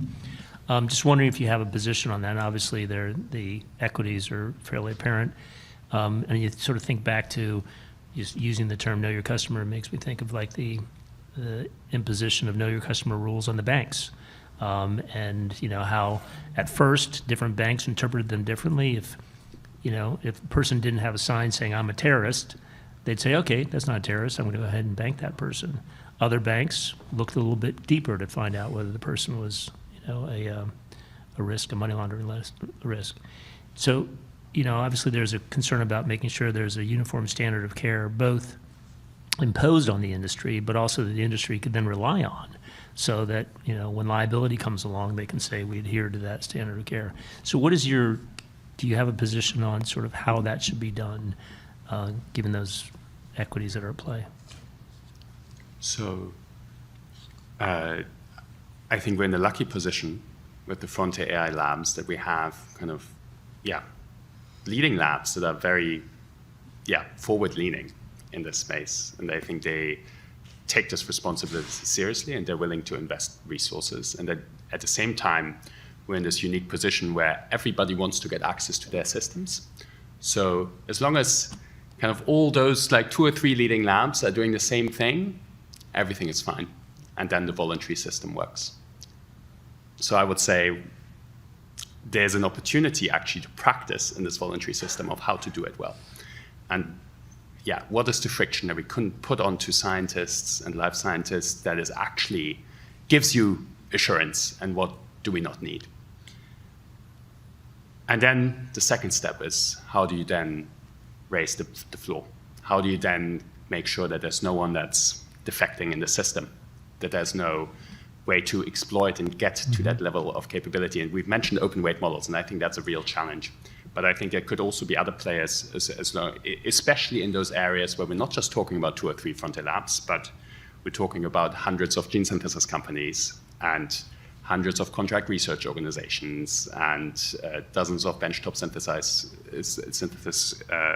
providers, etc. So in those areas, I think it will be important to kind of, raise the floor and think about how do we coordinate. So nucleic acid synthesis screening providers, it's a great example, because the major companies, the largest companies, were already doing due diligence around KYC. So enhanced due diligence, thinking about customer identification, verification, end user requirements.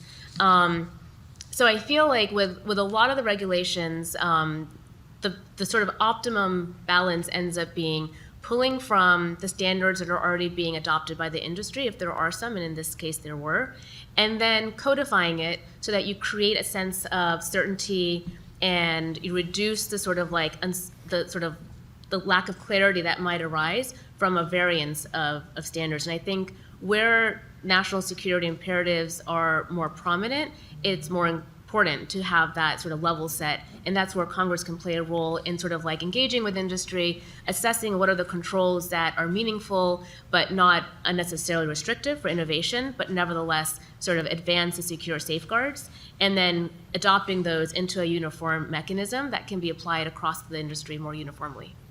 Okay, thanks very much. Right, Representative Greenwood. So I want to get down in the weeds a little bit, like Ken just did.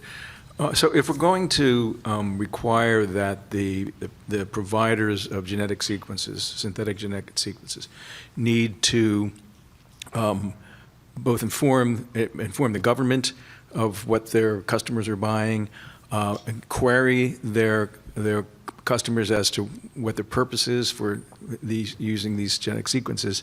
The two-part question. The first is, how do you protect?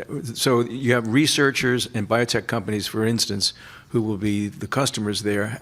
Do we have issues in protecting their intellectual property in doing that? They may not. They'd be very reluctant to divulge what their plans are and uses are if they don't feel quite secure.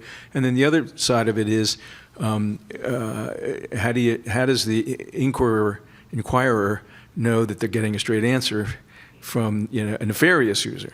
Well, what are we using this for? And you can make up some benign reason you're doing it for, when in fact you have a nefarious reason for doing it. So, could you respond to those two questions? Yeah, so in the first instance, I would say it's very much important to have privacy-preserving mechanisms so that you're not putting at risk intellectual property and creating some of the proprietary concerns that you appropriately flagged.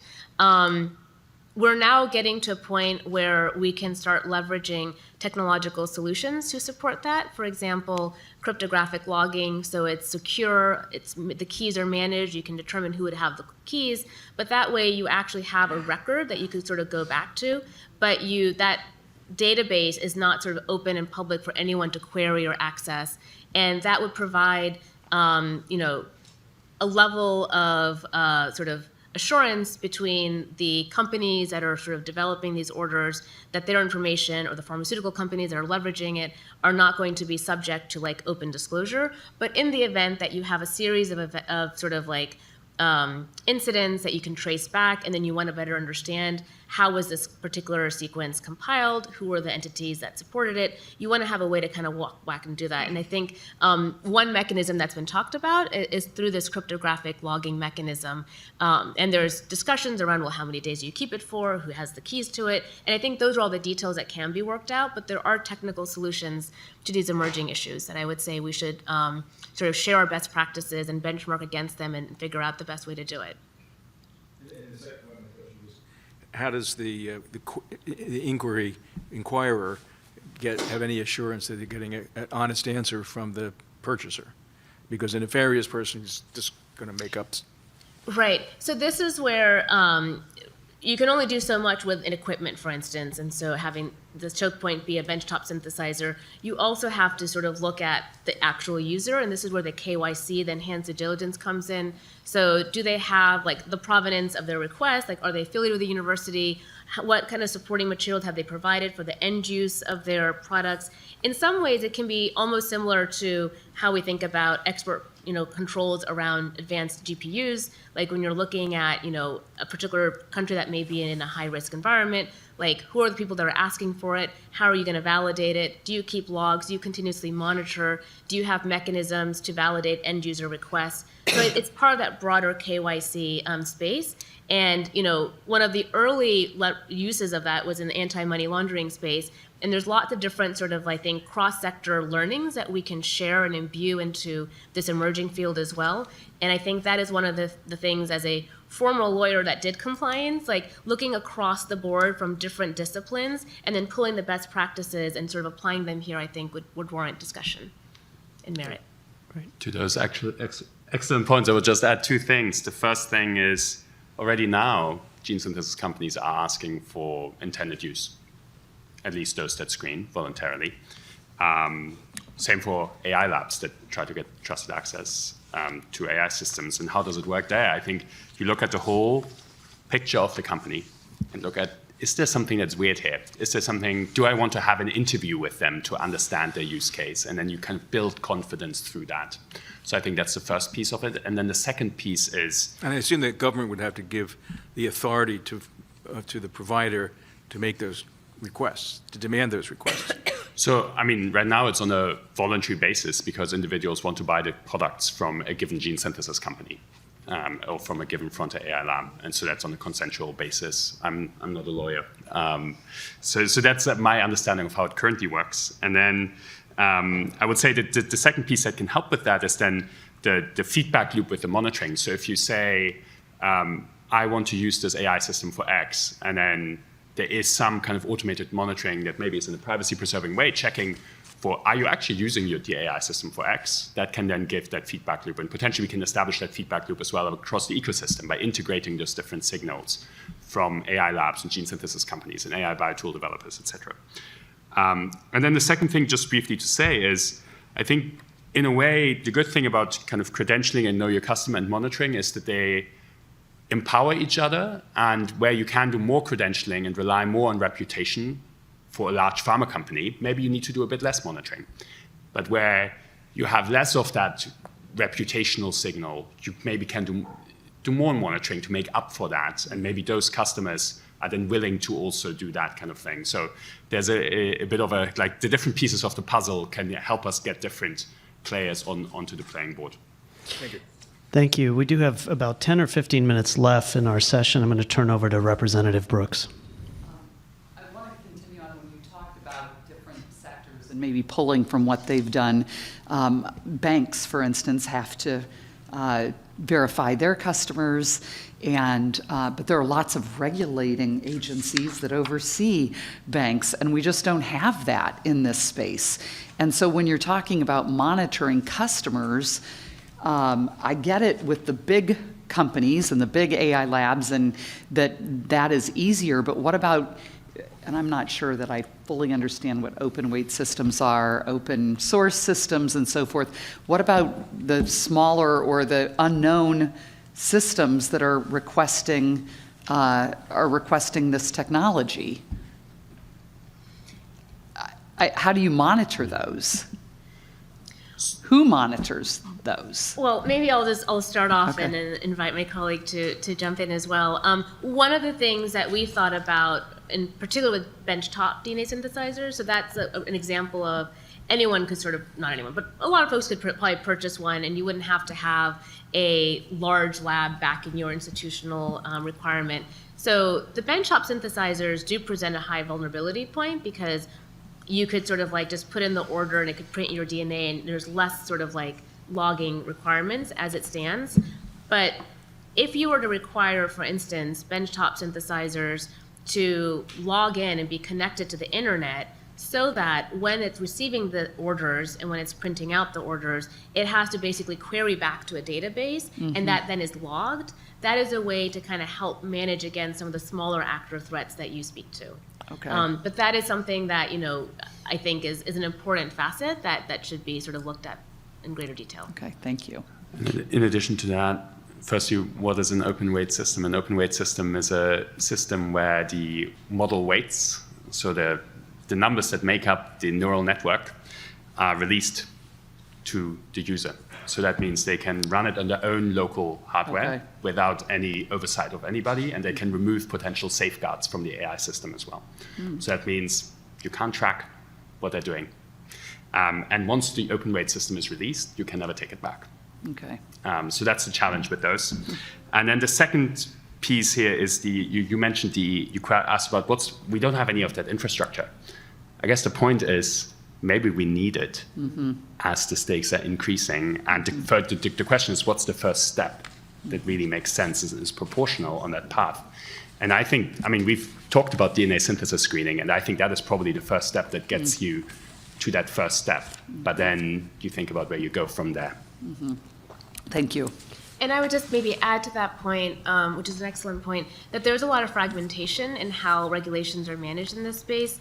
And so thinking through, like, if you were to empower a particular centralized independent agency or centralized agency that has the remit to ensure lists are updated, that they sort of like are custodians of a secure database, that would be something where the government has a role to play in partnership with the private sector. Thank you. Let me turn to Representative Eshu. I think given the time constraints, I'm going to pass and thank the panelists. Fascinating. Thank you. Representative Upton. Yeah, let me just say, comment briefly. I know that all of us welcomed the story in the Wall Street Journal today with CEOs, and I know that when in my tenure in Congress, and we had some tough, particularly national security issues, cyber and other things, and we had the Secretary of Energy come testify and talk about the cyber threats on dams and waters, even infrastructure needs. It seems as though, and Senator Daschle and I just looked up, there's about 5 different associations, I think, that represent AI companies. Is anyone in the audience from one of those 5 or 6 companies or associations? Like an EEI or, API or realtors. I mean, it just seems that they ought to be part of the discussion and really see what they're doing on Capitol Hill to move legislation like the bipartisan legislation that's been introduced by Cotton and Klobuchar and get a companion bill in the House. And I guess my quick question would be, do you think, and Leila, do you think that the legislation that's been introduced does the trick in terms of looking at the synthesizing of DNA? Does it do the trick? Will that work if it's enacted? And I don't know if just glance at the legislation online now. Are there antitrust provisions in there that would help protect the companies as they talk to someone about what they're doing and working together? Well, I'm happy to say that Microsoft earlier this morning did come out and formally endorse the Cotton-Klobuchar bill because we do think it very importantly advances this biosecurity initiative. And there were 5 sort of pieces that we thought were sort of spot on. One, as I mentioned in my opening remarks, ensuring that all covered providers are included. In current sort of formats, it's really those that have that receive federal funding as a condition of their grant that are required to use these screening mechanisms, but sort of ensuring that all covered providers is really important. The bill also spoke to compliance and red teaming and enforcement. It also had sort of some penalties and liabilities. So I think that level of clarity is really important. And it was something that, we believe that robust oversight is needed because the convergence of these technologies in the spaces of life science is extraordinary, but it does carry some risks that we want to mitigate and manage against. And then the other feature that we really liked was that the bill also set aside some space sort of like to create this sandbox where companies could basically test their biodefenses and around their biotechnology tool sets. And that kind of is a protected space that sort of like, they would not be held liable to any sort of concerning issues. It's a nice sort of mechanism that you're promoting innovation, but also kind of doing it in a way that protects the companies from liability concerns as they're in the experimental phase before they roll things out. And then the bill also recognized, to the comment raised earlier, that there is a sort of a wide range of regulations, laws, directives, mandates, and it directed OSTP to essentially, within 90 days, review it, streamline it, sort of come up with a sort of a best working forward approach to having a more concise way of managing the different regulations. So those attributes, I think, were really important. And I think that is why Microsoft, and I think there are other companies now that are endorsing it as well more formally. Thank you. Thank you. Let's move to Senator Daschle, please. Well, thank you both for your excellent presentation and answers. Congressman Upton's question is a good segue to my final question, and it's similar to the one I started with this morning.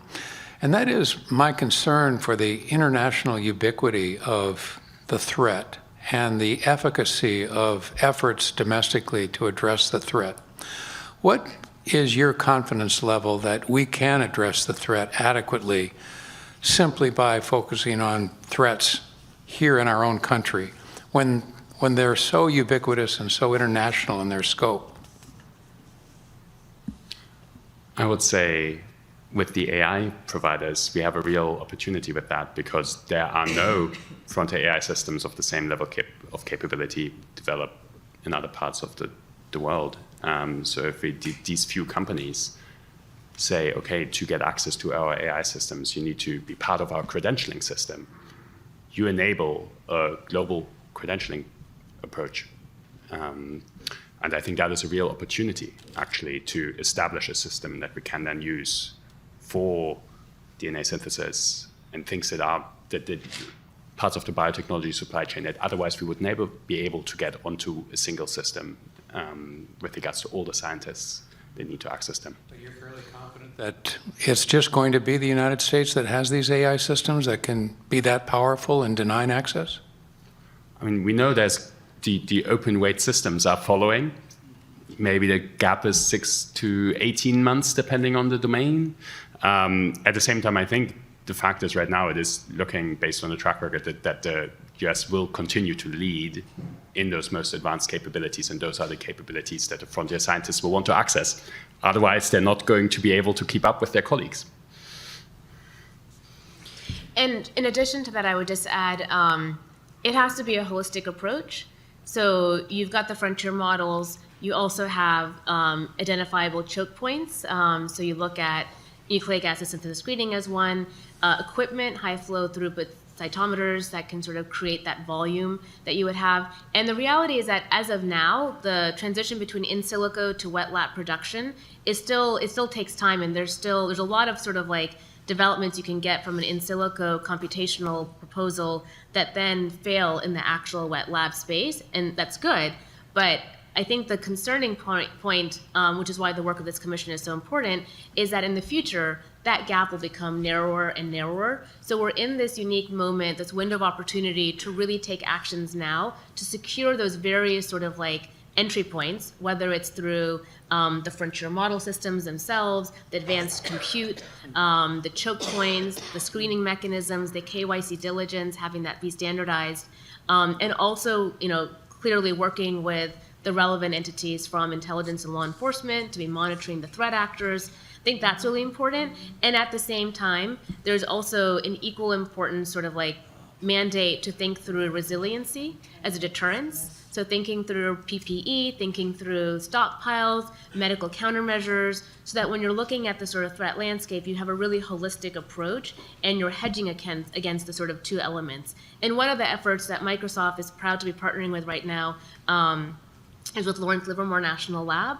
They've launched an initiative called the Digital Biosecure Forge, which essentially is a trusted data ecosystem to help characterize pathogens and then to manage the risks from it and create vaccine development. And it's a pilot, but it is a public-private collaboration with a number of technology companies, labs, and the national labs themselves to basically come together and work for this public health initiative.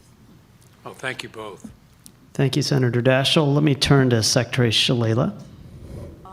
Yes, thank you. Thanks to both of you. I'm not sure I quite understand about the reporting requirements, because lots of people do DNA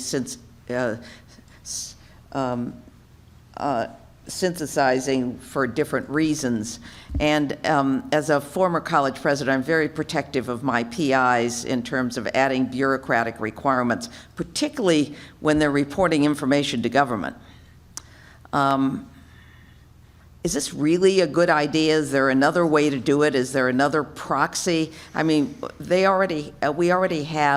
we've built a whole infrastructure around human subjects reporting and a whole process, but it's handled within an institution as opposed to just reporting to government.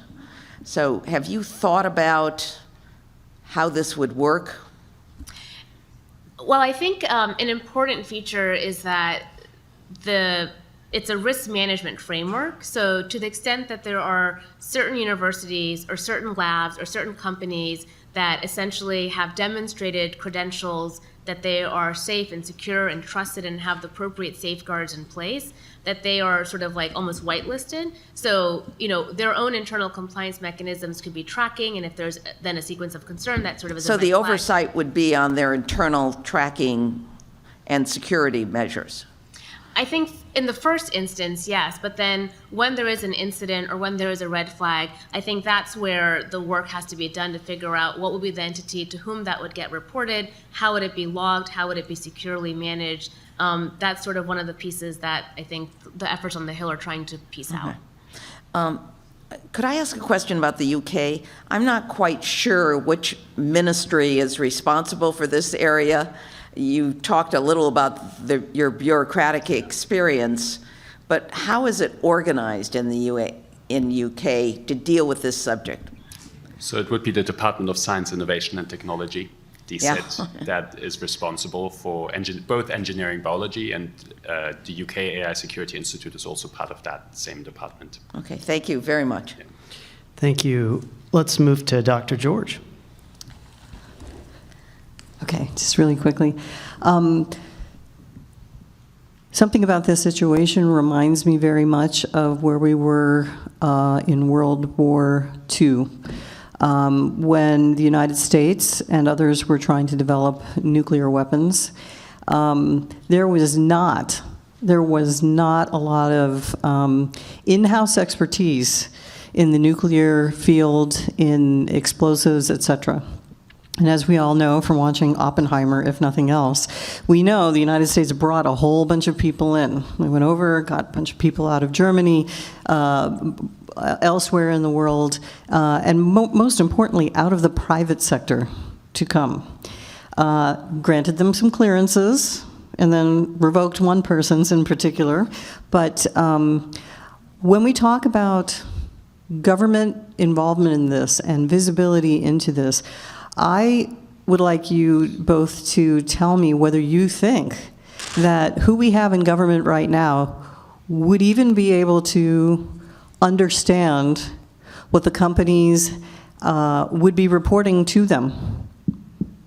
Not just in the way of incidents, Lala, but also in the way of where we are with stuff. We saw in the executive order, it's a 30-day review period, and before it was 90. I have to tell you, I think when you have so little expertise, I think they could hold on to this stuff for 2 years and not really understand what they're looking at. And it's not to rag on the government so much as to say the people who understand this the best are the people who are generating it. It's the people in the companies. So can you talk about that? Because we're trying to involve the government at a time when the government simply doesn't have that expertise. So the US and the UK are actually in a lucky position with having the KC and the UK AI Security Institute, which serve in a way as centers of excellence within government to help the rest of government understand these spaces. At the same time, we're talking about much more that is needed. Those are individual organizations within huge governments.